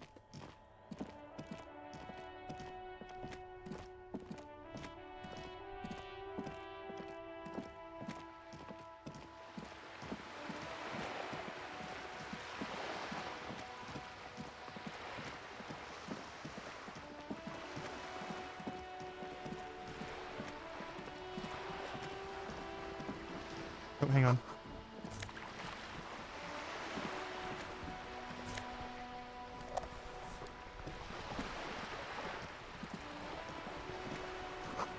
There's a residence of Rue de Saint-Gelain, 33A. Alright, cool.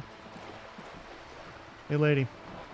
A striking woman, leans against the cabin top of her sailing boat, smiling as you approach. Her green raincoat glistens with droplets.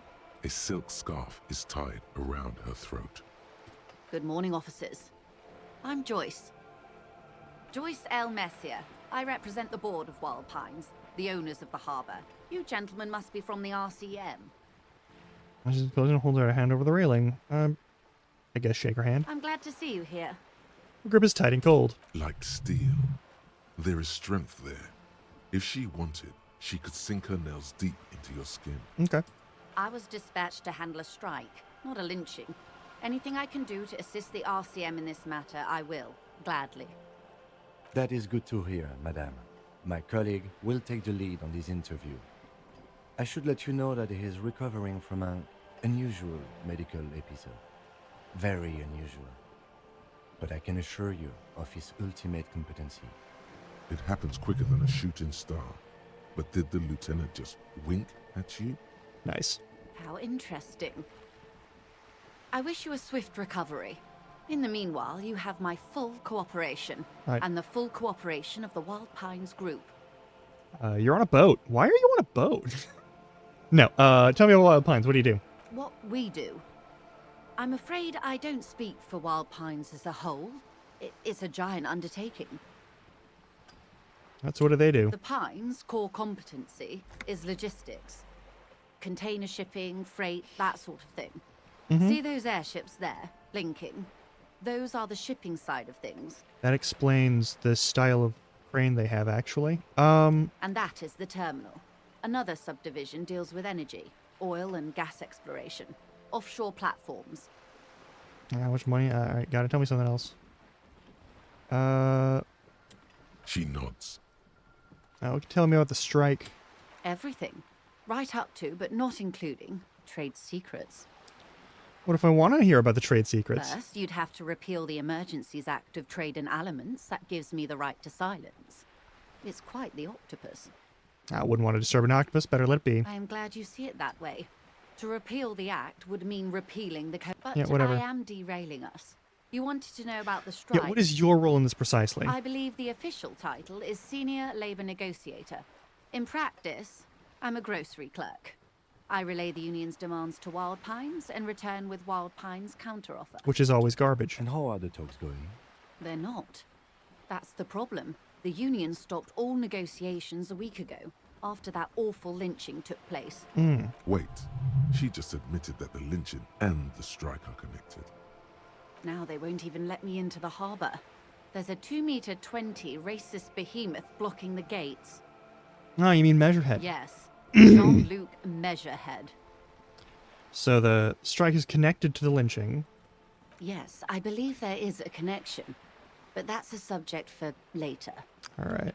How are the talks going before the lynching? Let's say I was not making the kind of progress I'd hoped for when I first arrived. That's fair. And when did you first arrive? I arrived 3 weeks ago. Yes, in the middle of February. The bay was still partially frozen then. I prefer to do these things on site, like the RCM. Fair enough. But the strike began in December. Mm-hmm. I wasn't the original negotiator here. I took over after Mr. Gaumont hit a wall with Mr. Clare, the union boss. Mr. Clare refused to speak with Gaumont despite concessions he'd granted the union in prior negotiations. Okay. This isn't the first time the union has gone on strike. Heavens no. There have been 2 prior strikes. Both times the union won significant concessions, including overtime pay and a medical plan. This time their demands are more, I guess you could say, aggressive. What happened to this Gaumont? Mr. Clare told him to, how did he put it? Shove his opera up his ass and sail away? Fuck off, midget. Gaumont is short of stature, you see. Okay, then. Yes. Keep in mind, this is a negotiator Mr. Clare has worked with before, and who was more than fair with him and the union. What are their current demands? There are leaflets everywhere, and banners. What did they say again? Oh yes, every worker, a member of the board.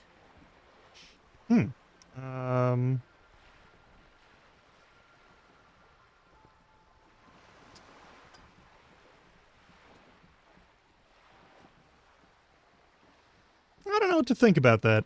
Fortunately, they explained it.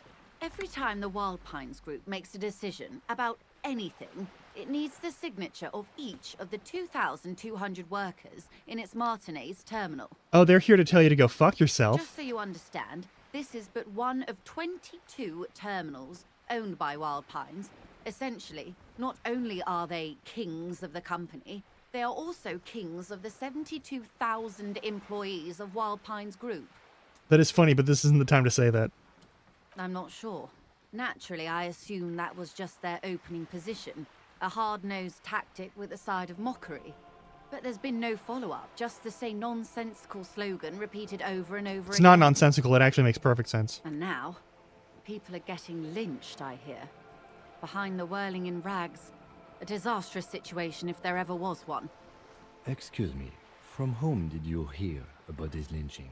I first heard it from the boyar at the gates. The one whose very name advertises his aversion to work. I think he said it was, "Call me mañana." This checks out. All right. The scouts at the gate, did you put them? Actually, we're going to pause here because we're about to hit ad break. I will see you all in 3 minutes. I'm going to stretch my legs. I'm going to make myself a cup of coffee, and I'll see you in a little bit. You should consider doing the same.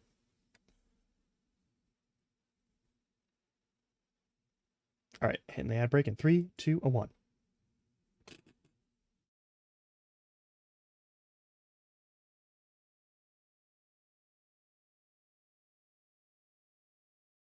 Got to recoup those snoozes from earlier in the stream. Dagnabbit.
And I'm back.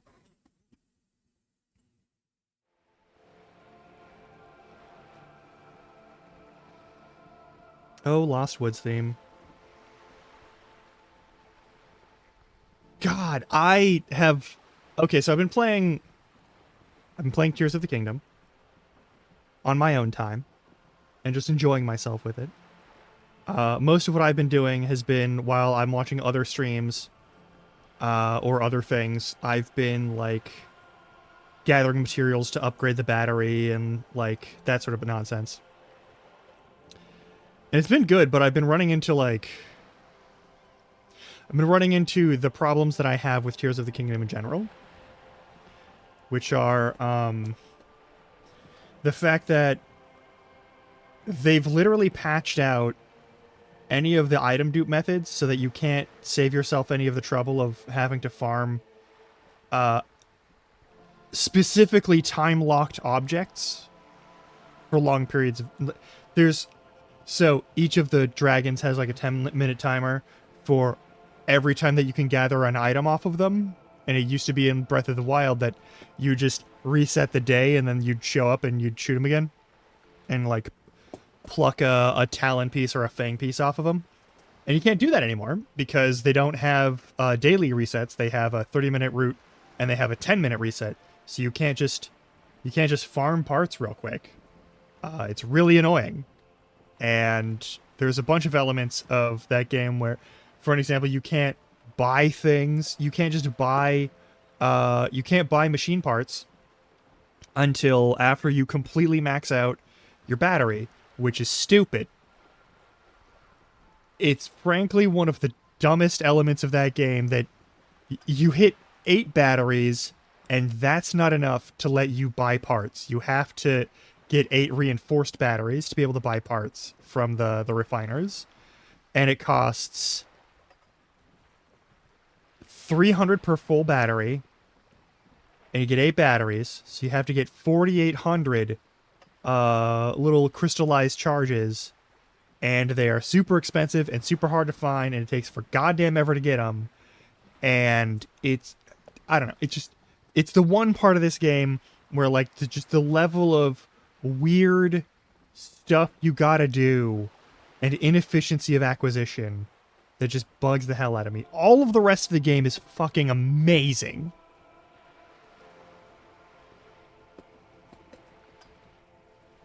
I'm just dealing with the fact that this one section is super fucking annoying. So I've been traveling through the depths and essentially just going through the depths and grabbing all the stuff and getting all the light roots.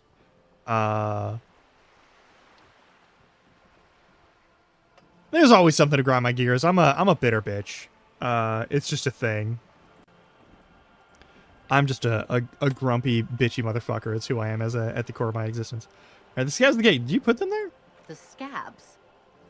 You mean the huddled masses of Jamrock come to plead for work where the Union refuses to? Yes. So I'll take that as a yes, you did. Don't let her answer it herself. Let's call them strike breakers. You put them there, right? If these strike breakers were organized by Wild Pines or its affiliates, then it would be a company secret. I could not share it with you. Not yet, at least. Fair enough. It's implied. She's open to discussing this matter with you at a later occasion. Yeah, sure. What do you think of Everett? Everard Clare is a man of the utmost integrity. If you can say one thing about him, it's that he always puts the interests of the workers first. Really? Of course not. Everard is fantastically corrupt. I imagine he has a thick, viscous goo where you and I have blood. If you were to prick it with something sharp, you could see it oozing out. A knife, maybe? No, a rapier. You sound like you're about to take a rapier to him. Oh, heavens no. We get along just fine. Yet, now that you mention it, I can't stop imagining that black treacle just dribbling down his double chin. That's Everard, all right. He is the most corrupt individual I have ever seen, and I deal with men like him for a living. If there is anyone more venal, more irredeemably nepotistic, then it's his twin brother, Edgar. I remember hearing something about this Edgar. Have you seen him? No. Edgar looks exactly like his brother, except for that lazy eye. He also talks exactly like Evrart does, and when one's term as foreman is up, the other takes over. It's how they circumvent the term limits, you see, with a funny little switcheroo. While in office, they've embezzled God knows how much of their workers' dues. Alright, what about the unit itself outside the Brothers Claire? The Debardeurs Union was once a perfectly normal institution. 20 years ago, anyway.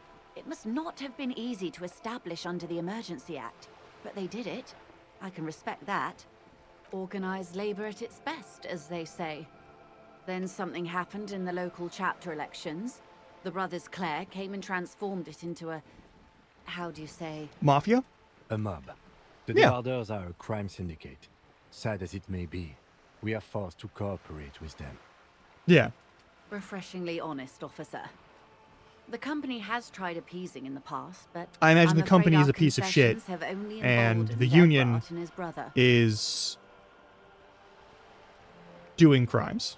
And your opinion, detective, if I may ask? I'm a curious and talkative person, you see. Would you say the Debardeurs Union is? I prefer not to have an opinion on these things. And in fact, I give the rights of the local working men, a giant leash-sucking life of a Revachol, basically a socialist mob. Here's the thing. They've got, like, weird race war supremacists. Whether it's white supremacists or, like, whatever the fuck Measurehead is. I don't know what they're like implying the racial element is for Measurehead. I just know that Measurehead did a whole skull tattoo, and I really want to punch him. All right. Prefer not to have an opinion on these things. Based on they do. Okay, here's the thing. They do seem like a mafia. I am gonna say 3. Thank you for being candid. Sadly, Wild Pines have cooperated with what amounts to a crime syndicate for 2 decades. However much you feed the wolf always hungers. Yeah, whatever. You said something happened in the elections? I'm glad you asked. There was a woman, the previous forewoman of the Union. She disappeared. Disappeared? Yes.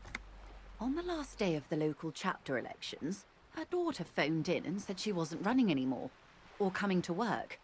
Ever. End of story. This forewoman, her name? Sadly, the company records do not even give a name. She's just forewoman in private Excuse me. correspondence. Holly. I don't even know if it's a sir or given name, and I don't have access to the Union's files. Alright, eerie. Downright haunting, if you ask me. The Wild Pines suspected foul play, but what could they do? It was a Union matter. The point of the presentation is, these kinds of things happen around the Clares. Watch out when you're dealing with him. Thank you for your concern, ma'am. We'll be just fine. Of course. How else can I help? What gonna tell me about the lynching? Quite a few things, I'm afraid. The information I'm to share with you includes sensitive trade secrets. For the sake of my employer, I have to ask for your names and badge numbers. Fair enough. Of course, ma'am. We should have introduced ourselves. I am Lieutenant Kitsuragi from Precinct 57.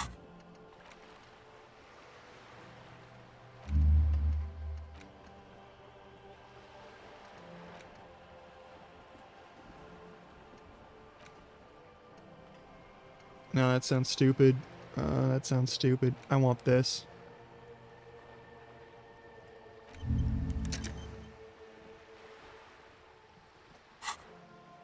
And this is my colleague from Precinct 41, Detective Dubois. I'm afraid Harry doesn't have his badge at the moment.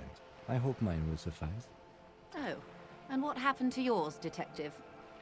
Remember when my partner told you I recently suffered from an unusual medical episode? My lost badge is related to it. I see. So, are you saying you lost your badge during the course of this episode? Yes. I can't hear you, darling. Speak up, please.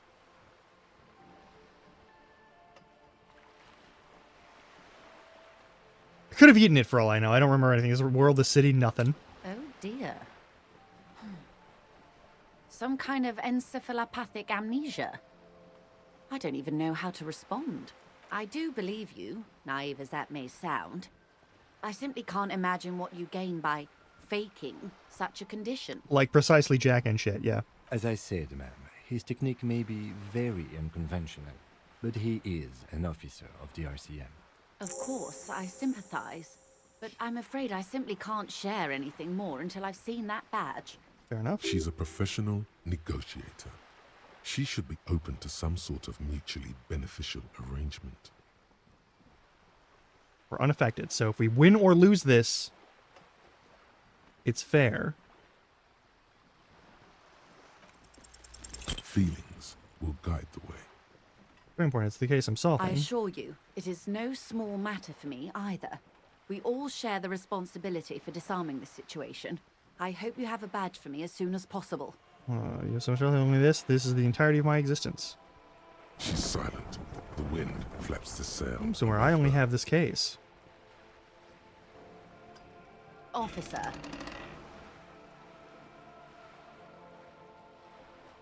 I don't remember You know, anything. I don't mean to sound cold, but if you want something, You're doing it, despite your... I'll be frank with you. If I'm going to break protocol, I need to be The Union is conducting drug trade out of the harbor. Or you could... Detective, a word in private before we... This is not going quite as I hoped it would. Honestly, I was expecting you to use your unorthodox technique to keep her off balance, and you know, not volunteer. This woman is running circles around us. Alright, well, let's try this again.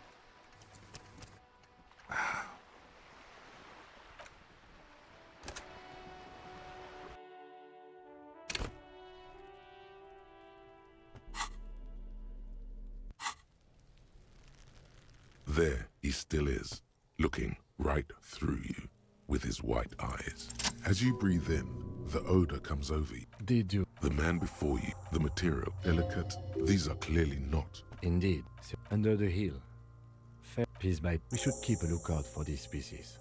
The armor could yield... The sabatons dangle off the man. It is. We've requested for a full set, about... As a wage, it's regrettably small. But for a piece of hardware, that's for us to find out. I agree. This equipment... A small... It's anything but. Faint, like whirls of floor. If true, the smooth... The whirls are in the shape of... Good. We have a make and a number. That's something. We can use the radio in my kinema when we're done. This feels... dangerous. Are you sure? The stench fills your... Stop! Pig's gonna... Brutal! What's wrong with... I don't know, baby. Officer, if I may ask, what were you trying to achieve by putting on the deceased foot? The cadaver. Something the stupid. Hangman. Industrial strength. The kind used for tying cargo to... Yes, it looks like they use what... I'm still approaching this as a lynching. Yes, it often is. It's not merely... This makes getting him down much more... A noose is one of those things that's easier. That ladder can't... Could be.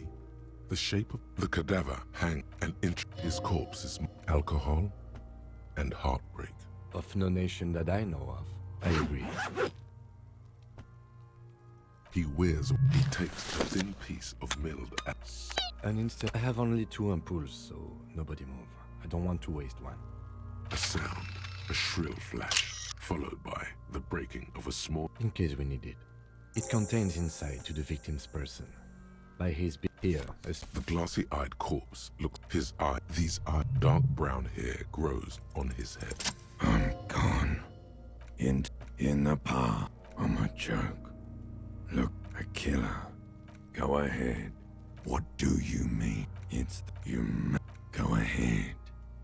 Because coming right. Fuck no. Between you might be onto something. Because you laughed at me in Provocopo.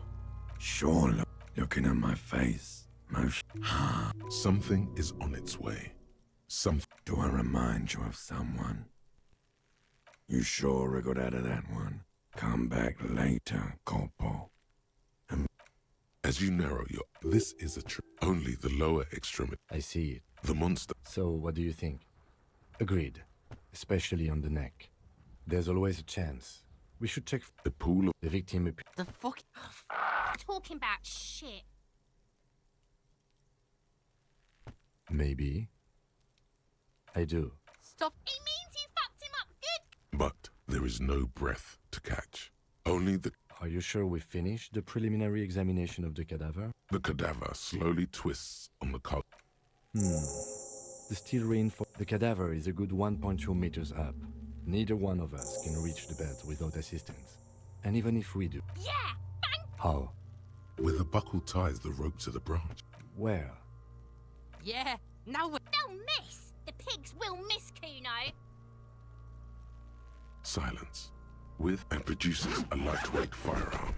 He drops a paper cartridge in the barrel, separates the scouring stick, and gives the cartridge 5 tucks, securing it in place. He then steps back and assumes the fellow's stance. Why would you do a single hand? Aim. The corner of his eye twitches. His finger is on the trigger. He's gonna fucking miss. The kid's voice is drowned. Okay, he's in a aiming shrill too far to the blast left. that You can echoes actually... off the walls of the God damn it. A lot of things were wrong with that shot. The fellow Stess was the wrong choice. His shoulders were raised, but above all, he cannot trust his eyesight. He's nearsighted. Fucking idiot. Mookaba asshole. Kuno could have hit it easy, but then Kuno's not fucking handicapped, is he? That's okay, man. Kuno's sorry too. The lieutenant doesn't say a word. Well, now... I have to say, it's beginning to look unlikely we can get him down without assistance. You know, you don't feel like too bad of a shot yourself. Yeah, he is. Can I have the gun? I should try. It's bad as it is. Us shooting firearms like punks. Go ahead, I'm not stopping you. Just don't lose it. They only have one gun. This is the sorriest pair of pigs Kuno's ever seen. Yeah, take it, you fucking banana boyka. Take it and shoot yourself in the mouth. The cold piece of bakelite and gunmetal Thanks, is Kuno S. surprisingly light. Your fingers fit right through the guard, instinctively resting on the trigger. The fuck are you waiting for, Kuno? The buckle comes into focus in your sights.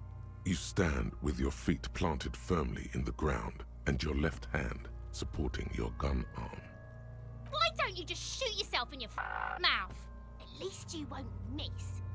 Your field of view narrows. The branch slowly moves, becoming entirely two-dimensional. The metal buckle glimmers, catching the morning light as the corpse slowly rotates. The slow movement of the branch in the wind and your shoulders directing the gun sync up, dancing hypnotically. As you wait, your breathing slows down. Some mosquito-like organism buzzes in your peripheral. Look, he's crying. You gonna cry now, fucking faggoty?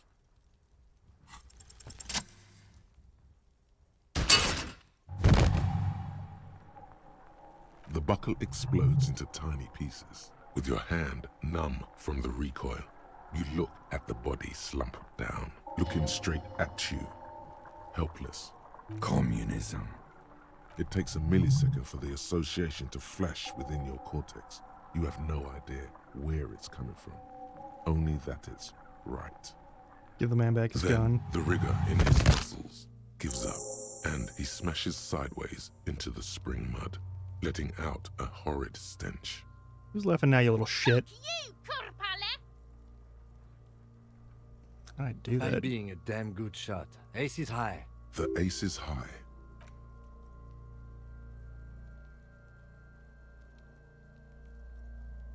The lieutenant takes a little hop to perform the customary. I knew these guys were What now? We will perform a field autopsy and determine the cause of death. But before... Excuse me. Slumped on the ground like that as not in... It looks like I feel like taking a break from this. In the meantime, we should locate the... I bet she has a fresh perspective to offer us. Since we've already talked to her.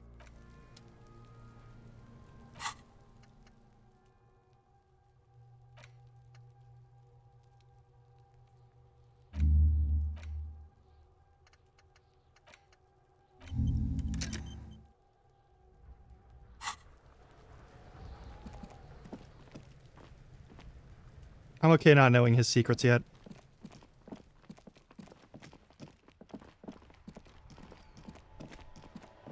right, let's rush through all of these things with this old lady.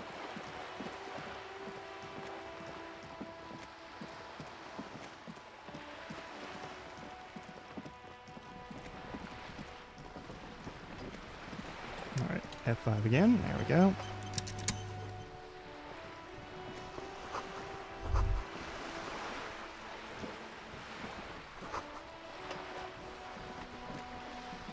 A striking woman. Good morning, officers. Joyce L. Messier. Beaton, my maiden name. Nothing on it. Relax. I'm glad to see. Like I was just... That is good. it happens quicker than. How interesting. Why, yes I am. The boat? No. It is called Cor de Leyte 19 because that's the type of sloop it is. My sloop? I like it a lot. It's the Eel's Hip. I'm enjoying this part of the interview. It has so little to do with the murder we're investigating. I love you too, Kim Kitsuragi. I really do, the lieutenant thinks. Is she thrown off yet? He's looking at the woman, assessing her.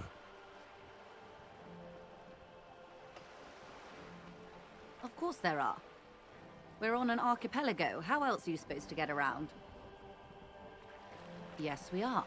We are on Le Caillou. She nods. Good. What we do. I'm afraid the Pine, and that is the terminal. Another. I'm not at. A billion? 20 bit. A conglomerate the size of the Wild Pine. They started. Centuries of care, deliberation, and madness have gone into this. You mean aside from being the terminal's legal owners? Who are responsible for moving 8% of the world's cargo? There are no minor cogs in the system.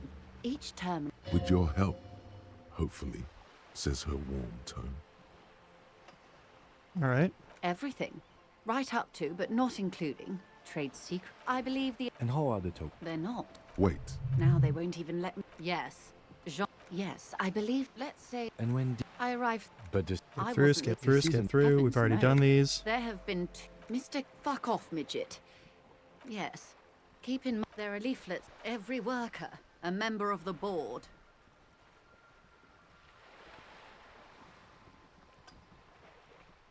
In its defense, another said, demand democracy. Pretty tame stuff compared to every worker, a member of the board. Fortunately, just so you understand, this is but one of 20... I'm not sure. And now... Excuse me. I first... This checks out. The scout... Don't let her answer it herself. Hey. Mad Money TV, thank you. Sorry we're speeding through these right now. Ah, yes. Collecting goblins. All right. Well, welcome on in. We're speeding through because we just did this, and then I did a thing where I goofed a dialogue. If these strike breakers... It's implied. She's open to discussing this matter with you. Everard Clare, of course. If you were to prick him with something sharp, you...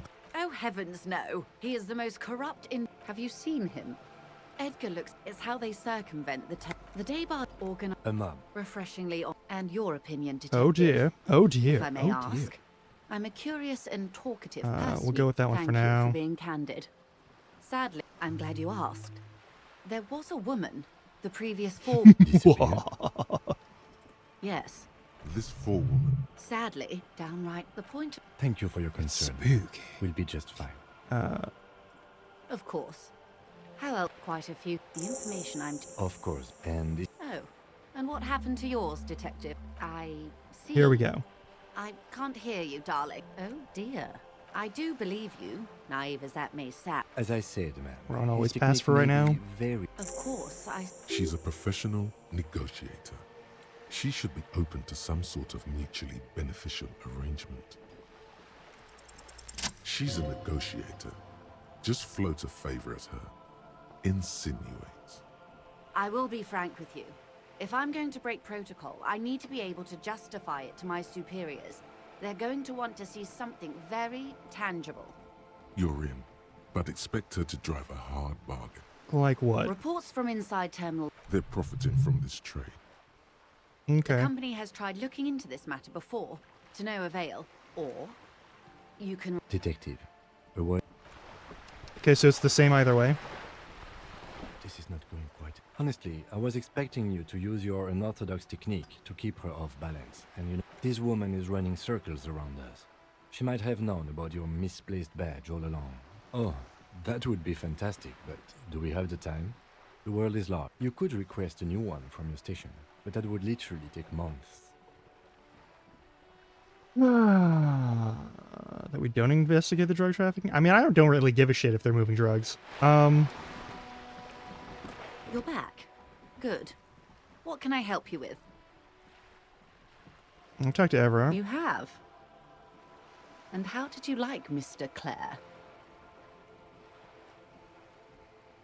Well, I was doing my job. Of course, Detective. The RCM does not pick up. Of course. Yeah, How we're can here I because stop someone got you? murdered. Are we not human? Are we not curious to hear another person's take? I'm not obligated to It's have a only natural. take, is the We would thing. only be gossiping. Yeah, go fuck yourself. Intellectually speaking, it would be quite interesting to hear what she has to say about I'm these sure it things. would. Tell her she'll like you for it. I'd rather talk about something else for now, if you don't mind. Of course, Detective. Should something... Until then, is there anything I can help you with? Yeah, do you know anything about these tattoos? That's the man who was killed. I'm afraid this is a discussion for once we've cleared the lynching question. So you know something about the tattoos. Better not tie the Force Day to the Bats Day on this. I hope there is something else I can help you with. Of course, Detective. Alright, let's see what we got. His high still requires 2 hours. We're at 10 in the morning. We've got some interactables. Like this thing. Let's take a look An at it. intricate web of blue lines stretches across the torso of the hanged man, from the right shoulder to the Yeah, solar so plexus. I love this Each game. I don't know if time getting the it lines on intersect, Steam is the best small way to white do it star is at this point. when they're crossing. Like the Hundreds whole of studio faded got like asterisks turned within inside his out pretty skin. much. Their concentration is highest around his heart. There's never going to be like a follow-up. I don't even know if they can like patch any of the glitches. We've already run into a bug that crashes the game just by talking to someone at night. That was fucking weird. But yeah. It's a damn good game. It's a damn good story. The pattern still kind of has an ethnic feel to it, but nothing familiar. Meaning of this For you tattoo. to discover, you've got gone. Fair enough.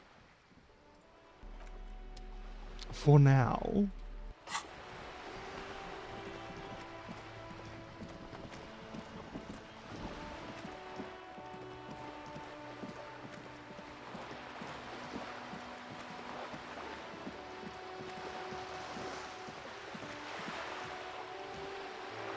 Woo.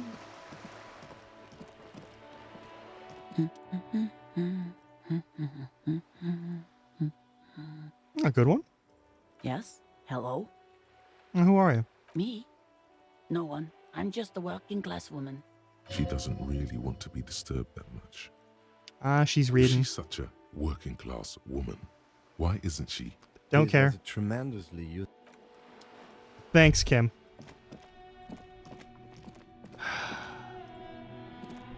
Is it? Oh, well, fantastic. All right, let's go talk. Inside, you see a set of steering levers, a radio microphone, a pull-out toolbox, and the soft glow of the fuel preheater gauge. Pick up the radio. The frequency tableau lights up, and the green button labeled Prime Line glows like a feline eye. And then you hear something. The soft purr of electrical kittens, radio waves cast far and wide over the metropolis. A woman's voice greets you through the static. This is Precinct 57. Hello, Lieutenant. How may I assist you? Hello, Alice. Please assist our colleague from the 41st precinct here. I'm putting him on. Operating the radio is easy. Just be confident. You've probably done it 1,000 times. This is Foster from the 43rd. Yep, nice to meet you. This is Officer Alice Demetri, Precinct 57. How may I assist you? Under the green Prime Line, a yellow saved button catches your eye. Nope. You wonder what the lieutenant's default radio station is. I have something I need to report. Oh, and you're connecting to civilian as Sylvie. She may have reported a murder. Of course. What is the number, officer? Yep. Yes, hold on.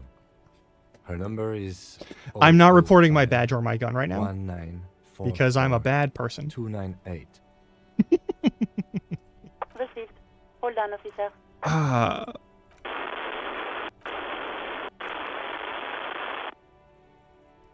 Lieutenant Kitsuragi slowly begins to tap a little rhythm with his right foot. Quite a lot of time has passed. Officer, I have Sylvie Malaika on the line for you. Perfect. Yes, hello? This is what, no. About your last days at work. Oh, right. Hello, officer. What can I do for you? There is no resentment in her tone. She wants you to ask her out. No question about it. Absolutely not. That's not what she's asking. You quit your job at the Whirling. Why? Actually, no. Was it you who called the police? No, not me. Do you know who made that call? No, sorry. I don't. Not a lot of people have phones around here. Copper thieves take the wires. Okay. People don't have the money to have the cables put in again. They use the Union's phone, or the one on the coast. It was someone else. We'll find them sooner or later, officer. It just might take a while. Okay, but why didn't you call? Didn't a corpse behind your workplace bother you? What? Of course it bothered me. But I thought the Union already knew about the corpse. I mean, you should have called the police. No one calls the police. The Union would get angry. What do you mean by that? You know, what the Union says goes. Oh, right, Mafia People control. listen Okay, to cool. them and they take care of their own, which is like everyone here. Well, of course, in your backyard for weeks instead of calling us. There's something else you can tell me about? Yeah. I don't know what to tell you, officer. I did. It's go on. fine. Quit your job at the Whirling. Why? I mean, why did I leave the bar? Honestly, I'm not really comfortable discussing it with you, sir. All right, I won't push you on that. Are you ever coming back to work? Maybe, I don't know. I just know I have to take some time off right now. Okay.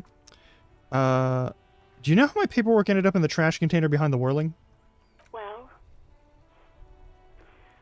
you tried to jam it down the toilet, sir, clogging it completely. After I had unclogged the toilet and retrieved the paperwork, I threw it out in the trash, thinking you didn't need it. We are just hot mess. So much emphasis on the mess. Oh my god. Holy shit. I am sorry about that. Anything else, Detective? No, I think I got everything I need, thanks. I do hope so. Please, don't Are we call still me on- again. Bye. Yes, you have obviously done something to upset her at the Whirling in Rags. Was it the shoving Which things was down, or still was it working. yelling at you? I'm not mad. It's just you were so drunk and so emotional all the time, and then the skua thing happened. It just made me want to quit. What skua thing? The stuffed bird, the great skua. You threw it against the wall while screaming, "Fuck that bird," and laughing like a maniac. I think you said it had been giving you shit ever since you got there. Doesn't sound anything like me. I love birds. Yeah, birds are cool. Yes, well, I was the one who made you want to quit? yes, obviously. You were the worst client I've ever seen. And I have seen so many assholes in this place. I've had sailors fighting, union guys grabbing my ass, kids stealing booze. Once a guy was glued to the karaoke machine every night for 2 months. But you, I want to know what I did. well, you were worse than all of them. Honestly, you were getting borderline aggressive. Even about little things like not turning down the volume at 3 a.m. I even liked one of those songs you kept listening to on repeat. No more. I hate it now. Which song? We Go On by the O.O. I can't listen to it anymore. You've turned it into a parody.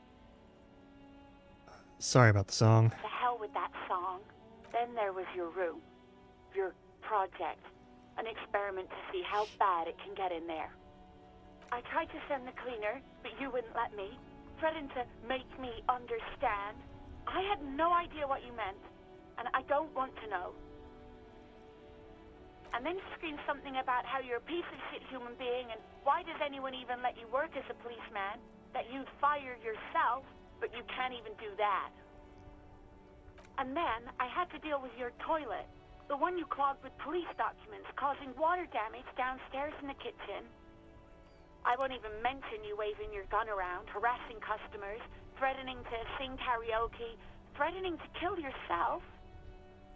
Okay, I wasn't... Wow. No, you really weren't. You were simply the worst.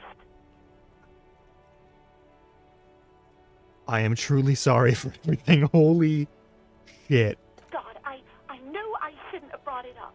Just try not to call me again, and let's pretend it never happened. I'm not asking for a fucking song wreck. But I'm gonna ask for a song. All sorts of things. From disco, rock too. So much disco and rock. Was I singing the smallest church in St. Sains? Yes, that's the one you like to sing along to the most. The later it got, the more that one came on. Interesting. You still have to find a copy, though, before you can blast it. Alright. You hear a sigh of relief on the other end of the radio. Okay. Wordless, the call Okay. rings, then Okay. already familiar. Anything else I can help you with, officer? Pair of armored boots for me? Yeah, that would be good. Sure, officer. What's the number? And the make of the armor, if you know it. Here. Got it. I'll contact the ICP database immediately. Call back tomorrow. Hopefully they'll have dug up something useful by then. Okay, thanks. Was there anything else? No, I'm good. I'm good for now. 57, over and out. Cool. In the cabin, you see a set of steering levers, a radio on a hook, a pull-out toolbox, and the soft glow of the fuel preheater gauge. Good God. Alright, we're gonna turn this back to normal. Watch me fail every single check from here on out. As soon as I turn off the guaranteed work thing, it's like, it's been... I mean, Robo, you've seen my fucking luck with these.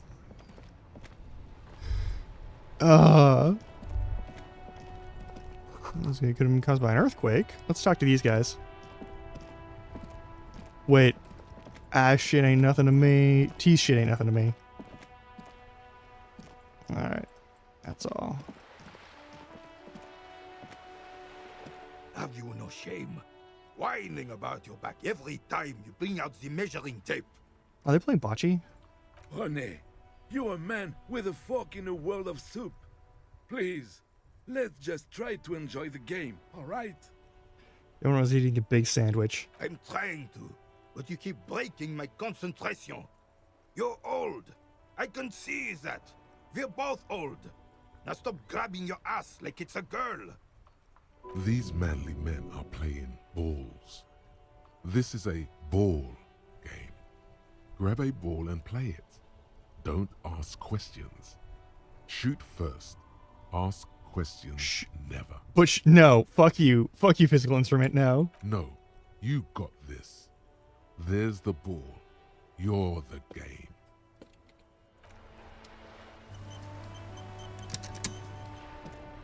Life? I'll be with... Can you please? Honey, you are the angriest man in the world. See? You're munching and Could the objective of the game be to throw the metal ball so it lands by the wooden ball? Almost certainly. Ah, mon Dieu. The pain in my back is unbearable. I can't... I hope you pass out from it. You goddamn jellyfish. Beautiful. Men like you are the reason this nation is sinking. Sure.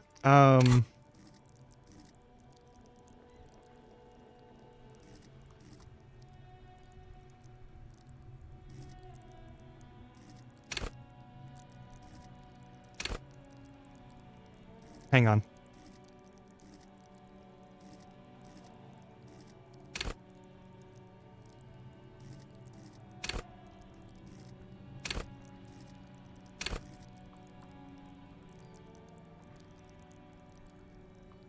I would love to know what I do if I follow that instrument. If I follow that physical instrument. Do I just huck it into the ocean? Shush. Ignore them. They don't know what they're doing. They're old. You are letting down yourself and the team. Get in the damn game already. What team? Doesn't matter what team. Pick a team. Any team. The blue team. If I hit I'm on You're it, coach, letting them and I, down. like... Get in the game and throw the goddamn ball. Why are you so mean to me? Eyes on the ball, Dinky Winky.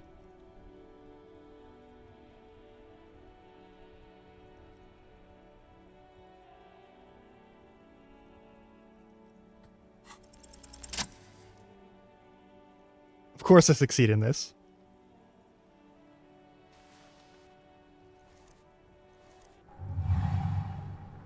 You are immediately surprised by the ball's lack of weight. No matter. You'll make it work. God, this is right. You feel the familiar tremble of excitement and adrenaline that precedes every victory. Time has frozen. Be the ball.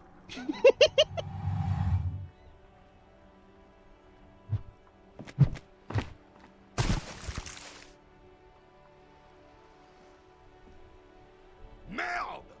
Bordel de merde! It wasn't mid. The shot was at least 20. What the hell is your problem?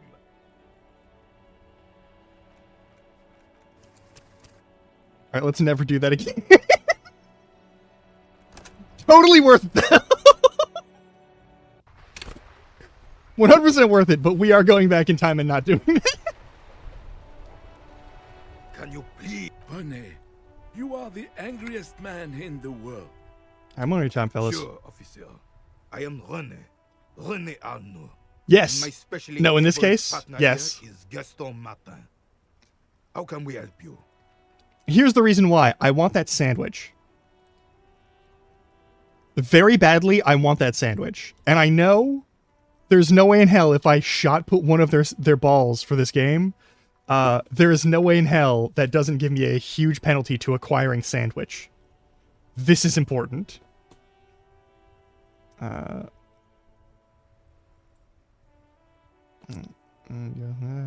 you. Anything about the man hanged in the backyard of the Whirling in Rags? Unfortunately, Also, I don't. Manny, welcome on in. And like most of the locals, I have no qualms about assisting law enforcement. But this affair has passed me by completely. Most of the locals? In Martinez, the union is the law. So can you really blame them? Do they have a problem with cops? Cop is a pejorative term. I don't have a problem with policemen. On the contrary, I admire the effort to bring order to our streets. So be it. So again, you don't know anything? If I knew, I would not be afraid to tell you. I simply don't. I am an old man, not a coward. The daily business of the riffraff no longer concerns me. You seem to be playing in a crater. But also, I saw the statue of Philip III near the roundabout. Ah, yes. King Philip III, on his steed. A reminder of what Revachol once was. Oh, absolutely. At the mercy of a cocaine-snorting tyrant who emptied the treasury so he could sleep on a bed of gold.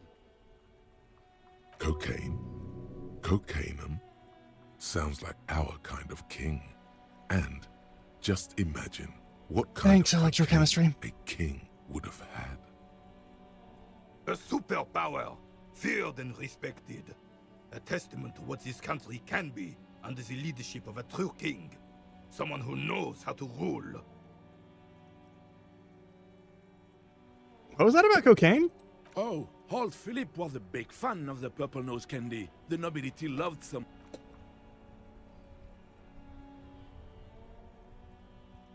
In what fucking world is cocaine purple? In what world is cocaine purple? I mean, this one obviously, but like, what the fuck? You can't even take the responsibility for yourself. How could you fathom the responsibility weighing on the shoulders of a ruler? Fuck the monarchy, I'm not here for that. That's why the Philippian kings use cocaine for clarity of vision to aid in their work. Regnum cocainum, Revachel's finest years. Ooh, taller, bring with pride about I'm the past. satisfied with this explanation. Thank you, electrochemistry. Of course. Clarity of vision. Awareness. Philippe III was even brought into this world with the help of cocaine. The court made him administer the dose to his mother when she was in labor, and it is well known that with the help of cocaine, only the purest, of course, he was able to connect with higher realms. Higher realms. Uh-huh. Of course. It all makes sense. Yeah, that... According to electrochemistry and Inland Empire, cocaine is good.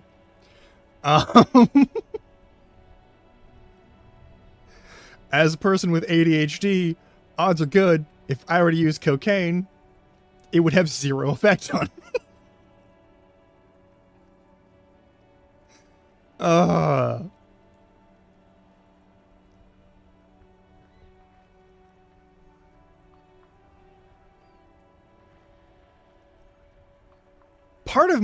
Part of me is tempted to try and, like, where would I even fucking find cocaine? I don't have any, like, drug hookups. I'm an ordinary person with an ordinary, boring life. I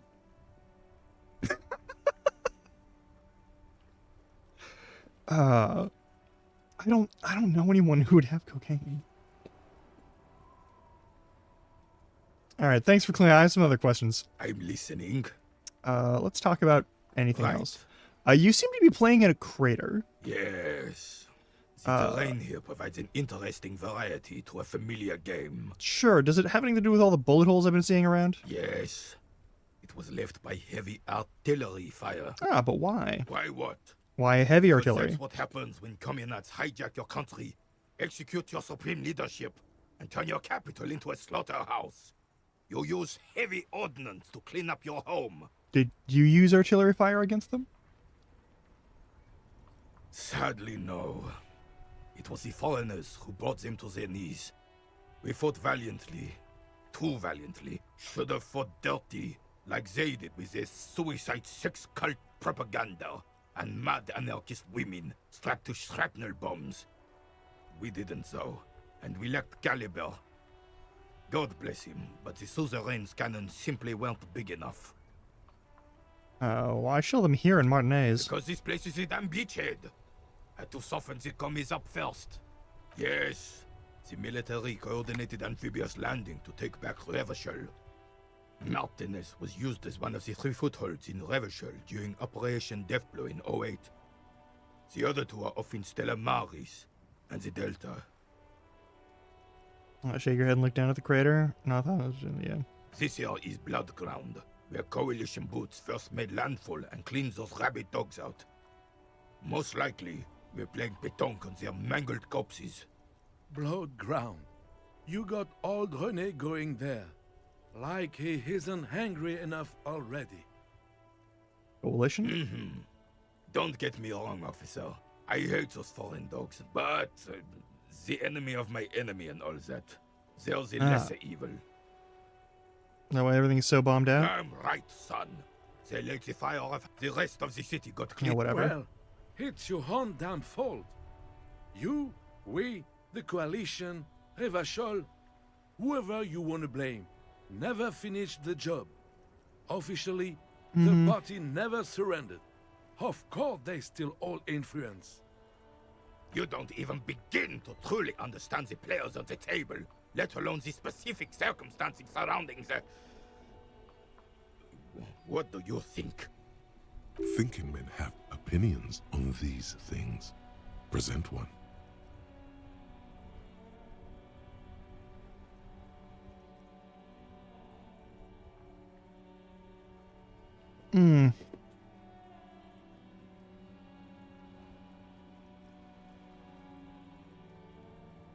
Our working class to wait. Nah, that's stupid. No. Coalition seems quite capable. Commies usually understand how money works just fine. I don't think. I just do. I'm just so damn sorry it had to be the Coalition. After 8 years of fighting those hyenas, boiling cats for food and drinking piss in the mountains, You boiled cats for food and drank piss in the mountains? I would have preferred if the Right Honorable King Guillaume returned through Revachol. Or even if that damn clan Gilliman? Frisell had risen from the grave and led us. They didn't 40k this. No, no. It's a different guy. Different name, different guy. Instead, all that is just, holy, and beautiful in the world was wiped away, and now it's neon signs with toothpaste ads everywhere. Foreign influence peddling garbage and stupid music on the radio. God. This is just what the commies wanted. This was their plan all along. This guy This is what they wanted to replace the is role as of the politically incoherent as Dale Gribble from King of the Hill. You mentioned Guillaume, but no. What exactly is a suzerain? Let's say that. Wait. Third factor into this. Nah. What's a suzerain? The suzerain is the king. Has everyone forgotten already? They've forgotten already. It's no use talking to you. You were still in Daddy's balls when it happened. When we took our last stand against the Filth and rode the cavalry I'm straight tired into of failing gunfire. checks.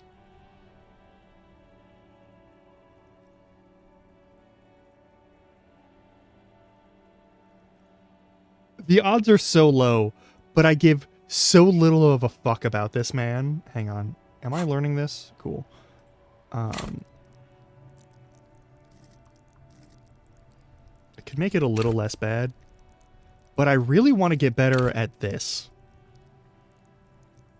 Like fucking A. Or I want to max this out. I want to max this out. Fuck it.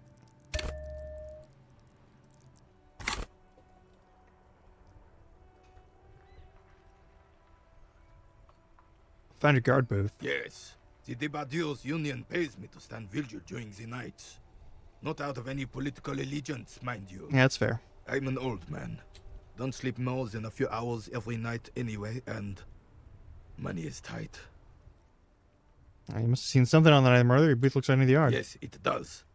Unfortunately, I wasn't working that night. Been on a 2-week leave since last Monday. Who's working your shift that night? No one. The bus has been unmanned since last Monday. There's no other guard. It's just me. No one has been guarding the container yard since last Monday. Yes. It's not actually an issue. I mean... Look, officers. The container yard doesn't actually need a guardsman. Never had one before René. Monsieur Claire had that booth built specially for him. It's mostly decorative. Mostly decorative. The possibility of someone being in there is enough to discourage any ill-minded individuals. Of course.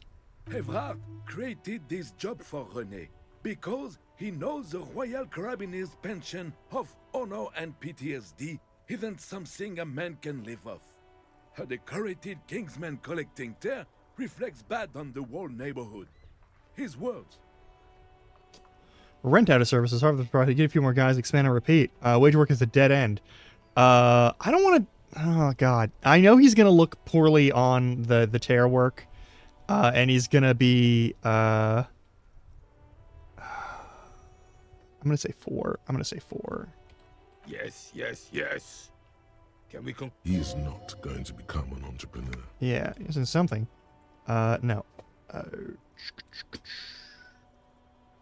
You're in it. Who's the girl? She is nobody. This is none of your concern, and I refuse to discuss my private affairs with the RCM. Fair enough. The lady is Jeanne-Marie Beaulieu, and she sure as hell wasn't a nobody. Thank you, Gaston. Yes, yes. Like I said, I would be up anyway, so might as well keep an eye out. It keeps my senses sharp. I'm taking the... Hang on.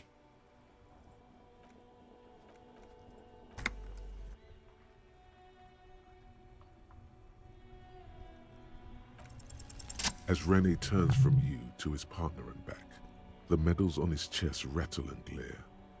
He keeps his spine straight, and his ribcage lifted, displaying them proudly. Perfect. How many medals are there? 2. The larger one is shaped like a cross, while the smaller medal resembles the sun. The cross. A crowned head in front of 2 crossed rifles. The medal hangs from a blue striped triangle. Okay. A small blue star inside an orange sun. It has the word Valiance written below. That's not how you spell Valiance. Do you get them for bravery? Yeah.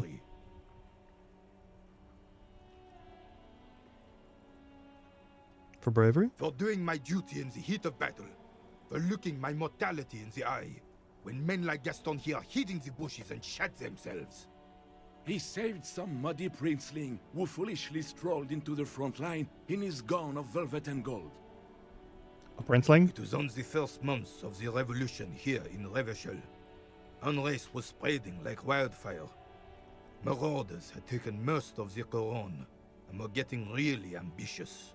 King Frisel thought he could end it all in one decisive strike.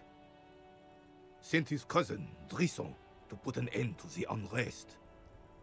Alas, the young Drisson was all piss and no vinegar, wearing a tunic of purple velvet and cockatiel feathers to battle.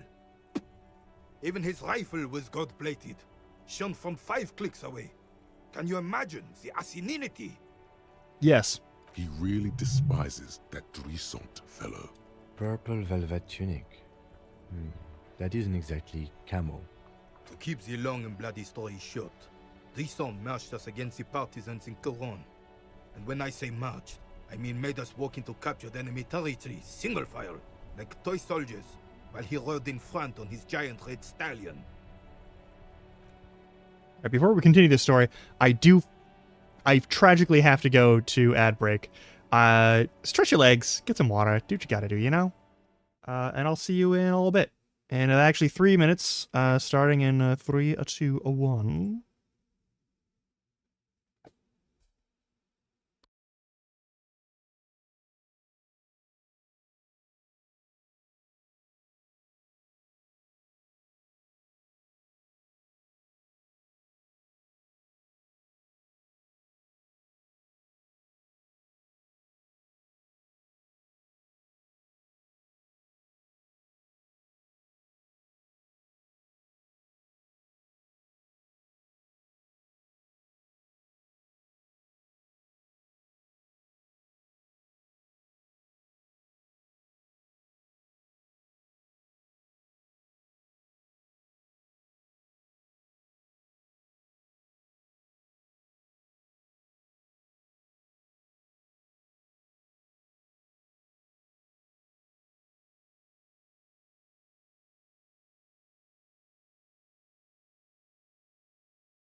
All right, hell yeah. We're almost at... Jesus Christ.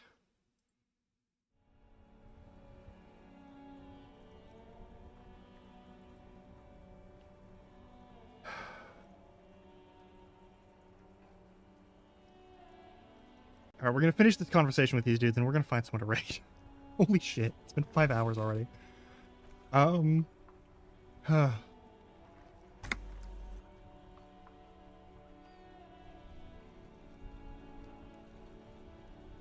The rebels were smart. They let us come real close before opening fire. Suffice to say, it was carnage. It must have been a blood path? Should be bloodbath. I got shot in the left shoulder and went down. Just a flesh wound. But just as I turned over, the prince fell into the mud next to me. He was missing his lower jaw. Then his horse, driven mad by the noise and smell of gunpowder, stepped on my leg and shattered my knee. I grabbed my sidearm and shot the beast in the head. Then everything went black. Capitaine Arnoux, le fléau des chevaux. When I came to, it was all over. It was just me and Jolas Tresson, gurgling in the blood-soaked mud right next to me. The Dink had taken numerous flesh wounds and lost a lot of blood. But despite missing his jaw, he seemed hesitant to die. Tougher than he looked, that one. That's no Dink, that's a fighter. I can think he's an asshole, but like... So I grabbed the Dink and started crawling. Kept going until the 59th Cavalry picked us up. Through some miracle, we both survived. And the jealous freak convinced Frissel to give me a medal for not leaving him to die in his own blood. Piece and shit. He was the commanding officer and I was on duty. Just doing my job. Shouldn't hand out medals for that. 13 months later, I received the Sun for distinguished service. It's not worth mentioning. You sense he's downplaying it. He did a lot more than his duty. More than anyone's duty. It's in his spine, in his billowing breasts, and untarnished self-worth. Why do you despise Droussant so much? Because he was a goddamn dandy. Had no business leading men or even being on the battlefield. All he was related. That's it. That's fair. Royal blood alone doesn't make army commanders. He was a stupid kid, only interested in horses, hairstyles, and man-loving. And 780 the homophobia is alive and well, I see. Are dead because of his incompetence. The old Carabinier stands quietly like a statue, his features motionless. What Monseigneur Modesty is not telling you is that he crawled over 7 kilometers before the cavalrymen found him and Drizant. 2 days later, that was. And that even while crawling with a mangled half-dead prince on his back, he still managed to murder 3 rebels on his Yeah, it's a way. thing. Is that pride in his voice? It's deep down, but maybe even unbeknownst to the man himself, it's there. You're just a little bit proud of here, Rene Zerux, aren't you? Sorry, officer, but you're reading me all wrong. I'm a man of peace, and these kinds of bloody heroics are only impressive to men like Rene himself. Certainly not to me. Uh-huh.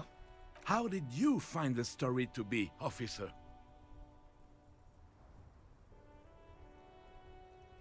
A good, I don't want to risk it. Bon Dieu. You and Gaston must be related. His blood runs yellow too. Maybe, but also bear in mind, officer. They don't hand this out for anyone with a service record. Yeah. Oh no, you have to get shot repeatedly. And you need to get your hands bloody too. Yeah, you do. Really bloody. There's a lot of medals that you gotta kill a lot of people. Do not speak of what you know nothing about, Poltroon. Bah! There were many such stories in those days. Many such men, too. True Revacholians. Men with back... A lot less now that they're dead, though, huh? Oh yes, Rene, yes. Men were bigger, girls were prettier, and everyone wore the fascia. Lord, Fucking A. please bring those days back, if you can. I'm not getting into this with you again. Officer, was there anything else? You should try to come up with a heroic story of your own. Impress this old soldier. I have no interest in doing so right now. Wow, you work hard. I do. Oh, yes. You hustle. You're a provider. It's tough out there, but you keep it real. Is this the hustle grinder one? Oh, god damn it. Yeah, I guess it Oh, is. yeah. Like a horse. A workhorse. Look at yourself. You're a human pedometer. You must have walked 200,000 steps down cracked asphalt, mosaic, sand, and linoleum after you re-emerged. That is the sign of a hustler who never gives up. The world is harsh and people are evil. You didn't make it that way, and you won't let it break you. I fucking ride till I die. Ride. That's just what it's like. Life and death. But you got gills on your side, baby. Got those black papers with the faces of the innocents on them. You bring in the Franco Negros and the Solas. It ain't easy, but you do it. Day in and day out. You didn't make the rules, but you won't lose. You're a cop, and a sprinter, and a money printer. There's the pawning stuff off to that suspicious Roy guy. Yeah, you're in the sales business. Shake 'em for shit and then pawn it off. Law officer style. Sure. And has it been easy? Is life easy? Have you not gone into cardiac arrest? Are you not about to have an anxiety attack or shoot yourself in the mouth? But you still hustle 24/7. This is ride or die. such a good condensation of like both the mindset and the consequences of like the sort of like grind set mindset, you know? Are you rich? No, I'm not. That's right. You work harder than anyone. You almost rode yourself to the grave and you're still practically a hobo. Why is that? Oh, why am I so poor? Because of the taxes. G-Man's got his jam-covered sticky fingers in your pocket, stealing from you every time you buy, sell, walk, talk, fart, so much as sneeze. Every time I sneeze? Every time you wipe your ass. They got their direct and their indirect modes of taxation. Sales tax, excise duty, extraction tax, alimony. One tax that doesn't even have a name. Plus there's the stuff people in other countries pay for. That makes them ask for more money from you. Here. Total tax duties add up to 98% of all your money.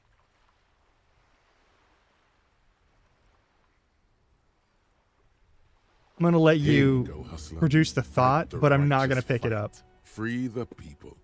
Keep it real. Keep it street. Keep foaming at the mouth furiously on the tax issue. Okay, done.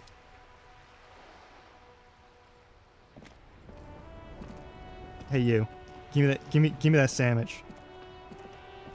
I have really outdone myself. Yes, that's what you need, Gaston. More padding on that fat ass of yours. I hope your heart gives out. Honey, it's a little pleasures. Life doesn't need to be a struggle. Hello, officer.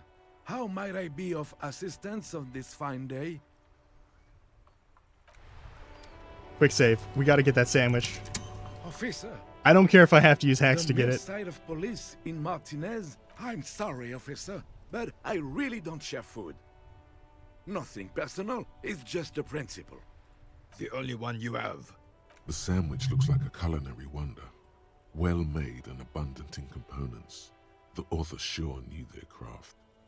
In addition to the obvious slice of ham, a fat one, you notice a brim of a tomato peeking from below. And is that mayonnaise? May I have a bite? Believe me, officer. I wish I could help you, but I need this sandwich to keep my blood sugar stable. In my age, you need to pay attention to these things. You can barely hear him. The sweet smell of pickles in harmony with garlic butter and marinated onions emanating from the sandwich is driving your mind in a singular direction. I need the It sandwich. must be yours. Fuck off! It's mine! A glimmer of respect flashes in Rennie, Sorry, officer. I'm sorry. I didn't... and it's gone. When the dissidents come to rape our country, he hides. But try to get a bite of his dear sandwich and he gets claws? We are a special kind of vermin, Gaston. Oh, sweet Jenny. She was the finest woman in all of Revachol. Do not defile her memory, Gaston. Let her rest in peace.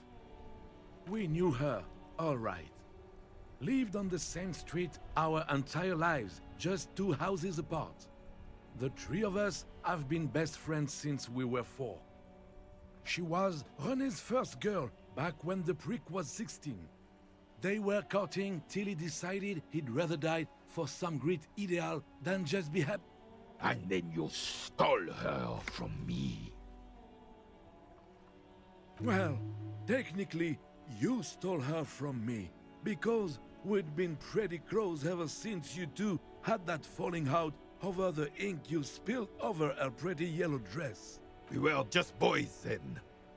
This was different. You... No point starting this all over again. For the 1000th and the first time. She died of pneumonia 2 winters ago. It was a quiet passage, peaceful. René and I were both by her bedside when she... died. No use sugarcoating it. Won't bring her back, will it? Departed. Until the very end she couldn't decide between us. The most indecisive woman I've ever met. So she wanted to date both of you, but neither of you are willing to enter polyamory because you're both weirdly... Well, he's at least very homophobic, and yeah, alright. She could never make up her mind about anything. What to have for breakfast, favorite color, or which one of us to marry. Okay, cool.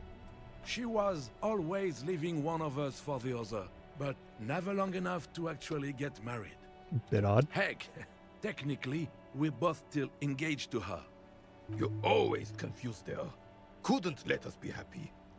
Seduced her with your fancy words and pastries. That is how you do it. He suddenly remembers you are still there, falls silent, and turns away. Something tells me you were also once perhaps seduced by those pastries. Of course, officer. Memories are all we have left. I'm leaving that alone. What do you know of the dead man? Let me think. I heard someone was hanged and left on a tree for a week. But that's all I know, really. You know absolutely nothing? No, officers, I'm sorry. And I... Then help them, you wimp. You have plenty of shoulder with the ghost caviar in the Union. Someone must know something. I wish I could, but I just don't know anything. I always keep my nose clean and don't gossip. Everyone knows and respects that. Respects? Sounds a bit like you're holding back. I'm not even anyone. Of course he's holding back. His mouth is so full of Union prick he can't even speak properly. Wow. Can I at least finish my fucking sentence before you piss on it? Is that okay, René? I'm not anyone important in the Union. I just know Evrard. All right. Everyone in Martinez knows the Clare brothers. I taught these boys human studies and history in the gymnasium. Okay. What do you know about history? You never witnessed history. Only heard about it years later, when it had already moved on. You don't know history. The old soldier mumbles something under his breath and turns to face the sea. Okay, you're gonna do your PTSD thing? There That's fine. he stands, proud, rigid and alone. All right. Like a cracking marble statue. Let's try not to get caught in a... Lest we leave riddled with bullet holes. This animosity is ancient. Oh, in many ways, yes. like an honorary member. I attend meetings and parties, help with little things. Evrard, Edgar, and the older debarders all know me. I see. Not in the technical sense. I don't have a vote or a membership card, but Evrard keeps me on the payroll, just for the little things. For all his sliminess and corruption, Everard does seem to be making sure that, like, people are alive. Of course he's not a member. He's not And he's a member making of sure they get anything. jobs, even if he doesn't like them, and even if He's they a don't Vezavein. need Turns the to people his doing that windows work. and tries to look important. I hate the socialist rabble, but even siding with them is better than living your entire life on the fence, never committing to anything. Pick a damn side already. Well, little things you do for Everard. Writing work mostly. Occasionally, he needs something written, and I happen to have a way with words, people say. Ah, what do you write for him? Nothing official, I assure you. Just essays for the newspapers. About Martinez and how things are and how they could be. Evrard and I have this So you're his long assistant talks and you where- ghostwrite for him. Well, he tells his little pen man exactly what to say. It's commie propaganda, plain and simple. You should be ashamed of yourself. Okay, thanks for that. No, thank you. For All right. being consummate professionals. You'll have this case wrapped up in no time.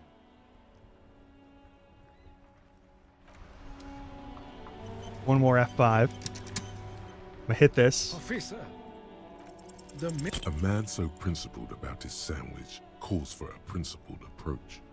Time to get political. Too late. Daddy's already fighting the bad fight. Make it stick.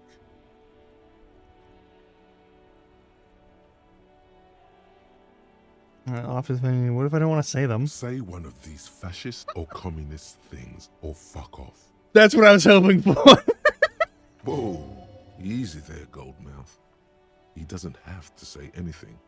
Re-engage cop mode and bail out. all right. Let's hear them, officer. No, we're gonna leave that alone. Actually, we are in fact going to leave that alone. I'm gonna come down over here and grab some shoes that aren't the fucking snake skins. The speakers below are banged up and worthless. The Super cool! Now the premium lifestyle is yours, officer. The sneakers seem to vibrate in your hands with an almost mystical energy. No way, officer! These aren't for sale. They're bad speakers. Low-fi socialist junk. No, officer. You're a high-class policeman who accepts nothing less than the best. Well, if you want them, on the one hand, these speakers are socialist garbage. On the other hand, you did buy the sneakers. So I don't really need them anymore. Okay, officer, they're yours. For 50 cents. The junk is yours, officer. Happy listening. Alright, whatever. -1 encyclopedia. I'm dumber for wearing these shoes. Excellent. I have 2 pieces of the Fallen set.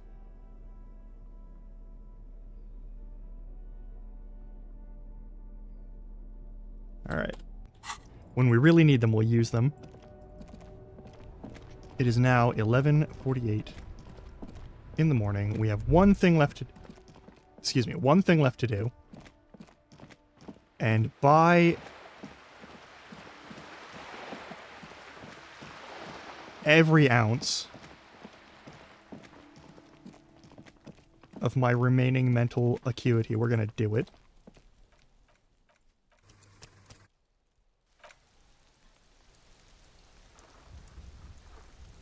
The door to the Weasel's Den, guarded by the Lionhead Knocker. Both have seen better days. The door is slick with rain. You don't hear any movement inside. In fact, it's oddly silent in the yard around you. No birds chirp. You try to be as silent as you can. It takes a bit of rattling of the handle to loosen the bolt. Finally, the door unlocks with a small clack. Thoughts race through your head. The sound of the key turning still echoes in the yard. Hopefully no one heard. We're going inside because we need to look at some stuff.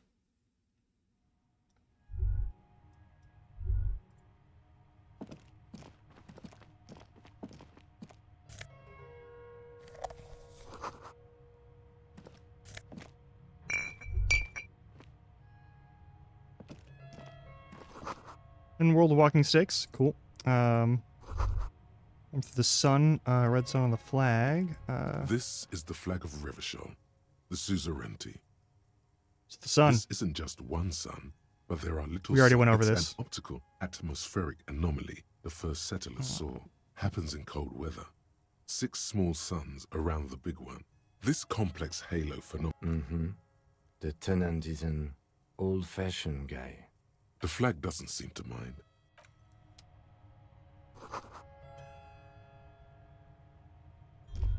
A row of mugs sits on the shelf. Each one depicts a human figure. A dark-skinned woman grinning amidst mysterious symbols. A broad-shouldered man shoveling potatoes, and others. A little ring. Though cheerful, the images on the ceramic make you vaguely uncomfortable. Yeah, they're racist. The lieutenant picks up one of the mugs, then puts it back down with a look of disdain. I'm beginning to feel better about breaking into this man's apartment. Yes, your broken mug friend would feel very much at home here. The same humor, the same mocking lines. There's the missing tin soldier. Whoever lives here might have used the Whirling's container to dump his trash. And now they've drawn the ire of the Union. The plot thickens, as they say. An interesting little clue. Let's see where this goes. Clues have a way of magically connecting to other clues down the road. Beautiful. Perhaps you should break into apartments more often. Put the dead man's clothes in the trash? Who knows? I'm not expecting too much from this clothes in the trash lead either way. It might turn out to be some random local matter, but still, a nice coincidence. Fair enough. It smells like disinfectant in here. We already know that. We're going to F5. Because I'm going to see if I can talk to the guy who's smoking up here. The dude. Yeah, can I talk to you now that I have someone here? A young man on a balcony nursing a cigarette. One last time we're going to try this. Following you for I have no fuckery here. Nothing's going on there. Not looking for any trouble, officer. There's no trouble. I'm just speaking in a lowered voice. I don't want to be seen. Don't let him go. Is it? Like a nerve. All right, but make it quick. Once I finish this cigarette, I have to run. My name? Martin Martinez. I can tell. What were you doing last Sunday? Oh. You already asked me that, didn't you? Pretty sure I didn't. No, not you. Some more muscular type. And when did you speak to this more muscular gentleman? Last week? I don't know. Look. It'll take more than rain to bring this place back to life. You didn't answer the question. I had a friend over. It was my Sunday friend. A Sunday friend. He doesn't reply, gesturing no with his cigarette. Under. No. We won't. Now, if you'll excuse me, I really need to get going. This isn't the place or time for questions. Who for a moment?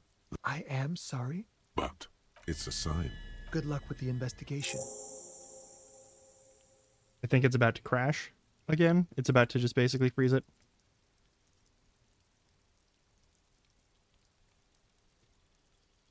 Oh, there we go. He's gone. So if we have him with us, it doesn't crash it. Here they went. No point in running. Tenements like these often have multiple exits. If he doesn't want to talk to us, then he'll know how to hide himself. He could be a witness. Him or his Sunday friend. Either way, we need to look into that muscular type who's asking about our case. He did leave us a sign. Did you see that? He wanted to draw our attention to that stone right over there. If we find a way inside the building, we... Aces high. For the rest of the world, the Aces High is just a cool Revachol thing. Politically neutral. In Revachol, it still holds revolutionary connotations. Also, Have you looked at Lieutenant Kitsuragi's clothes? He wears a bomber jacket, just like the ones worn by aerostatic brigades, and those cargo pants could store tools for hotfixing your aerostatic. Maybe you should ask him about this. For anyone who doesn't know, an aerostatic would conceivably be an airship, so. Hell yeah. Perfect. I have 70 out of the required experience. We have 30 minutes before we have to worry about ads coming in. I'm gonna touch this rock. A stone, like there's a key beneath it. Perfect. Rusty. This must be for the front door. Pity doesn't have the apartment number on it. We'll just have to go in and see. Alright. I'm gonna hit save. We're gonna save this game. We're gonna stop here for the day. It's been almost 6 hours, and I feel pretty good. So we're gonna call it here. We're gonna find somebody to raid. Got a couple ideas about someone I could raid. And let's go do that. I'm gonna make myself some food after this. You good? Alright. Alrighty. Who do we have going on here? Okay, we've got... I know we've got someone playing Nier Replicant. It was some good progress. I feel pretty good right now. I know there's one person playing Nier Replicant, and then we've got... There's Baldur's Gate 3. We've got... Lala's birthday event, but I... How long's it been going? I think that's just a non-stop thing. Let's see here.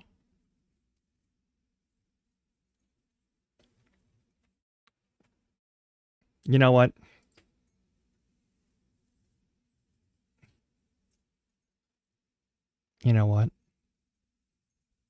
I don't think I've ever rated into this person who's playing Replicant, so I'm good with that, actually. Oh, wait, no, hang on. We got a goblin playing Remnant 2. Remnant 2 is a great game, and you should definitely check it out. I'll save the nonsense with you for later.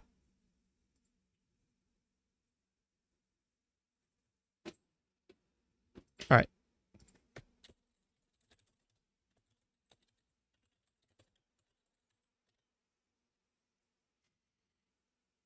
Rating Nisipko. All right. Y'all have a lovely time. I will see you tomorrow. We're going to be playing some Tunic. I look forward to it. Next week, I'm going to say this probably at the end of every stream. Next week on Wednesday, we're going to do the Digimon Smasher Pass presentation and review. So look forward to that. Barring any sort of real life shenanigans that happen on that day. That's going to be the plan. At any rate, take care of yourselves. And until next time, I guess, try not to die. It is literally all I can ask of you. Weird that is just sort of my, sign off, but I'm going to stick with it because it's the only one that really feels right. Anyway, let's go say hi to Zuko.